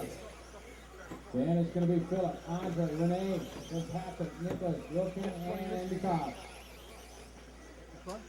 Watch the end of the front straight, guys. Watch the end of the front straight clear. So how's it changed? The race right now for 2nd spot. Coming over the bridge right there. Michael in the 2nd, right behind him, Andre in the 3. Phillip in the 8. Up to the triples they go. Michael 2 along, everybody. You listening? 4th spot, having to do single. Here's Andre in the 3 car now, right behind the 7 car. They come up to the right side roller. Oh, the big tabletop, big air. Normal. Huh? Andreas closes up a little bit on Michael. Michael protects the inside, spins out there. Andreas now going to move up. Channel 1, internal. Michael's going to take it back. Michael in the 7. Moving up to the 2 spot, takes it back for Andrea. Our leader, Nicholas Flotas, huge lead for the 1 car. Minute 30 to go, 1:30 to go. The race right now into the triples. Michael in the 7, he comes up short. Andreas to the inside. Here comes Phillip and Andre. Yeah, otherwise they wouldn't have worked down out, the would front straight away. It's down the 4 car. Andre Welker moving up to the 2 spot. Michael right behind him in the 7. And over the left side, here they go. Spins to the right to the backside triple. 2 and a 1 there for, oh no, trouble. Looks like maybe Michael catching the curving. That's going up the 8 car, Phillip. Phillip now going to move up to the 3 spot. Nicholas, your leader, down the straightaway. Huge lead for him. We have 1 minute to go. Trouble on the triples. Everybody crashing. 2nd spot, 3rd spot crashing.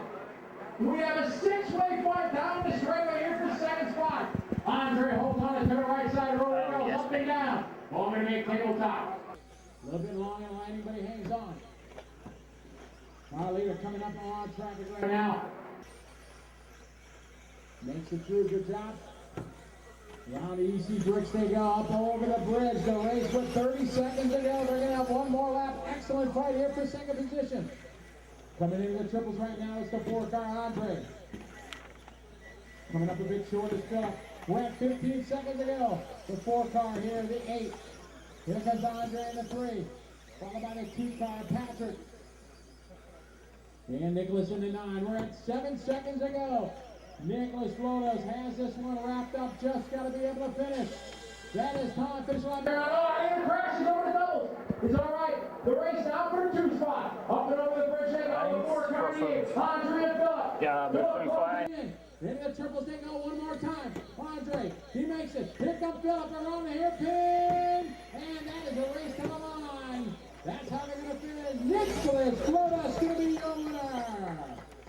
Andre Welker going to bring home second. Philip's going to get third. Andre in 4, followed by Patrick. Nicholas.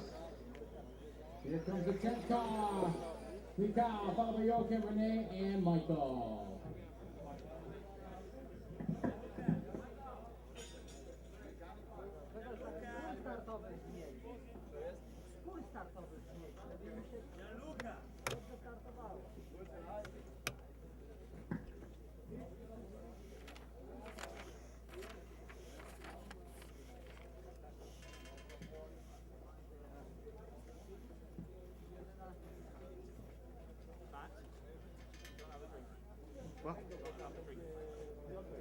Up next is our H final.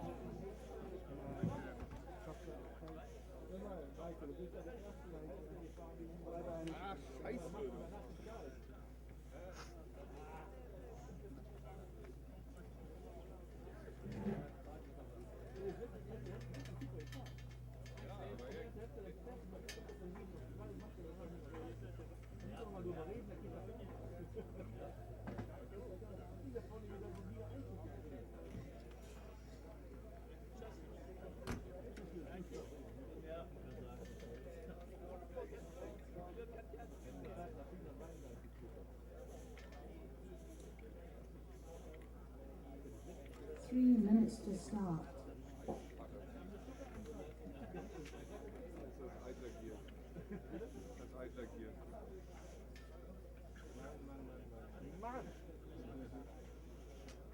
Ich habe das immer schon da vergraben, habe ich das immer schon gemerkt, weil im Zug war auf dem Bahn irgendwann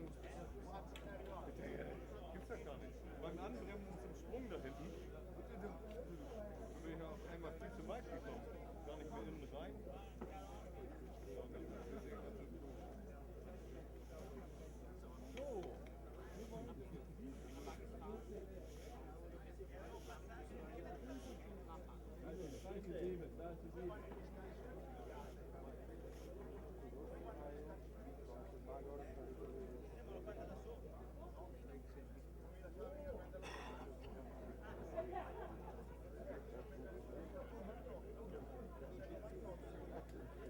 The track is open.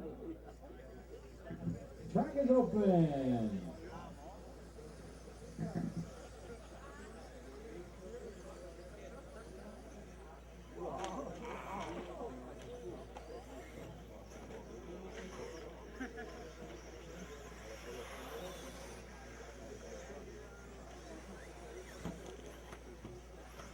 You have time to fix it if you can.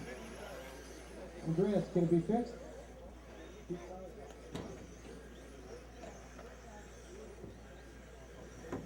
Somebody grabbed Maris's car? Is it broke or just a loose wheel? Oh, finito.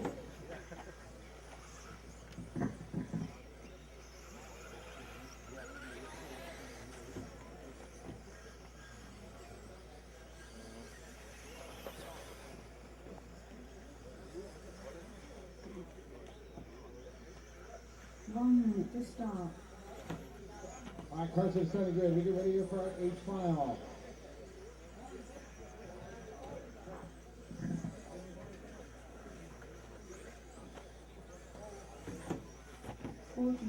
Seconds to start. That's great cars, guys. Carson's starting good, please. Position.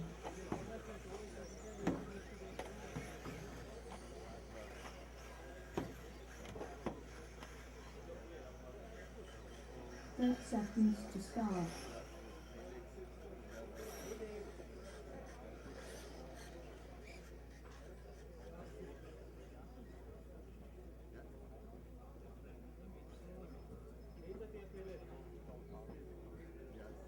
All right, everybody, let's have a good race.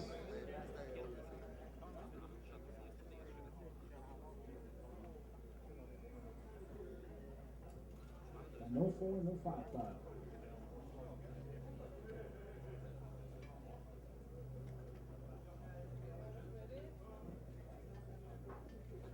Ten, 9, 8, 7, 6, 5, 4. All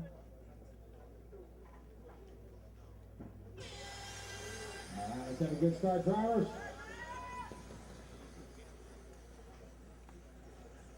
Very nice start. Here we go. We're going racing here in our H final.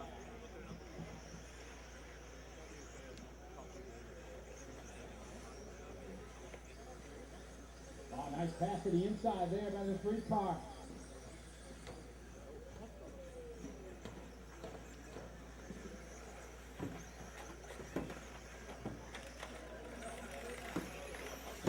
Later down the straight, he's going to be the 3 car, William White. Mark is going to be second, followed by Dimitri in the 3rd spot.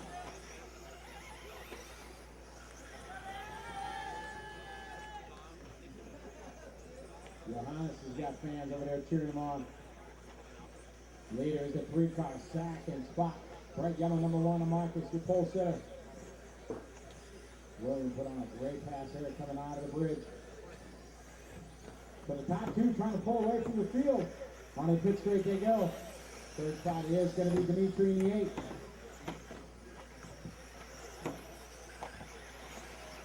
Followed closely by the 9, the 2, and 10. Good start from Michael from 10th on the grid. Take it easy, no pushing. Big fight here coming up to the hairpin on the left side before the backside triple. Under the bridge they go.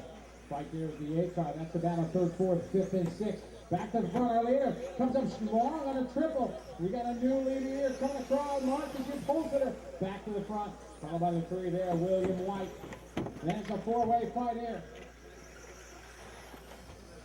Good fight here. The 8 car and the 9 car. Back to battle for 3rd. Followed by the 2 car. Fabio Ennis and Michael Bolger. Underneath the bridge. Wheel to wheel they go. The 3 and the 1. Oh, side by side over the bridge they go. William White back into the lead. Coming up to the step up. Up to the double single they go.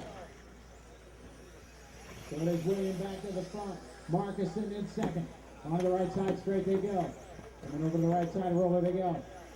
Marcus trying to go on the outside on the roller, can't do it. Wide open the door. Oh, contact there. Good job, guys. Excellent. Bit of contact there. No problem. Play on. Williams still your leader. Sackers, Broad, Marcus, and all yellow. Excellent fight up front. Coming up to the step up they go. Wide a bit sideways. Marcus trying the outside. A little bit long in the triple. Somehow lands right side of the dirt. We have 2 minutes to go. 2 to go the battle. Downhill they go on the right side straight. Up over the big tabletop. Marcus at 2nd to 1. Johannes up the 3rd spot in the 2 car.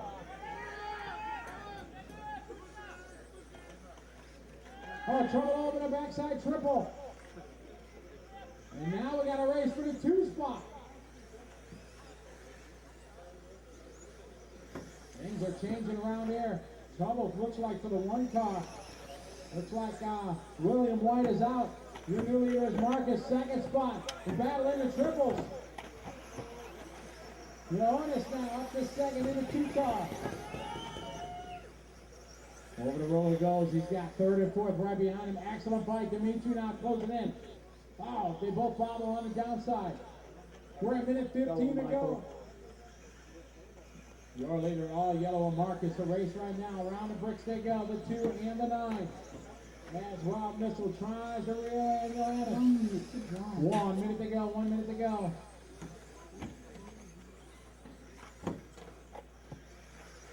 Big lead down over the tabletop for our leader.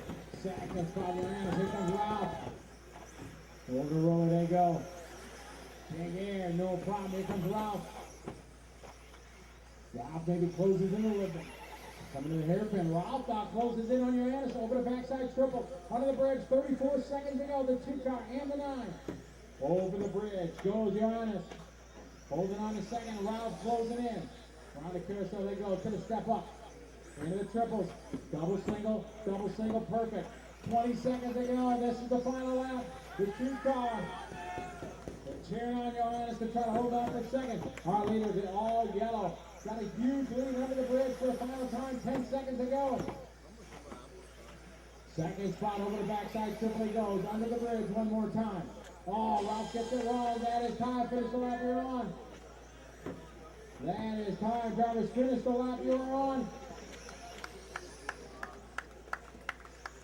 As these guys coming around. Dimitri in the 8. He's got Ulrich right behind him. Dimitri moves off the spot. Into the triples they go. This is a battle for 4th position. Double single for Dimitri. Ulrich closes in. Not going to be able to catch him. That is Todd. Couple more cars to finish up. And that is time. Marcus Scherringer going to be your winner, car number 1. Jonas is going to finish in second, and Ralph finishes in 3rd. Good run there in that H final. G final coming up next.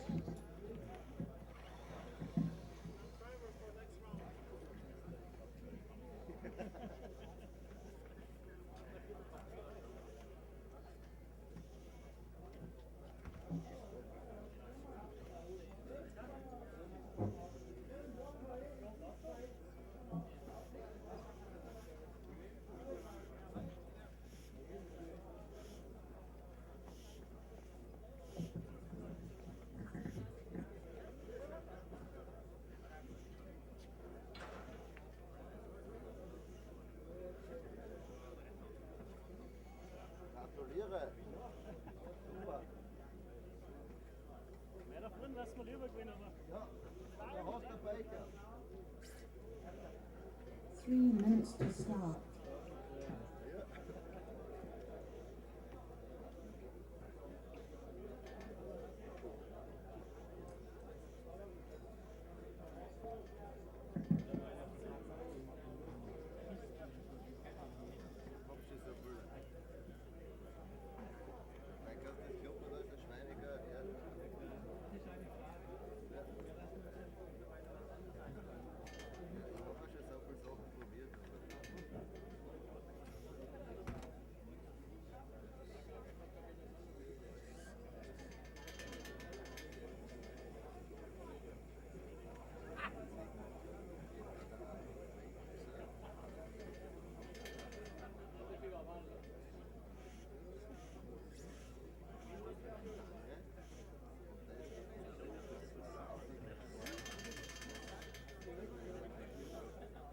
The track is open.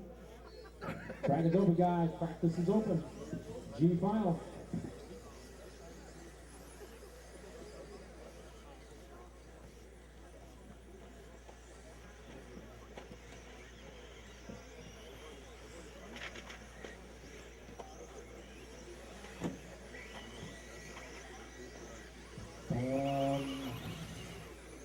Ein freiwilliger Helfer von Hering hält sich bereit.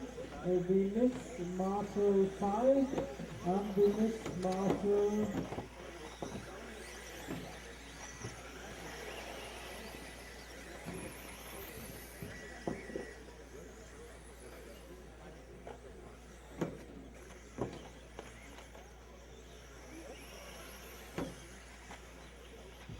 Thank you.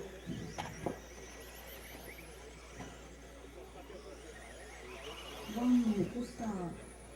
All cars starting line, please. Guys, it's starting to get guys on the lap, so let's get them up.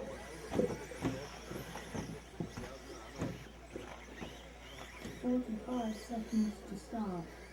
Go to your start position.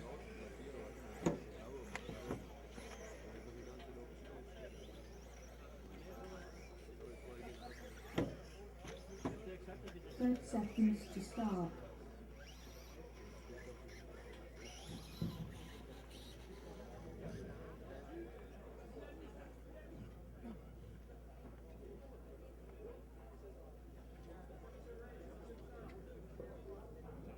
Car number 3 and 2, a little back.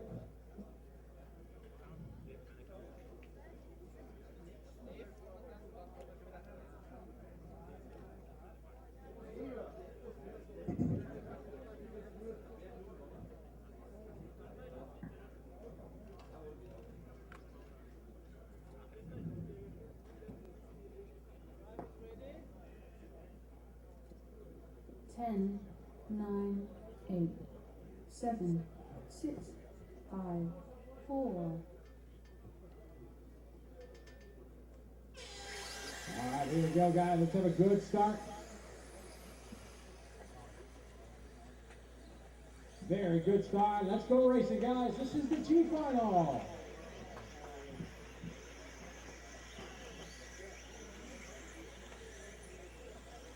Great start for your pole, center pommel.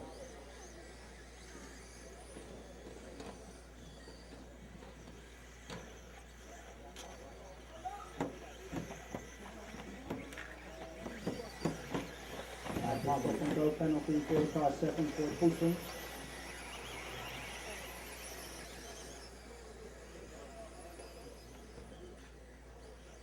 Watch out, right side roller. All right, your leader right now, Pavel in the 1, Manuel second in the 3.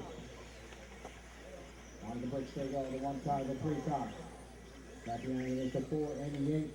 On Zachariah and Piot. Great start for Piot. Stop.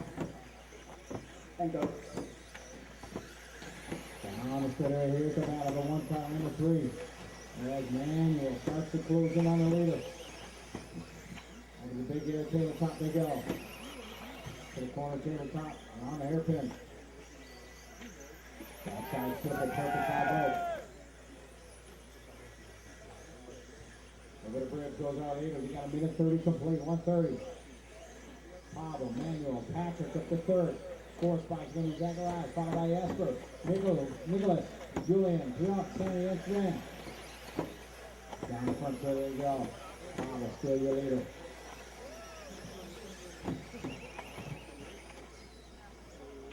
To the corner tabletop, up and down. To the backside triple. Oh, they both come up a bit short, but they save it. 3 minutes to drive. 3 minutes to go, 2 down, 3 to go. Our leader in the triples right now, Pavel. Pavel comes up a bit short. He's going to save it. And he's going to fall to second spot. New leader now, here's the 3 car. Going to take the lead on lap number 4. To the big air tabletop they go. It's going to step up, step off. And the hairpin. Oh, total air with the 3 car. Pavel going to go back by. To the inside there. Through the backside, triple, they go, the 1 to 3 on the 8 car to the inside. Beautiful pass there for Patrick in the 8. Gonna move up to the 2 spot. Wow. Coming on to the straightaway they go. We got a new leader, it's Patrick. Second spot, Pavel in the 1, then the 4. Zachariah, followed by Manuel, Jasper, Nicholas, Julian, Stanley, and Piot, and Sven. Excellent battle we got here. Your leader, Patrick in the 8, Pavel in the 1. Over the bridge they go. Watching the triples, crossing the triples, it's clear. Our leader's going to the triples here with a minute 40 to go, 1:40. Nice pass to the inside. Here's the 4 car. Zacharias now. Pavel takes it right back. Over the big air they go. Trying to step up, step off in the corner to the hairpin. It is still Patrick, your leader in the 8. Under the bridge they go. Big 8 car. Oh, total air underneath the bridge. Oh, big pile up there. It's Patrick. Minute 10 to go. Still your leader. Comes to the start finish line. Patrick in the 8. Second spot. Now he's going to be the 2 top. Jasper Asmussen up to the 2 spot. Third spot is going to be Pablo Valente in the 1, followed by Nicholas Roos in the 5. 8-2-1-5 is the order. We have 5 seconds to go. Later going to be coming up on Julian here in a minute.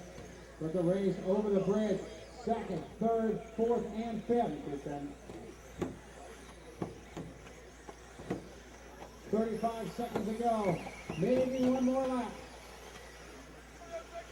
Our leader is Patrick in the 8, Jasper in the 2. Jasper closing in, doing a faster lap that last lap.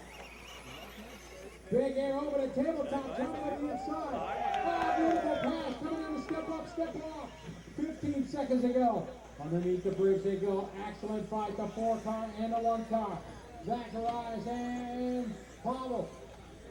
5 seconds to go. They're going to be racing to the line. It's going to be a good finish here. Third, fourth, and fifth. Into the circles they go. The last corner now, trying to slow down the curve. That's how they're going to finish. Jarvis finish the lap beyond. Patrick still running. Dave Carr on his parade lap, all by himself. Just waiting for Patrick to come around under the bridge. Excellent run from 8th on the starting grid. A fantastic run, half a lap left to go. Good at triples. No problem. Give her a round of applause. Patrick Boat's going to be your winner. Jasper going to finish in second. Zachariah is going to finish in third. Pavel, followed by Nicholas, Manuel, Sammy, Julian, and Sven.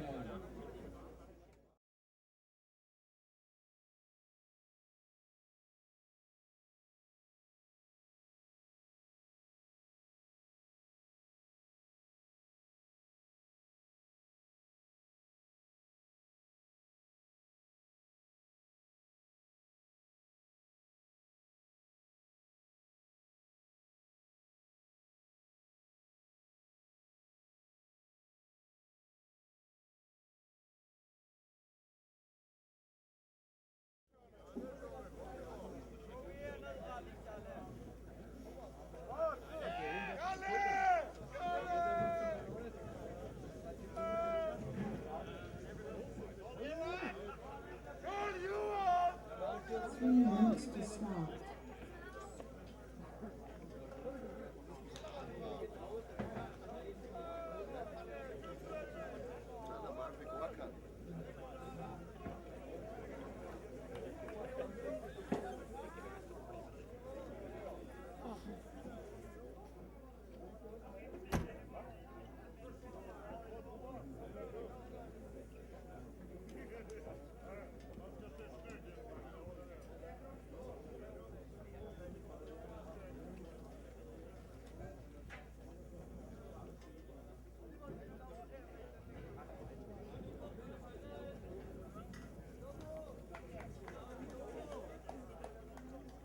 Okay. About 10 seconds, guys, till the track opens.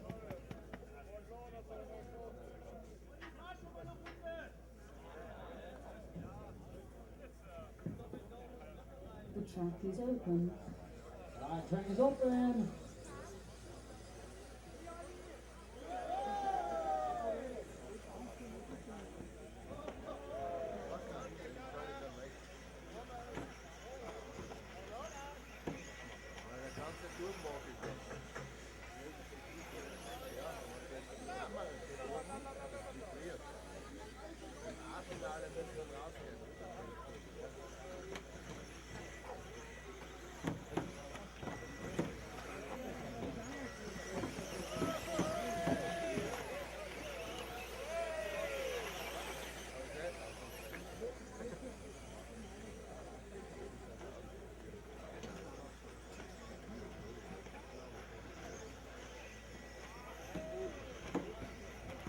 Easy, guys.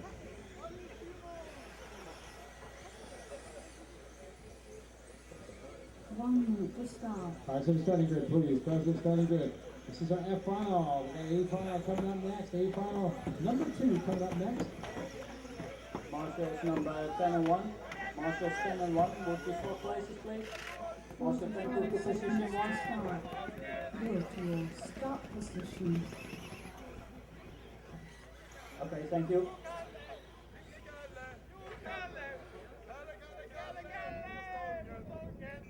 30 seconds to start.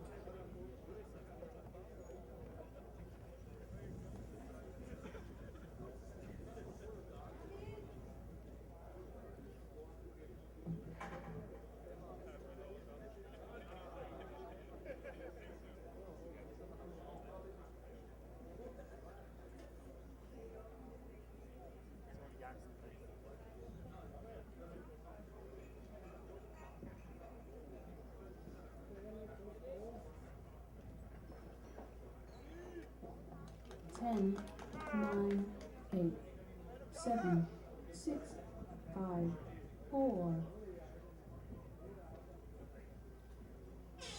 And here we go. Let's have a good start, everybody.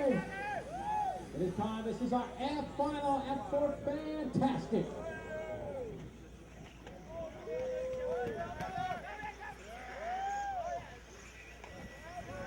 Dodging on the backside triple. Oh, man.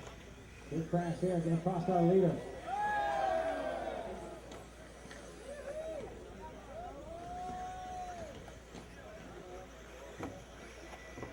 Here we go now for lap number 1. Trouble in the triples.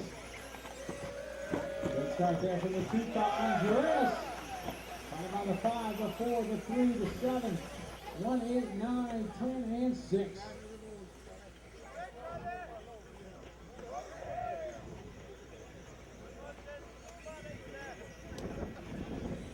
Andreas here early later in the 2 car, followed by the 5 car there of Oliver. Then we have Daniel in the 4, Thomas in the 3, Mikhail Olowski the 7.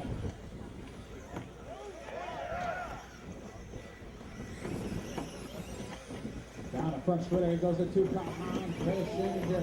Second spot is going to be by Oliver Fleischman, followed by Daniel, Thomas, Kyle. Good fight here to the right side straight. Over the big tabletop. The wind is picking up. Oh, man, couple cars getting caught in the wind.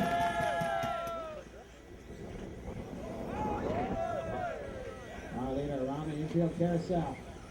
Then we'll step up, coming over the triple. It is Andreas in the 2. Second spot is going to be the 5 of Oliver. On the pit straight they go.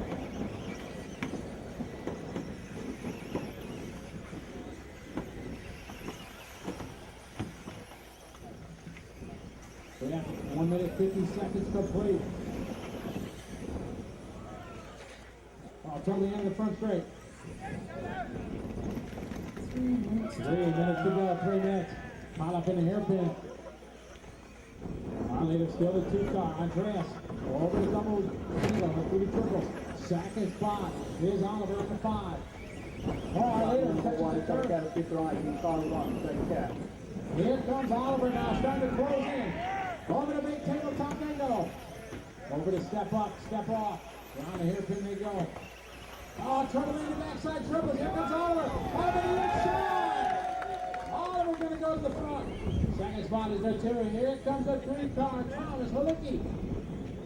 We have 2 minutes 30 seconds. We're halfway there. Into the triples they go. It is Oliver. First time in the lead here in the final.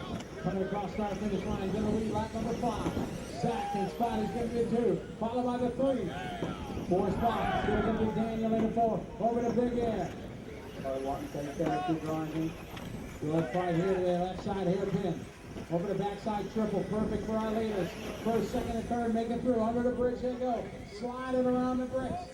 2 minutes to go. Up and over the bridge. Goes first, second, and third. A bit of a break till 4th. Into the triples they go. So the rundown with a minute 45. Oliver, your leader. Andreas is second. Thomas is third. Daniel 4th. Mikhail is 5th. Third is 6th. Carl 7th. Lucas 8th. Followed by Chris and Jill.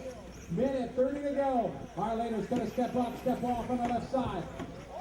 To the hairpin goes first and second is now Andreas closes in. Underneath the bridge they go. They slide it around the bricks. Oh, nice trip there for the 2 car. Closing up on our leader. Over the bridge they go. First and second with a minute 15 to go. Coming up to the triples, the 5 car. Oh, a little bit slow there on the outside. Top they roll on the inside. Oliver going by the outside. We're at 1:05 to go. So Oliver going to maintain the lead. 1 minute to go. Big Air trying to go on the outside. Can't do it. Oh, no, he crashes. Great break for Andreas. So now with 5:0 seconds to go. It's the 2 car. Andres in the lead, followed by the 3 and the 5. 45 seconds to go over the bridge to fight for the 2 spot. Oliver trying to go to the inside, too fast on the downside of the bridge, going to cost him a spot. We're at 35 seconds to go. Second, third, and fourth on the pit straight. 30 seconds, the 3 car, the 4 and the 5. Oliver trying to make a run here to third. Over the roller they go. Over the big air. Perfect by both. Your leader still is Andres. Oh, trouble fire lead over the backside trouble. We have 15 seconds to go. Oh man, nice pass by the 4 car going underneath the bridge. They're going to race this one in line. 8 seconds to go. The race here for third. Oliver trying to get by for fourth. To the triples they go. 2 seconds to go. It's a race. Oh no, Oliver coming up short. That is a race finished. The lap here on drivers. I turn around here in the F final. These guys are still racing over the bridge. Good call. Gilles, Lucas and Mikael all racing here to the finish line. Over the triples they go. And that is how they're going to finish. Andres going to be your winner. Tom is going to bring home second. Daniel third. Oliver fourth. Followed by Gerard, Carl, Lucas, Mikael, Gilles, and Chris. Good run, fellas.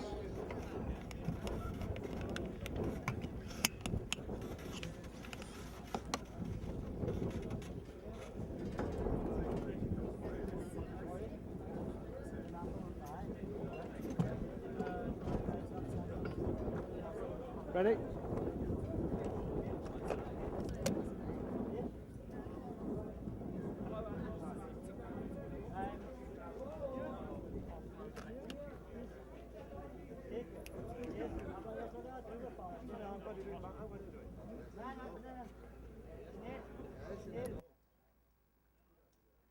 Hello, welcome to Ferring in Austria. This is the 2012 Electric 2-wheel drive European Championships.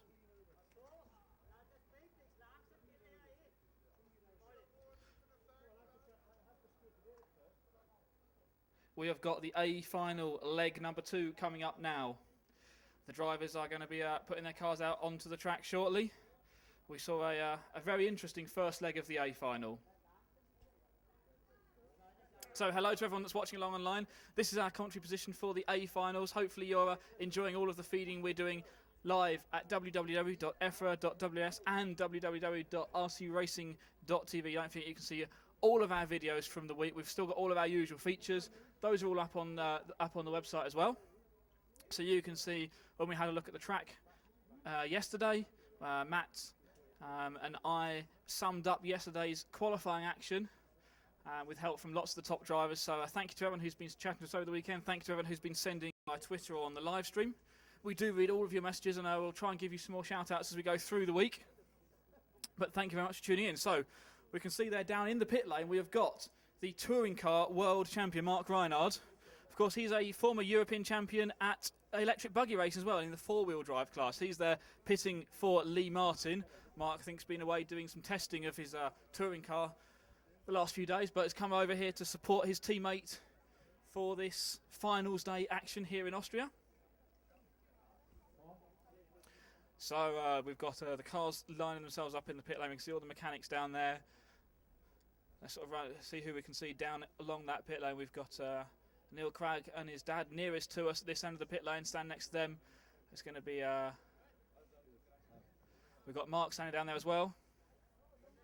We've got Martin Actor down at the far end of the pit lane in the grey t-shirt, the former double world champion. He's working on one of the Team Durango cars, it looks like, down there, pitting for his team. So we've got some of the cars down there in the pit lane. We've got the guys out on track sweeping the racing line, making sure the track is nice and raceable. We've got the EFRA officials wandering around, making sure everything is good and ready to run. So just hopefully just a few minutes more time. When I find out exactly what the time schedule is, I will let you know. But it looks like we're just preparing for the driver introductions for this second leg of the A final. It was I think we saw a fantastic practice A final. Hopefully you're watching along to that one. It's some really great action there, particularly between the top 2 drivers. That was a really good race.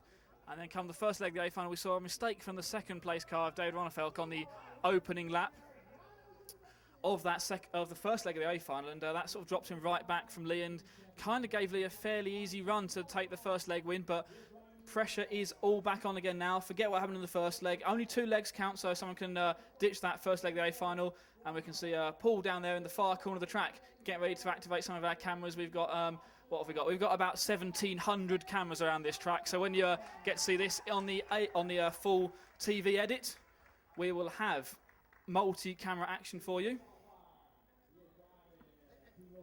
So next up, we have got the driver introductions taking place. And we can see down the far end of our media centre, we've got JQ himself watching over the track, not making the A final this time round, but top driver nonetheless, and he's doing lots of electric buggy development, so lots of exciting things to come there, no doubt, in the near future. But as we start to get some of the cars and drivers out on track, let's run through the A final lineup for you. Starting in 10th place on the grid, from Vienna in Austria, driving a Yokomo B-Max 2 car powered by Vampire motor, Vampire speed controller and Vampire battery. He was 10th in this first leg of the A final and has qualified 10th place on the grid. It is René Trollner, qualifying 9th place in this A final grid, making his return to electric RC racing after 6 years focusing on his nitro stuff. He is back and straight away puts it in the A final at the European Championships, driving a Team Lossy TLR 22 buggy powered by an Orion VST motor, Orion R10 Pro speed controller and Orion batteries. Using a Spectrum radio from Great Britain, Darren Bloomfield qualifies in 9th. Starting 8th place on the A final grid, another British driver. Regular podium finisher and podium challenger at these European Championship events, driving a Team Associated B4.1 buggy using a Reedy motor, LRP speed controller and Reedy battery. He finished 7th in that first leg of the A final, qualifying in 8th place. From Great Britain, it's Paul Bradby. 7th place on the grid, and finishing 6th place in that first leg of the A final, so improving one position. Let's see what he can do in leg number 2, driving the brand new Schumacher 2-wheel drive rear motor version buggy powered by a Speed Passion Speedo, a Speed Passion motor and a Speed Power battery. From Great Britain, starting 7th on the grid, Tom Cockerell. Now moving further up the grid, starting in 6th place on the A final grid. From Great Britain again, another British driver in this A final, driving a Team Associated B4.1 buggy, an LRP motor, LRP speed controller, Reedy battery and KO radio. A fantastic drive from 6th on the grid up to 2nd place in that first leg of the A final. He is a former world champion in this 2-wheel drive electric buggy class. From Great Britain, starting 6th on the grid, is Neil Cragg. 5th place on the A final grid, another driver with a Team Associated B4.1 buggy using an LRP motor, an LRP speed controller and an LRP battery.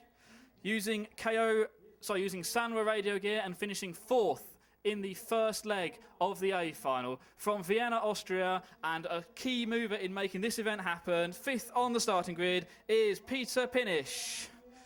4th place on the starting grid, driving a Team Durango DEX 201 buggy with a Speed Passion motor, Speed Passion speed controller and Thunder Power batteries, using a Sanwa handset and finishing 5th place in that first leg of the A final. He is a former European champion and later this week will be defending his 4-wheel drive title. From Germany, starting 4th on the grid, is Jorn Neumann.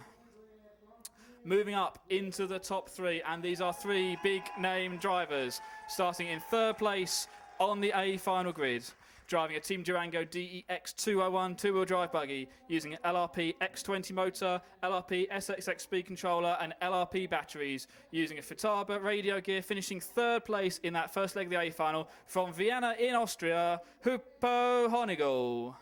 And now we move up 2nd place on the A final grid, driving a Kyosho Ultima RB5 buggy using an Orion motor, Orion speed controller and Orion batteries with a KO radio gear. Ran Lee super close in the practice A final, but finished 8th in that first A final. From Sweden, 2nd on the grid is David Ronnefeldt. And the TQ driver, driving a Tamiya 201X buggy using a Speed Passion motor, Speed Passion speed controller and Speed Power batteries, using a Sanwa radio, TQing this meeting with officially 5 TQ runs out of 5 rounds of qualifying. He wins the practice A final, he wins leg 1 of the A final. From Newbury in Great Britain, your TQ driver for the two-wheel drive Euros 2012 is Lee Martin. So that's your 10 drivers in the A final. The drivers' cars are now out on the circuit. We're into the official countdown section. Drivers getting a few warm-ups in here to prepare their cars. Make sure everything is running as it should be for this A final, leg number 2. Lee Martin wins the first A final. If he wins this final, he has defended his two-wheel drive European title. If not, we go to a third leg, and well, at the moment, it looks like it could be more or less anyone in with a shot of taking this European title. Super close racing in that first leg of the A final. Lee was a dominant force, but it could all change. Just one mistake would have dropped him right down the field, and one mistake is all it could be the difference between first and 10th. So we can see Lee there in that fluorescent orange and white buggy, making best use of these warm-up laps, making sure everything feels good on the car. Spoke to him after that first A final. He was super happy. He said he thought people were going to be closer, but he's more than happy to have an easy run in the first leg. He takes the pressure off a bit for this leg number 2. David Ron felt very unhappy not to be able to challenge him as he did in the practice A final, but we start from scratch again. David Ronefeld starting second on the grid. Behind that, Hupo Honigel is going to be third on the grid and was third in that first A final. Super, super quick. Multiple European champion. He's certainly got the pace to challenge as well. We've got so many top drivers on this A final grid. I wouldn't like to pick a winner at all. We are officially 30 seconds to start. So we have got the 10 cars lined up on the starting grid. Thank you very much for watching. You're watching live at EFRA.ws or rcracing.tv. This is the 2012 two-wheel drive European Championships A final, leg number 2. The drivers are ready. We've got marshals out. It's going to be over to race control to start this race now. Just making a few last-minute adjustments to cars and grid. Make sure everyone is within those starting grid boxes. Lee Martin angled aggressively towards that first turn. Those blue and white curbs marking the apex, that's what Lee's aiming for. You can see the thick black racing line in front of him. That's where the high traction is. Here we go. A final, leg number 2.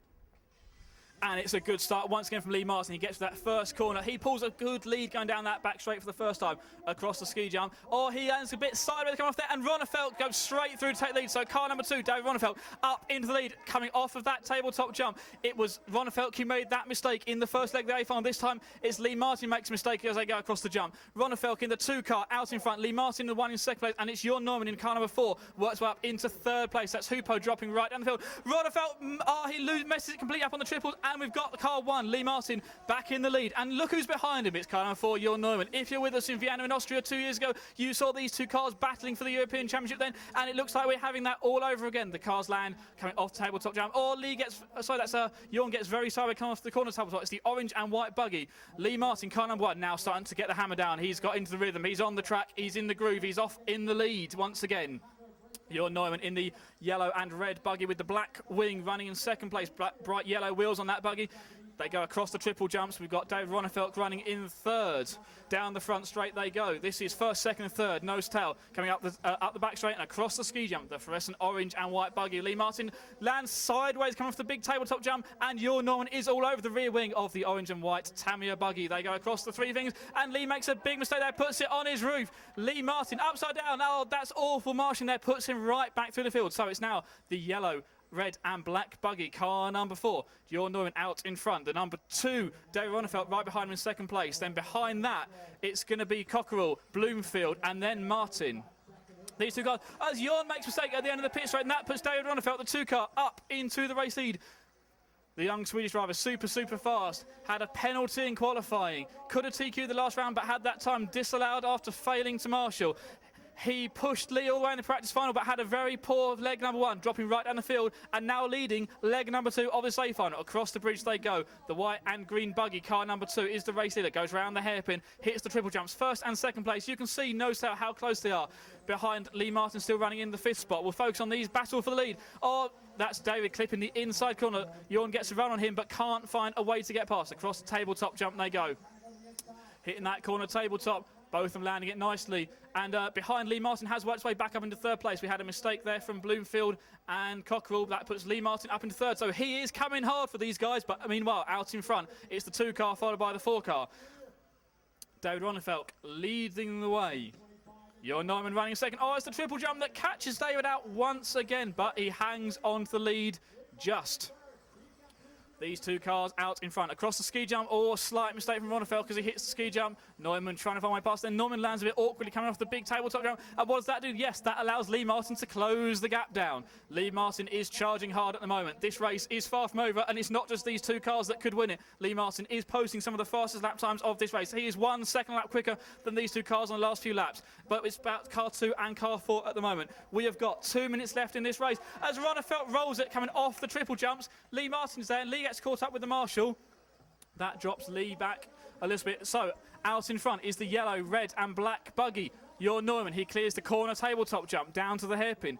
Back across the 3 fingers. Lands that a little bit awkwardly, but hangs onto the race lead. Onto the paving he goes.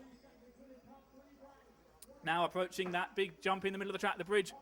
He clears the bridge. Round the infield section of the track. Back round the hairpin, across the triple jumps. The 4 buggy out in front. Number 2, David Ronnefeldt running second. And Lee Martin, number 1, is running in 3rd. Back across the start-finish right for Lee Martin, but Jorn is already at the far side of the track, clearing these big jumps on the far side of the track. There is 1 minute left on the race clock. 1 minute. So, you can see the gap. Ronnefeldt closing in on the back of Jorn Neumann. They come under the bridge, round the hairpin. We have got a battle for lead. Once again, these 2 cars, nose to tail, across the bridge, through the S's. Back onto the infield section of the track. Ronnefeldt looks up the inside, coming to the triples, can't make a move stick there, can't get the power down enough. Lee Martin is still hanging there in 3rd place, but he's dropping back a bit from these leaders. It's going to be a battle between these 2 at the moment. Across the ski jump, Jorn Neumann, followed by Ronnefeldt. Ronnefeldt looks to the outside, going through the hairpin, not away through there. Looks up the inside, going across the 3 fingers. Can't make that move stick either. Sliding across the paving stones. Ronnefeldt looking for a way past. Can't quite get the door opened enough there. Slight bubble from Neumann as he comes off there. We have got 20 seconds on the race clock. There is going to be 1 more lap for these guys. They hit the stripe down the front straight. It's the 4 followed by the 2. 10 seconds left on the race clock, the far side of the track. Across the ski jump, then across the tabletop jump. Ronnefeldt trying everything he can. Neumann goes sideways. Ronnefeldt is through into the lead. It's going to be Ronnefeldt under the bridge, onto the paving stone, slides it sideways. Neumann trying everything he can to get past. This is the final lap, across the top of the bridge. Ronnefeldt out in front, the number 2 car, into the infield section, hits the triple jumps. Can he land it properly this time? Yes, he can. Neumann goes up the inside. Neumann is through. Neumann takes the win on the final corner. Ronnefeldt down into 2nd spot. Lee Martin in 3rd. So that is Jorn Neumann taking the win by 1/10 of a second. Making a move up the inside, going into that final corner. Oh, what a race that was. That's Ronnefeldt finishing in 2nd. Lee Martin in 3rd. Behind them, Darren Bloomfield was 4th. Peter Pinish, Tom Cockerell, Neil Cragg, Paul Bradby, Rene Trona and Hupo Honigel. But it looked like Neumann ran across the inside of the track there in his move to take the lead at that final corner. So we are hearing that the referees are going to take a look at that move. So this decision is not final yet. Oh, what a turn out for the books that could be. We don't know what's going to happen yet. So Neumann crossed the line in the lead, but are the officials going to let that decision stand? Oh, what are we going to find out in a minute? See the officials are having a discussion up on the driver stand at the moment. We're waiting for an official announcement. Neumann scored as the winner on my timing screen still. Ronnefeldt marked in 2nd. Let's wait and see. In fact, I've got the official referee walking into the commentary box at the moment. And we're just waiting to hear what happens on that. Franz, can we get a word with you on that move on the last corner? Yeah, I want to see the last corner move, and because we think that if Neumann landed on the grass and not on the track on the inside, we would give the win to Ron Falk because he was on track and the other one not. But I want to see the replay first. Okay, so there we go. We're going to have a look at the replay from this race, and we're going to obviously work with EFRA now to get that replay out to them as soon as we can, and then we can have a look back at that section of the race and see what happened there. It was right in front of us in our camera position, so let's find out what happens. But well, here at the Two-Wheel Drive European Championships, let's see what happens. Right, we'll be back shortly while we get this sorted out, and as soon as we do, I will let you know what the result's going to be. We'll be back as soon as we can here in Ferring.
Okay there, so if you've been watching the live stream, what you've just seen there is us replaying the last few laps of the race. And we've been doing that, so we've had the EFRA officials up here in the media centre with us. Franz Heinsberg, the official EFRA referee for this event, the head referee for this event, has been watching that video back with us. And he has made a decision based on what he's seen here. And at the moment, what he's saying is that Jörn Neumann, in that jump across the start-finish line, as he came off the last jump, he landed outside of the white track markers. And therefore, his move was off of the racing track. He was off the racing track at the time he made the move, and therefore, the pass will not count. And Ronnefeldt, at the moment, has been given the win in leg number 2. They've reversed those positions, moved Ronnefeldt up to the win, and moved Jörn Neumann back to second place at the moment. We're obviously, if we hear anything else from any of the referees or the event officials, then we will, of course, bring that news to you right here as soon as we hear it. But meanwhile, we're back on track. We're going to move on with the next set of the finals now. So next up is going to be the E final out on track. And we're just about to get this final out of the way. So controversy there potentially at the end of A final leg number 2, but some super, super close racing. Regardless of that, we don't know who the European champion is yet, and that decision, we'll have to wait till leg number 3. But meanwhile, we're now off and racing once again with the E final. And it's going to be Andreas Daving from Norway leading this one off of pole position. He's maintained his lead as he comes round to complete the first lap. Oh, he gets a bit sideways as he comes off the tabletop, the bridge in the middle of the track. And it is the one car of Andreas Daving leading this E final at the moment. And then Sven Sund running in second and Howard Brunner running in third. So that is your E final running order as we complete lap number 1. Second place on the grid, Mark Pitch, drops right down to 6th place. So this is the E final. They only get one leg for the lower finals, so just one chance to get it done. So here we go, Andreas out in front, Sven in second, Harold was third. There's cars flying everywhere as they come across the triple jumps that time by. But Andreas holding on to the lead, Howard up to second, and Patrick Short up into third place. 1 minute into this E final.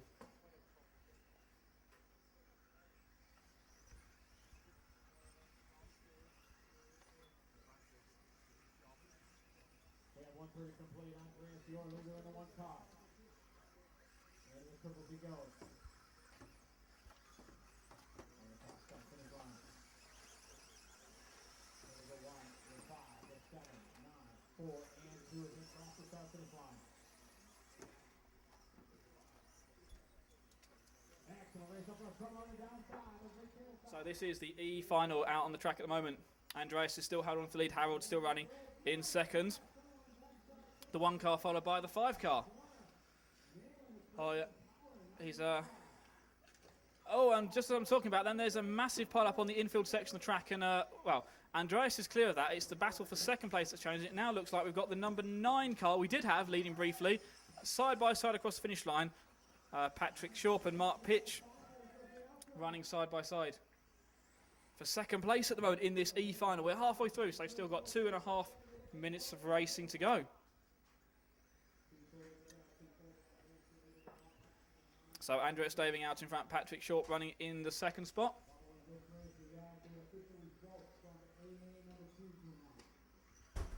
Mark Pitch is third and Sven running in fourth.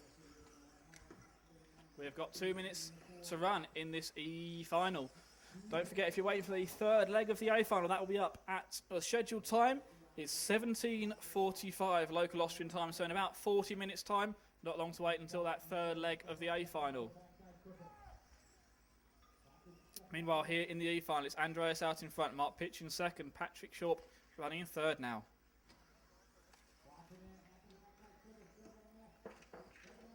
So Andreas is the race leader, car number 1. Bright yellow and white buggy down the front straight, onto the back straight. And then across the ski jump, and then a big tabletop at the back of the track. So this is the E final out on track now.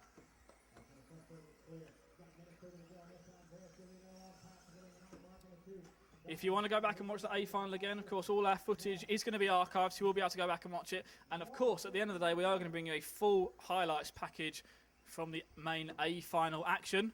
So no doubt that incident on the last lap of leg number 2 is going to feature heavily in it. We will, of course, talk to all the drivers. You wouldn't expect anything less from us here at RC Racing TV. We'll have the press conference come up later on, and there is a driver party as well tonight. So if you're following me on Twitter at RC Racing Ollie, I will take some pictures from the driver party, something a bit behind the scenes, and post them on there for you. So make sure you get involved. Please keep sending any messages into us. We'll have a much more of a chance to read them as we head into the four-wheel drive event with practice tomorrow, more practice, and then qualifying on Friday, and of course the main finals of four-wheel drive happening on Saturday. But back here in the two-wheel drive event, this is the E final. Andreas has led this from start to finish off of pole position. There is 30 seconds to go. This is a masterful display of driving from Andreas, the Norwegian driver, out in front. Patrick Short running in second. Mark Pitch now back down to the third spot. Those two have had a battle for most of this race. Luca Joost running in fourth.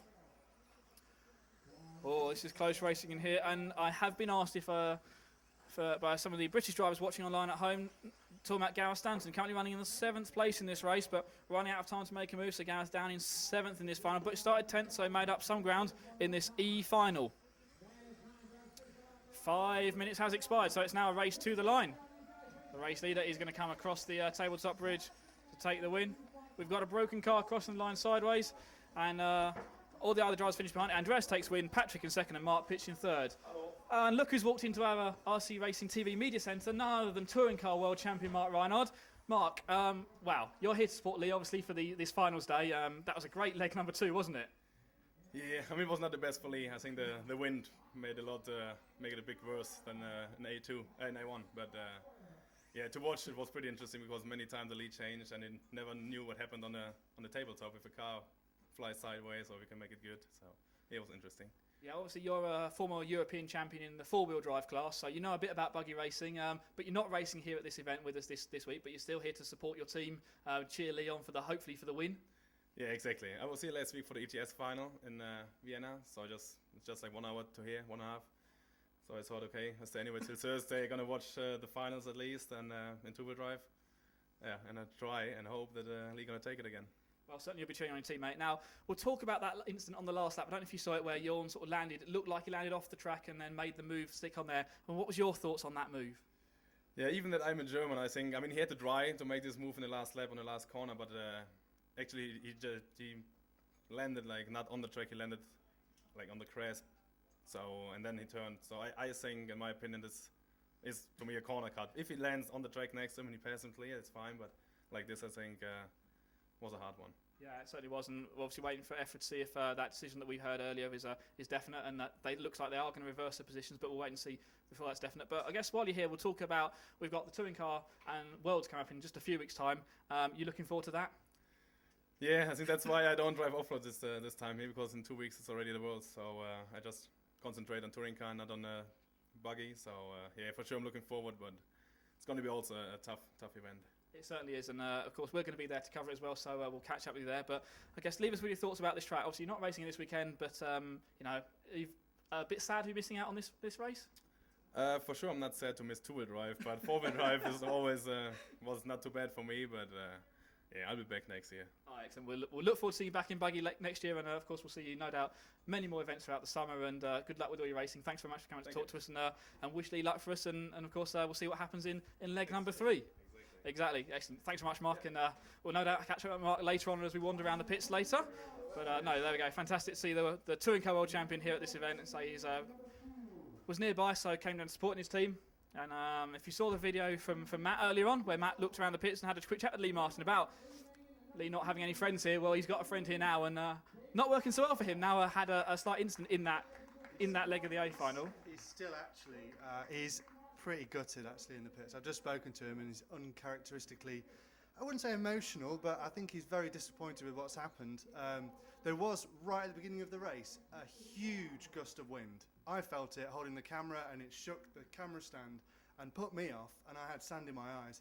And is that why you're a bit dodgy with the filming? That's my excuse, and not that it's an excuse for him, but he did say that put him off, and then his head was not in that race. He said to me that he couldn't work out what was going on in that race. It was not fun racing, I enjoyed it, but it wasn't that fun for him. Well, I'll tell you, we certainly enjoyed it from up here in the commentary box, and I'm just knocking everything over as I'm turning around there, so let's move some of the water and things out of the way before we break anything else. There we go. I'm just going to move some stuff around here so I can actually now see back out the track without standing in a big puddle of water. Hopefully you're enjoying this commentary and all the streaming we've been doing this week at EFRA.ws and rcracing.tv. Thank you very much for all the comments coming in. Just while we're waiting for this D final to get underway, let's have a quick look at some of the... who have we got online at the moment? Blue Pinky RC, hello to you. RC Domination DC, still watching online. DC, have you done any work today at all? I've seen you every time I've looked at that live stream, you've been posting comments on there. BBQ Unlimited, hello to you. BBQ Unlimited saying, yeah, he thought that Jorn land on the grass there as well. But yeah, so we've heard the opinion of Franz Heinsbruck, the head referee for this event. What I'm going to do is I'm going to send Matt off into the pits and try and pick out some of the EFRA stuff and just see if that decision has been confirmed. We'll just have to wait to hear it confirmed from Paul Worsley, in fact, the section chairman. It's the referee can make a decision, but I think something like that will need to get the final word from the man in charge of electric buggy racing in Europe, Mr. Paul Worsley. Paul been around RC racing for, well, many, many years, and he's got plenty of stories to tell you, let me tell you that. So if you're ever at an electric buggy event, go and see Paul and have a chat with him, and if you don't learn something, then you weren't paying attention. He's a great guy to talk to, and does this class a whole load of good, and it'll be down to him to verify that decision by the referees. But back out on track now, we're lining the cars up for the D final, and we've got 10 cars there out on the grid. And we've got some marshals out around the track in their fluorescent yellow jackets. Paul, we're all set up here. Drivers are ready. Looks like we're ready to go with this D final, and here we go into the countdown.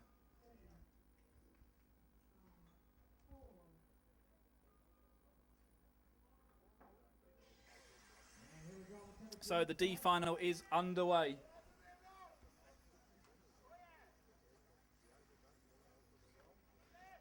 And whilst this race gets underway, Matt has he must have sprinted up and down the steps, and he's been firing questions, no doubt, the EFRA officials. Matt, what have you found out?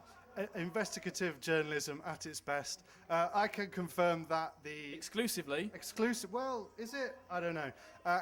Pretty exclusively, that it is the official decision of the officials that they do officially reverse the results. So Jorn is going to be placed second? Correct. Do not forget, though, there is 10 minutes of protest time allowed. Oh, there we go. The drama's not over yet. Far from being over yet, and that's, of course, not 10 minutes of protest time from now. That's 10 minutes from when they publish the official results. So that's not going to be till after A final, leg number 3. But, wow, it's going to be a long night for all of us, isn't it? Yeah, there's the drivers' party as well. I already mentioned that, and I say we're going to hopefully get some photos from there of drivers... Partying, yes. And we'll get them on my Twitter feed later on this week. Yeah, and we're arguing amongst ourselves who has to drive the hire car. Yeah, we see. Whilst we're a family and bring you all, it looks like we enjoy bringing these events. We do have a lot of arguments here in the RC Racing TV Media Centre. For example, the most popular argument is who gets to share a room with who, or more importantly, who doesn't get to share a room with who. Clearly, no one wants to share with me this week, as I've got the room to myself. So, not too unhappy about that. And yeah, it's a great event here in Austria, and we are really enjoying it, and hopefully you are as well. We're in action here with the D final out on track. We'll of course bring you anything else as we hear about that A final, leg number 1. While this D final is getting underway, it's going to be Carlos Vidal from Spain leading this one around. Nicholas Manson from Sweden running in second, and Florian Eberhard from Germany in the third spot at the moment. But we're about a minute into this race, and we've still got 4 long minutes of racing to go.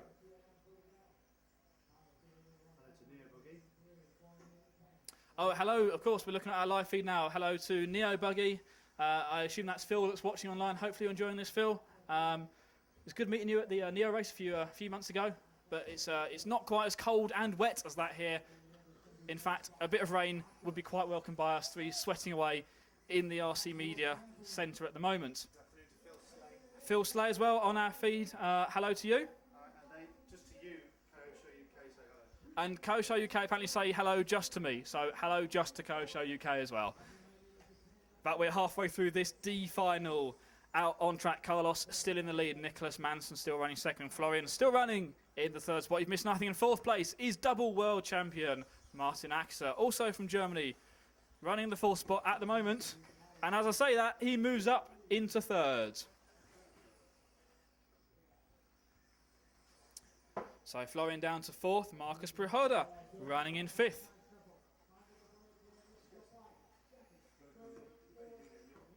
So you're watching live streaming here from the 2012 two-wheel drive European Championships on EFRA.ws and rcracing.tv. Don't forget you've also got live timing on the EFRA website as well, or through MyRCM. You can check the live timing out there. Anyway, back into this race. Carlos starts in front, Nicholas second. Florian back up into third as Martin Axel plummets down the field. His buggy looks like it's dying in front of me. The gearbox is launching itself. There doesn't sound to be many teeth left on that spur gear. And the marshal just retrieving Martin's car off the track and placing it upside down at his marshal post. A very sad way for the former world champion in this class to end his two-wheel drive event. So this is the D final out on track. Carlos, car number one, still out in front. Nicholas Manson running in second. Florian Eberhard in the third spot. There is 45 seconds left to race.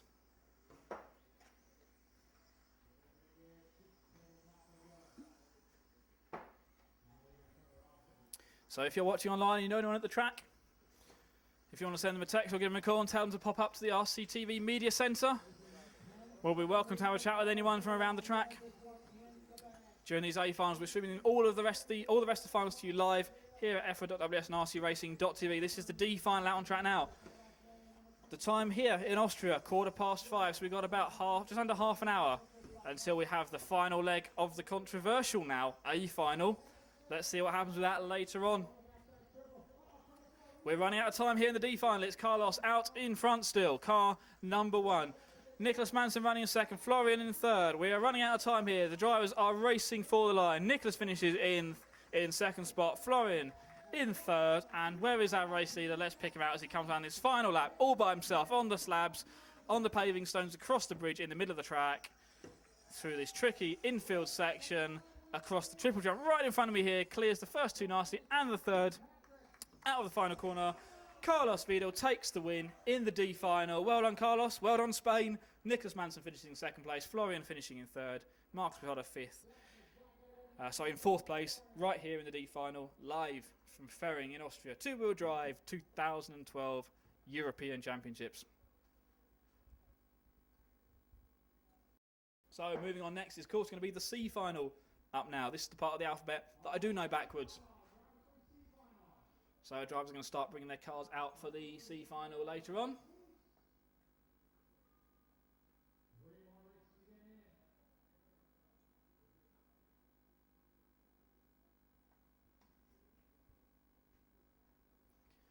So just waiting for these cars to come out on track now.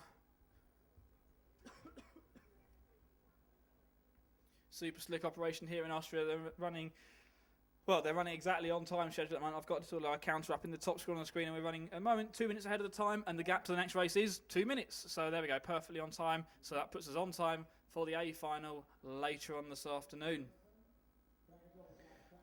Matt and Paul have disappeared off out of the RCTV Media Centre at the moment. So hopefully they've gone to find out some more interesting news to bring to you live here from Austria. Looking out over the track. We've got about 1 minute to start of the C final. So we've got some big names in this one. Let's go through the whole grid of this one. Starting 10th in this one is going to be Philip Stocker. 9th, Stefan Pfeifhofer. 8th place is Mr. JQ, Joseph Quagrain. And JQ, of course, featured in Matt's video, where he went and found people that he had already met later or earlier in the year. And in fact, talking about Matt, he walks back instead of just talking, Matt, about how JQ's in this race. And for your feature that you did today, that basically what you did is you went around and found drivers that you already knew. Yeah. There we go. Perfect. That's all Matt did. I'll go and talk to people that I already know. Yeah. But yeah. But that's some things I've never asked them before. Like, are you designing a buggy? Right. How many people have you asked are you designing a buggy? One of them was Finnish and the other one was Greek. Right, okay. As long as I know, you've never asked me if I'm designing a buggy. Are you designing a buggy? No, I'm not. You've got your hands full, haven't you? As the marshal in the middle, marshal number 8, has just trashed his stool. That's unfortunate. Okay. I think, to be fair to him, it looked to me like it may have got broken by the previous marshal. Nothing to do with him, no. Let's bring it back to let's be a bit more professional. And I can tell you that I've spoken to David Ronnefout. If ever there were 2 different pit tables between him and Lee Martin, Ronnefout is buzzing. He is alive. He's wired. He's very, very happy. That was a very enjoyable race for him. He made a bad tyre choice for the first final. And then he switched back for the second one. Well, when I spoke to him earlier, certainly said that he was quite happy with the car and it was just about getting the tyres right, he thought. Yes, but his buggy is definitely not perfect over that triple. Mind you, that's what we've been hearing from everyone. That is the corner that they're struggling with. And every single time he goes into it, he thinks there's a risk. And, you know, it's the place I'm going to film quite a lot because... well, it's exciting, isn't it? It is. And talking of excitement, we have got the C final underway here in Fehring in Austria. This is the C final off and running. I was running through all the drivers in the start list, so let's finish those off. 8th was JQ on the grid. 7th, Yanni Hovey. 6th, Bjorn Prumper. 5th place, Julian Fermenten. 4th, Oliver Spieth. 3rd place is Ben Jemison. 2nd was Otto Osfeldt, and 1st was Kari Smeller. That's how they started on the grid. And as they come across the triples for the first time, it's 1, 2, 3, 4, 6, 7, 5, 10, 9, and 8. JQ dropping right down to the back of the field, but makes it up into 9th place. So bad start there for JQ as he goes off. That's the 2-wheel drive buggy. Of course, he's not designing one of those. It's going to be the 4-wheel drive that he's designing. I don't know if we're supposed to tell people that, though, are we? It's all completely under wraps, but the 4-wheel drive is pretty much ready to go on the computer, and the 2-wheel drive's a little way off. Ah, there we go. So there isn't even going to be a 2-wheel drive later on. Driving a Durango in the meantime. Right, so JQ driving Durango out, well, I was going to say out in front, but he's kind of the opposite. He's running in 9th place moment. It's Kari Smeller, car number 1, who takes the lead in this heat from Ben Jemison, car number 3. And Ben has now moved into the race lead as he backflips it, going over the tabletop. Dropping him right down to about 5th, 6th place now. It's sort of like that. Ben is the guy that I've got to know this week in the pits, and it's kind of like the kid that everyone else sort of wants to look after, but no one actually wants to be the person responsible for him. So, therefore, he just ends up setting things on fire and stuff like that. Carry out in front, Ben dropping down to 3rd, which means that in 2nd place now is going to be Oliver Spieth. Great first name that is there. Fantastic choice of name for that person. So, Oliver from Germany running in the 2nd spot. Ben Jemison down to 3rd, and Bjorn Prumper running in 4th. As we're talking about the Otto Osfeldt took over the lead that time but then bins it immediately. And what corner does he bin it on? But the 3 fingers in the middle of the track. That corner is treacherous from everyone, from the top heat, the middle heats, the bottom heats, me, Matt, Paul. It's just an awful set of corners. And Matt's wandering back over here and pulling some very, very odd faces. To say what it does, it's not really much to look at, is it? I mean, it looks just like 3 fairly low, easy jumps for me, and it's clearly not. It's clearly not, and there's some quite interesting cat's eyes on the side of it with orange flaps, which would be really useful if the drivers were sat inside the cars, but obviously they're not. So. Yeah, so those markers were put there by EFRA just to make the corner more obvious for the drivers so they can see it a bit more clearly, and that clearly has worked, but it's still a very treacherous corner. Thanks for explaining that. That's okay, I can do lots of explaining. That's what I'm here for. Talking of explaining, we're going to explain about the race at the moment. It's the 4 car of Oliver now taking over the lead. Yanni running in the 2nd spot and Bjorn Prumper in 3rd. Otto is down to 4th. JQ moving up to 5th place, and Ben Jemison down to 9th. There is 2 minutes left here in this C final. And if you know your alphabet, that means the next final is going to be B, and then the last leg of the A final. 2 minutes left in the C final. Wow, let me just tell you this. I can see 1, 2, 3, 4, 5, 6, 7, 8 cars running nose to tail, straight down the front straight here in Fehring. This is a super, super close final, and if I had a blanket and I could throw it out of this window, I could throw it across them all quite easily as someone rolls it going across the tabletop, the second tabletop jump at the back of the track. So it's going to be Yanni, car number 7, who takes over the lead. Mistake there from Oliver, drops him right down the field. I've just to inform you, after this final we're going to take a 30-second break. I will go to a holding screen while we reset the camera, and then we will be back with you ready for the next final. Making sure we got all the cameras set up perfectly for the A final in particular, but we want to get the B final to you as well, because the B final at these races is often one of the best races. The drivers who have just missed out on the A final, got nothing to lose, entertain the crowd as well. But we're not in the B final yet. This is still the C main. We have got 1 minute to go. Yanni, car 7 out in front. Bjorn, car 6 in second. And JQ up into third. So there, if you keep talking about him, he keeps on moving up. And as I say that, he is now up into second place. So I'm going to keep talking about him if he moves up, and then we can grab him for an interview afterwards, because he likes talking to us, and we like talking to him as well. Meanwhile, out in front, Yanni running in the race, leading position. And JQ is genuinely closing in on him, followed by the number 6 car of Bjorn. Bjorn was, but then he rolls it going across. What corner but the 3 fingers in the middle of the track? We have got 10 seconds left on the clock. Are they going to get round for one more lap? I think they are. It's JQ now right on the tail of Yanni. They come down the start-finish straight. They are going around one more time. The gap was less than half a second last time by. Down the back straight across the ski jump. Here we go. This is the final lap of the C final. Jani Hovey from Finland, JQ from Finland. It's going to be a Finnish winner. Which one's it going to be? We've got about half a lap to go. Across the paving stone, sideways they go. Up the paving stone straight, across the bridge. Round the infield section, it's the 7 car of Yanni out in front. 1 hairpin, the triple jumps. JQ makes a move out the inside, can't quite get it done. JQ finished in second place. Yanni takes a fantastic win there in the C final here at the two-wheel drive European Championships. JQ finishing second. Bjorn finishes in third. Kari Samela finishes in fourth. Despite having the pole position, drops down to fourth again. 3 Finnish drivers in the top 4, though. We know they love their motorsport. They are right up there. Okay, we're going to go to a brief holding screen for 30 seconds just while we reset the cameras for you. Don't go anywhere. We've got the B final next and then the A final. Stay right there. We'll be back in 30 seconds.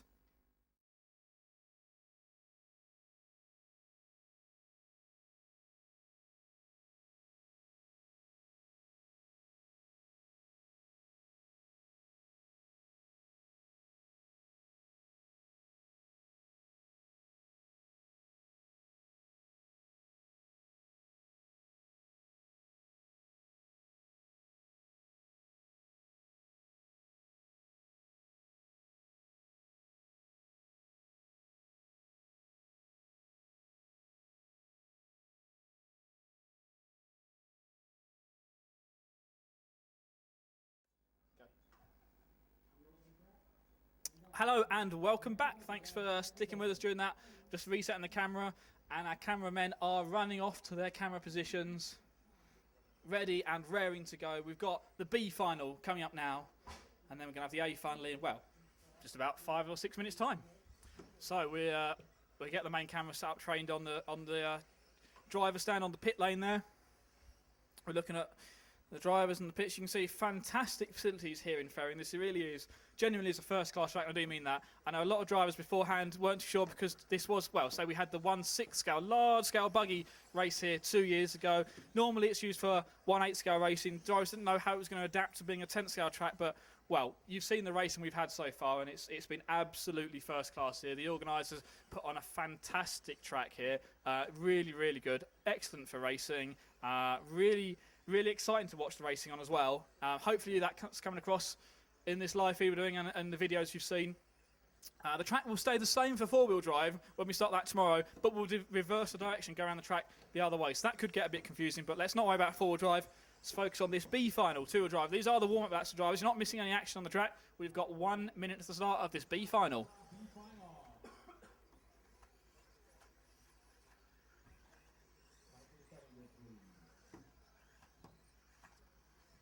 So let's look at the superstars we've got lining up in this B final. Starting in 10th place, Michael Johansson from Sweden. 9th place on the grid, Kim Sitenzi from Germany. 8th place, Christian Lanzel from Austria.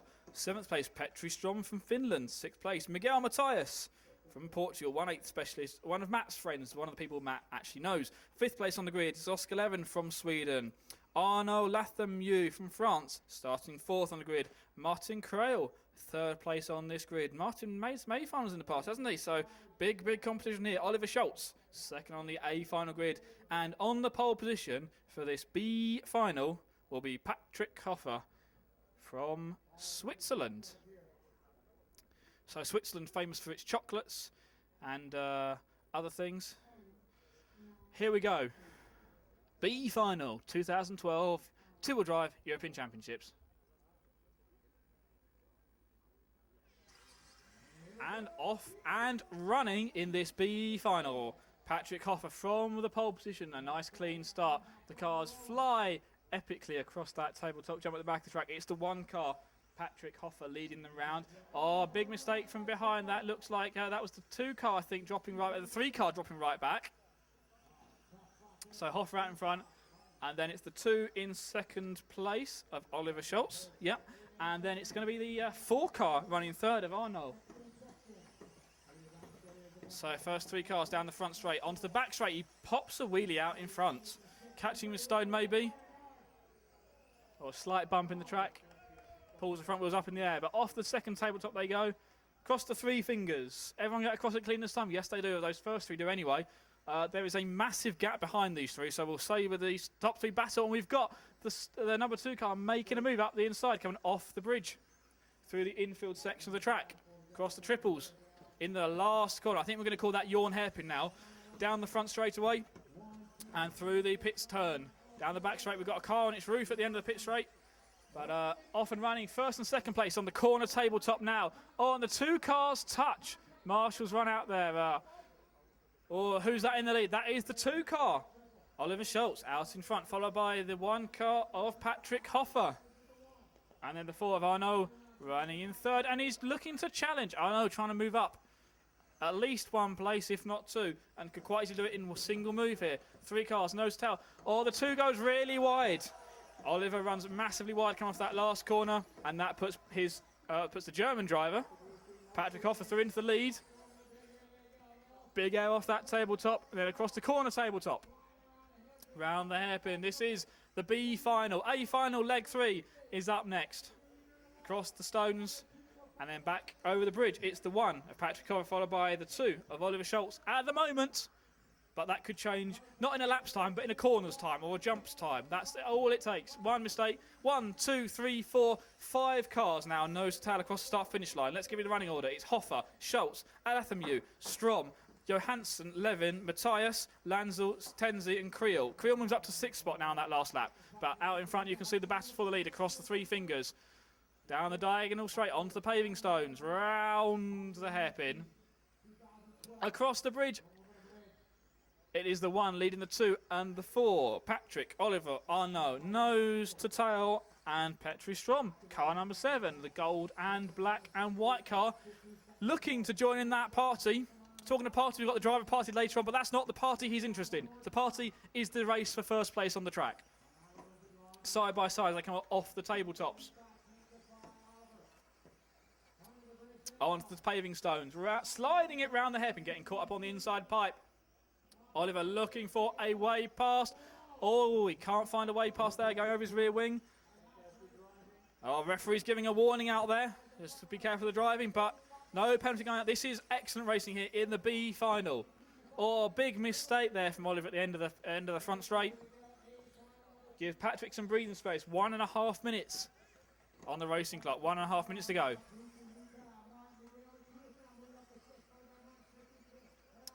Oh, Arnaud looking for a way past around the outside, putting the power down. Trying to make a move. The 1 car and the 4 car. Arnaud goes to the side, can't make a move though, gets some big air coming across this triple jump, but it is Patrick Hoffer out in front. Arnaud, massive power down that front straight, pulls alongside him, but hasn't got room to make a pass.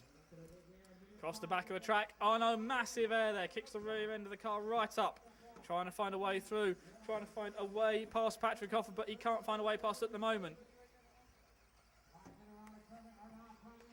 So they go across the bridge one more time.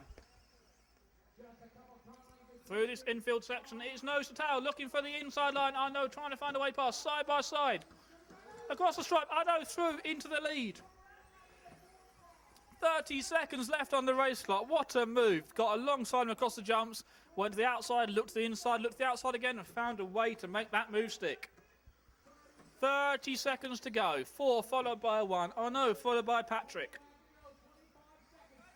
Up the paving stones, across the bridge in the middle of the track. 4 followed by 1. through this infield section, looking for a way past. He's trying to return the favour now. Goes up the inside into the last hairpin, round Yawn corner, but can't make a move there. 10 seconds are on the race clock. This is the last lap. The four of out in front. The one, Patrick, running in second, trying to... Whoa, made a big move there, coming up to the corner tabletop. Here we go, the three fingers, they both make a cross, trying to find a way past. Where is there a gap round here? Slide side by side up straight. That is going to put that was Patrick through into the lead very briefly. Arnaud lets him, waits for him. Side by side. And it's going to be someone else coming through, the 2 car and the 10 car. Who is it going to be? It's going to be Oliver Scholes coming through to take the win. Johansson finished second, Petrostom third. Those 2 cars drop down to 4th and 5th place. Wow, what a B final we've just seen there. Oliver Scholz from Germany, from nowhere. He was miles behind and then found it all in that last lap. Mistakes from the leaders, not giving each other room, trying to be a bit too aggressive, I think, there. It cost them dearly. It's going to be Oliver Scholz from Germany, the number 2 car. Didn't talk about him the whole race. Comes through to take the win at the end. Wow. I'm running out of voice again, and we've still got one race to go. And it's a pretty important one. We have got leg 3 of the A final. So, I'm just looking at the official results as they stand. And I can tell you, the results have indeed been adjusted so that in leg number 2, David Ronnefeld given the win. Jörn Neumann moved to 2nd place. Lee Martin still in 3rd. So, if we look at the point system, it works like this. You win a leg, you get 1 point. You come second, you get 2 points, and so on down. We then add the best 2 scores together, and then get the overall winner. Now, Lee Martin won the first leg of the final. He has a 3rd in leg number 2. So, currently, David Ronnefeld wins leg 2 of the final, and also has an 8th place. So, the best driver at the moment is Lee Martin with a 1st and a 3rd. Jörn Neumann has a 2nd and a 5th. So, he can now win this final. David Ronnefeld can win this final. Neil Cragg has a 2nd and a 7th. He can win this final.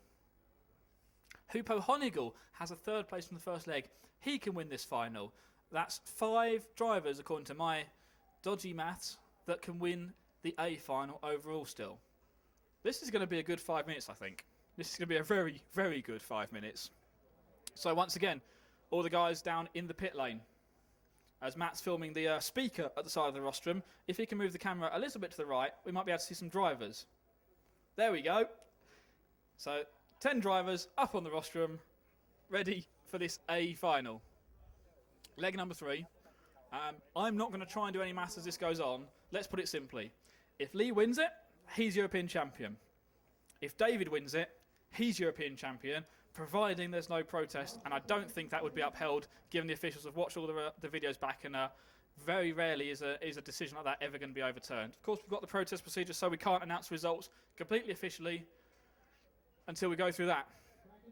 So, the announcement goes out that the track is now open. Mark Reinhardt puts Lee Martin's orange and white Tamiya buggy down in the pit lane. The pressure really is on Lee. Matt said he didn't look happy after that first A final. The last time I saw Lee not looking happy was when we did the press conference after the 4-wheel drive Euros last year, where he just lost the title to Jorn in an epic race. So, Lee is a man to watch. David Ronnefeld is a man to watch. Jörn Neumann is a man to watch. Neil Cragg certainly one to watch. And Hupo Honigel one to watch. So if there's a buggy in this race, it's probably got a chance of winning this European Championship. And it's going to be a good race. I can feel it now. It's a little bit cooler than it was before. The wind is getting up, and it was Lee that said the wind is what put him off in that second leg of the A final. So here we go. We've got all the cars coming around on the track. We're looking at Hupo Honigel on his warm-up laps at the moment. 6 times European champion, Hupo Honigel is. 6. That's a lot of European championships. He'd like to make that 7, no doubt. And he's got a chance of doing it right now. 5 minutes' time, we could be looking at a 7-time European champion. We could also be looking at a 3-time consecutive 2-wheel drive European champion. And I don't know if that's ever happened before. So Lee, the last car to the grid, driving straight through the middle of the pack. We've got the cars lining up on the start grid. We have got 10 drivers on the driver stand. A-main number 3. Theoretically, it's a straight shootout between cars 1 and 2, but who knows what's going to happen here. The drivers are ready. My goodness, looking out the window here, do they look scared at the moment? That is 10 very scared people. We're into the 10-second countdown. Good luck, everyone. A final, leg number 3. Here we go. A final, leg number 3. Off and running. Here we go. Across that ski jump, across the big tabletop at the back of the track. It's the orange and white car 1 of Lee Martin leading from Ronnefeldt.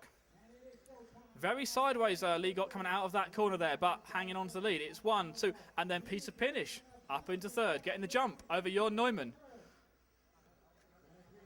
Oh, Hupo Honigel has rolled it, so I don't want to rule him out, but I think we can cross him off the list at the moment. Lee Martin out in front. David Ronnefeldt running 2nd. Then we have got Jorn back up to 3rd. Pinish in the 4th spot. Oh, Jorn gets sideways, landing off the ski jump, but out in front it's the orange-white car number 1, Lee Martin, out in front, cleanly across the 3 fingers. Ronnefeldt right behind him in 2nd place, onto the paving stones. Oh, worryingly, we've only had 45 seconds of this race. It feels like a lot longer already, I can tell you that now. Through the infield section of the track, across the triple jumps he goes. The number 1 car, orange and white, Lee Martin out in front. The number 2, green and white car of David Ronnefeldt running in 2nd. Jorn Neumann in car number 4, running in 3rd. Oh, Lee makes a big mistake, comes just on tabletop, and David through into the lead. The 2 car of David Ronnefeldt up into the lead. David Ronnefeldt, 1/8 specialist normally, but showing he can do it in electric racing as well. What a second leg of the A final we saw there. And now these 2 cars battling for the lead. Oh, Ronnefeldt makes a mistake because he lands the triples. Lee Martin back to the number 1 spot. Move the 1, back to the lead, move the 2, back to 2nd place. Lee pops a wheelie going down the back straight. He cannot let up here. Ronnefeldt is, well, he's not right on his tail, he's right on the rear wing. This is close stuff, and Jorn Neumann is right there to join in this battle. Either of these two make a mistake. Ronnefeldt got the inside. Lee returns the favour. Wow, what close racing going across that low traction part of the circuit. They both get sideways. Lee's got a slight gap because Jorn just touched Ronnefeldt behind there. It's 1, 2, and 4 as they come across the stripe. So, Lee Martin out in front. We have now got a battle for 2nd place. It's the green and white car, followed by Jorn in the orange and yellow car. This battle for 2nd place, Ronnefeldt versus Neumann. Who knows what the point situation is? If Lee stays where he is, he's won the title. But there's well, what have we got? We've got 2.5 minutes to go. Anything can and probably will happen. It's 1, 2, and 4. Almost an identical move to the end of the 2nd leg. Jorn is up into 2nd. Jorn into 2nd. Ronnefeldt down to 3rd, but not giving up at all. Oh, pulls a wheelie between those 2 jumps. Jorn lands sideways, hits the pipe there. Drops back down to 3rd. And look who's there behind him. It's Neil Cragg. Neil Cragg also with a shot of this. We have got 2 minutes left on the race clock. It's the 1 of Lee Martin out in front, followed by the 2, 4, 6, and 8 running nose to tail. Lee Martin, the orange and white car at the start-finish line now, down the front straightaway. That is the race leader. We have got this battle for 2nd place going on behind him. 1 minute 45 seconds to go. The battle for 2nd is still Ronnefeldt, followed by Neumann. Neil Cragg is there. Paul Bradbury is there. Peter Pinish is there. Oh, no, Ronnefeldt gets caught up. Neumann is trying to find a way past. Couldn't get it done. Onto the paving stones we go. 1.5 minutes left, and that's Neumann left on his roof there. Ronnefeldt clear in 2nd now. Cragg in 3rd. Bradders in 4th. So Lee Martin down the front straightaway. 2nd place car, David Ronnefeldt right behind him. Lee Martin is going across the tabletop at the back of the track, the orange and white buggy. We have got 1 minute of racing left here. It looks like a big gap. This is not over yet. If Lee makes a mistake, Ronnefeldt will be right there. And as I say that, Ronnefeldt gets caught up on the pipe. So Cragg is right on Ronnefeldt's tail for 2nd place. The 2 of them going over the bridge in the middle of the track now. This is the battle for 2nd. It's now Ronnefeldt versus Cragg. Ronnefeldt pulled a slight lead there. We have got 45 seconds left. Ronnefeldt lands badly on the slight jump in that infield section. And Cragg is right there. Cragg had a 2nd in the first leg of the final. Another 2nd place would be a really good result to him. 30 seconds left. Lee Martin out in front. He goes across the 3 fingers in the middle of the track now. Lee Martin is out in front. Here we are, 30 seconds to go. The orange and white, car number 1 of Lee Martin, defending two-wheel drive champion, on but his last but one lap. He's going to hit the loop this time by and be on to his final lap. Behind him, Ronnefeldt still second, Cragg is still third. The orange and white, car number 1, Tamiya, powered by Speed Passion, out in front. The first 3 cars are going to get onto their final lap now. Lee Martin across the tabletop, across the corner tabletop, lands it nicely, puts it down, round the hairpin, slides back end ever so slightly, across the triple jump in the middle. This is going down diagonal straight. This is domination once again from Lee Martin. He is going to come round across the top of the bridge in the middle of the track. Time has expired. It is a race to line. Lee just needs to keep it on 4 wheels, out of the hairpin, across the triple. Does he land it? Yes and yes. Lee Martin, cross line. Lee Martin is the 3-time two-wheel drive European champion. Wow, what a set of A finals. Lee Martin wraps it up once again. Lee Martin is European champion. Officially, David Ronnefeldt finishes second in that leg. Neil Cragg was third. Peter Pinish fourth. You're Noren down in fifth. Then Honigel, Cockerell, Bradbury, Trauner and Bloomfield. We do not know that overall order other than Lee Martin being confirmed at the moment, barring any further penalties. Lee Martin is the European champion. Wow, what a race. Thank you so much for all of you for tuning in and watching along with us. I really don't know what to say. That was a fantastic end to what has been a great 3 days of racing here in the two-wheel drive event. Don't forget, four-wheel drive kicks off tomorrow. All the cars are going to technical inspection now. They're going to verify that they are all okay, everything is legal. The club are going to have a good look at them. Paul Worsley will have a look at the motors in there. But Lee Martin, European champion, 2012 two-wheel drive buggy European champion Lee Martin. Congratulations, Lee. That's a fantastic of A finals. You can find all the highlights later on tonight. EFRA.ws, rcracing.tv. Thank you very much for watching along with us. We'll be back for the four-wheel drive event later in the week. But from all of us here today, from myself, from Matt, from Paul, we're all here. We'll all see you later on in the week. For the moment, though, thank you very much for watching and goodbye.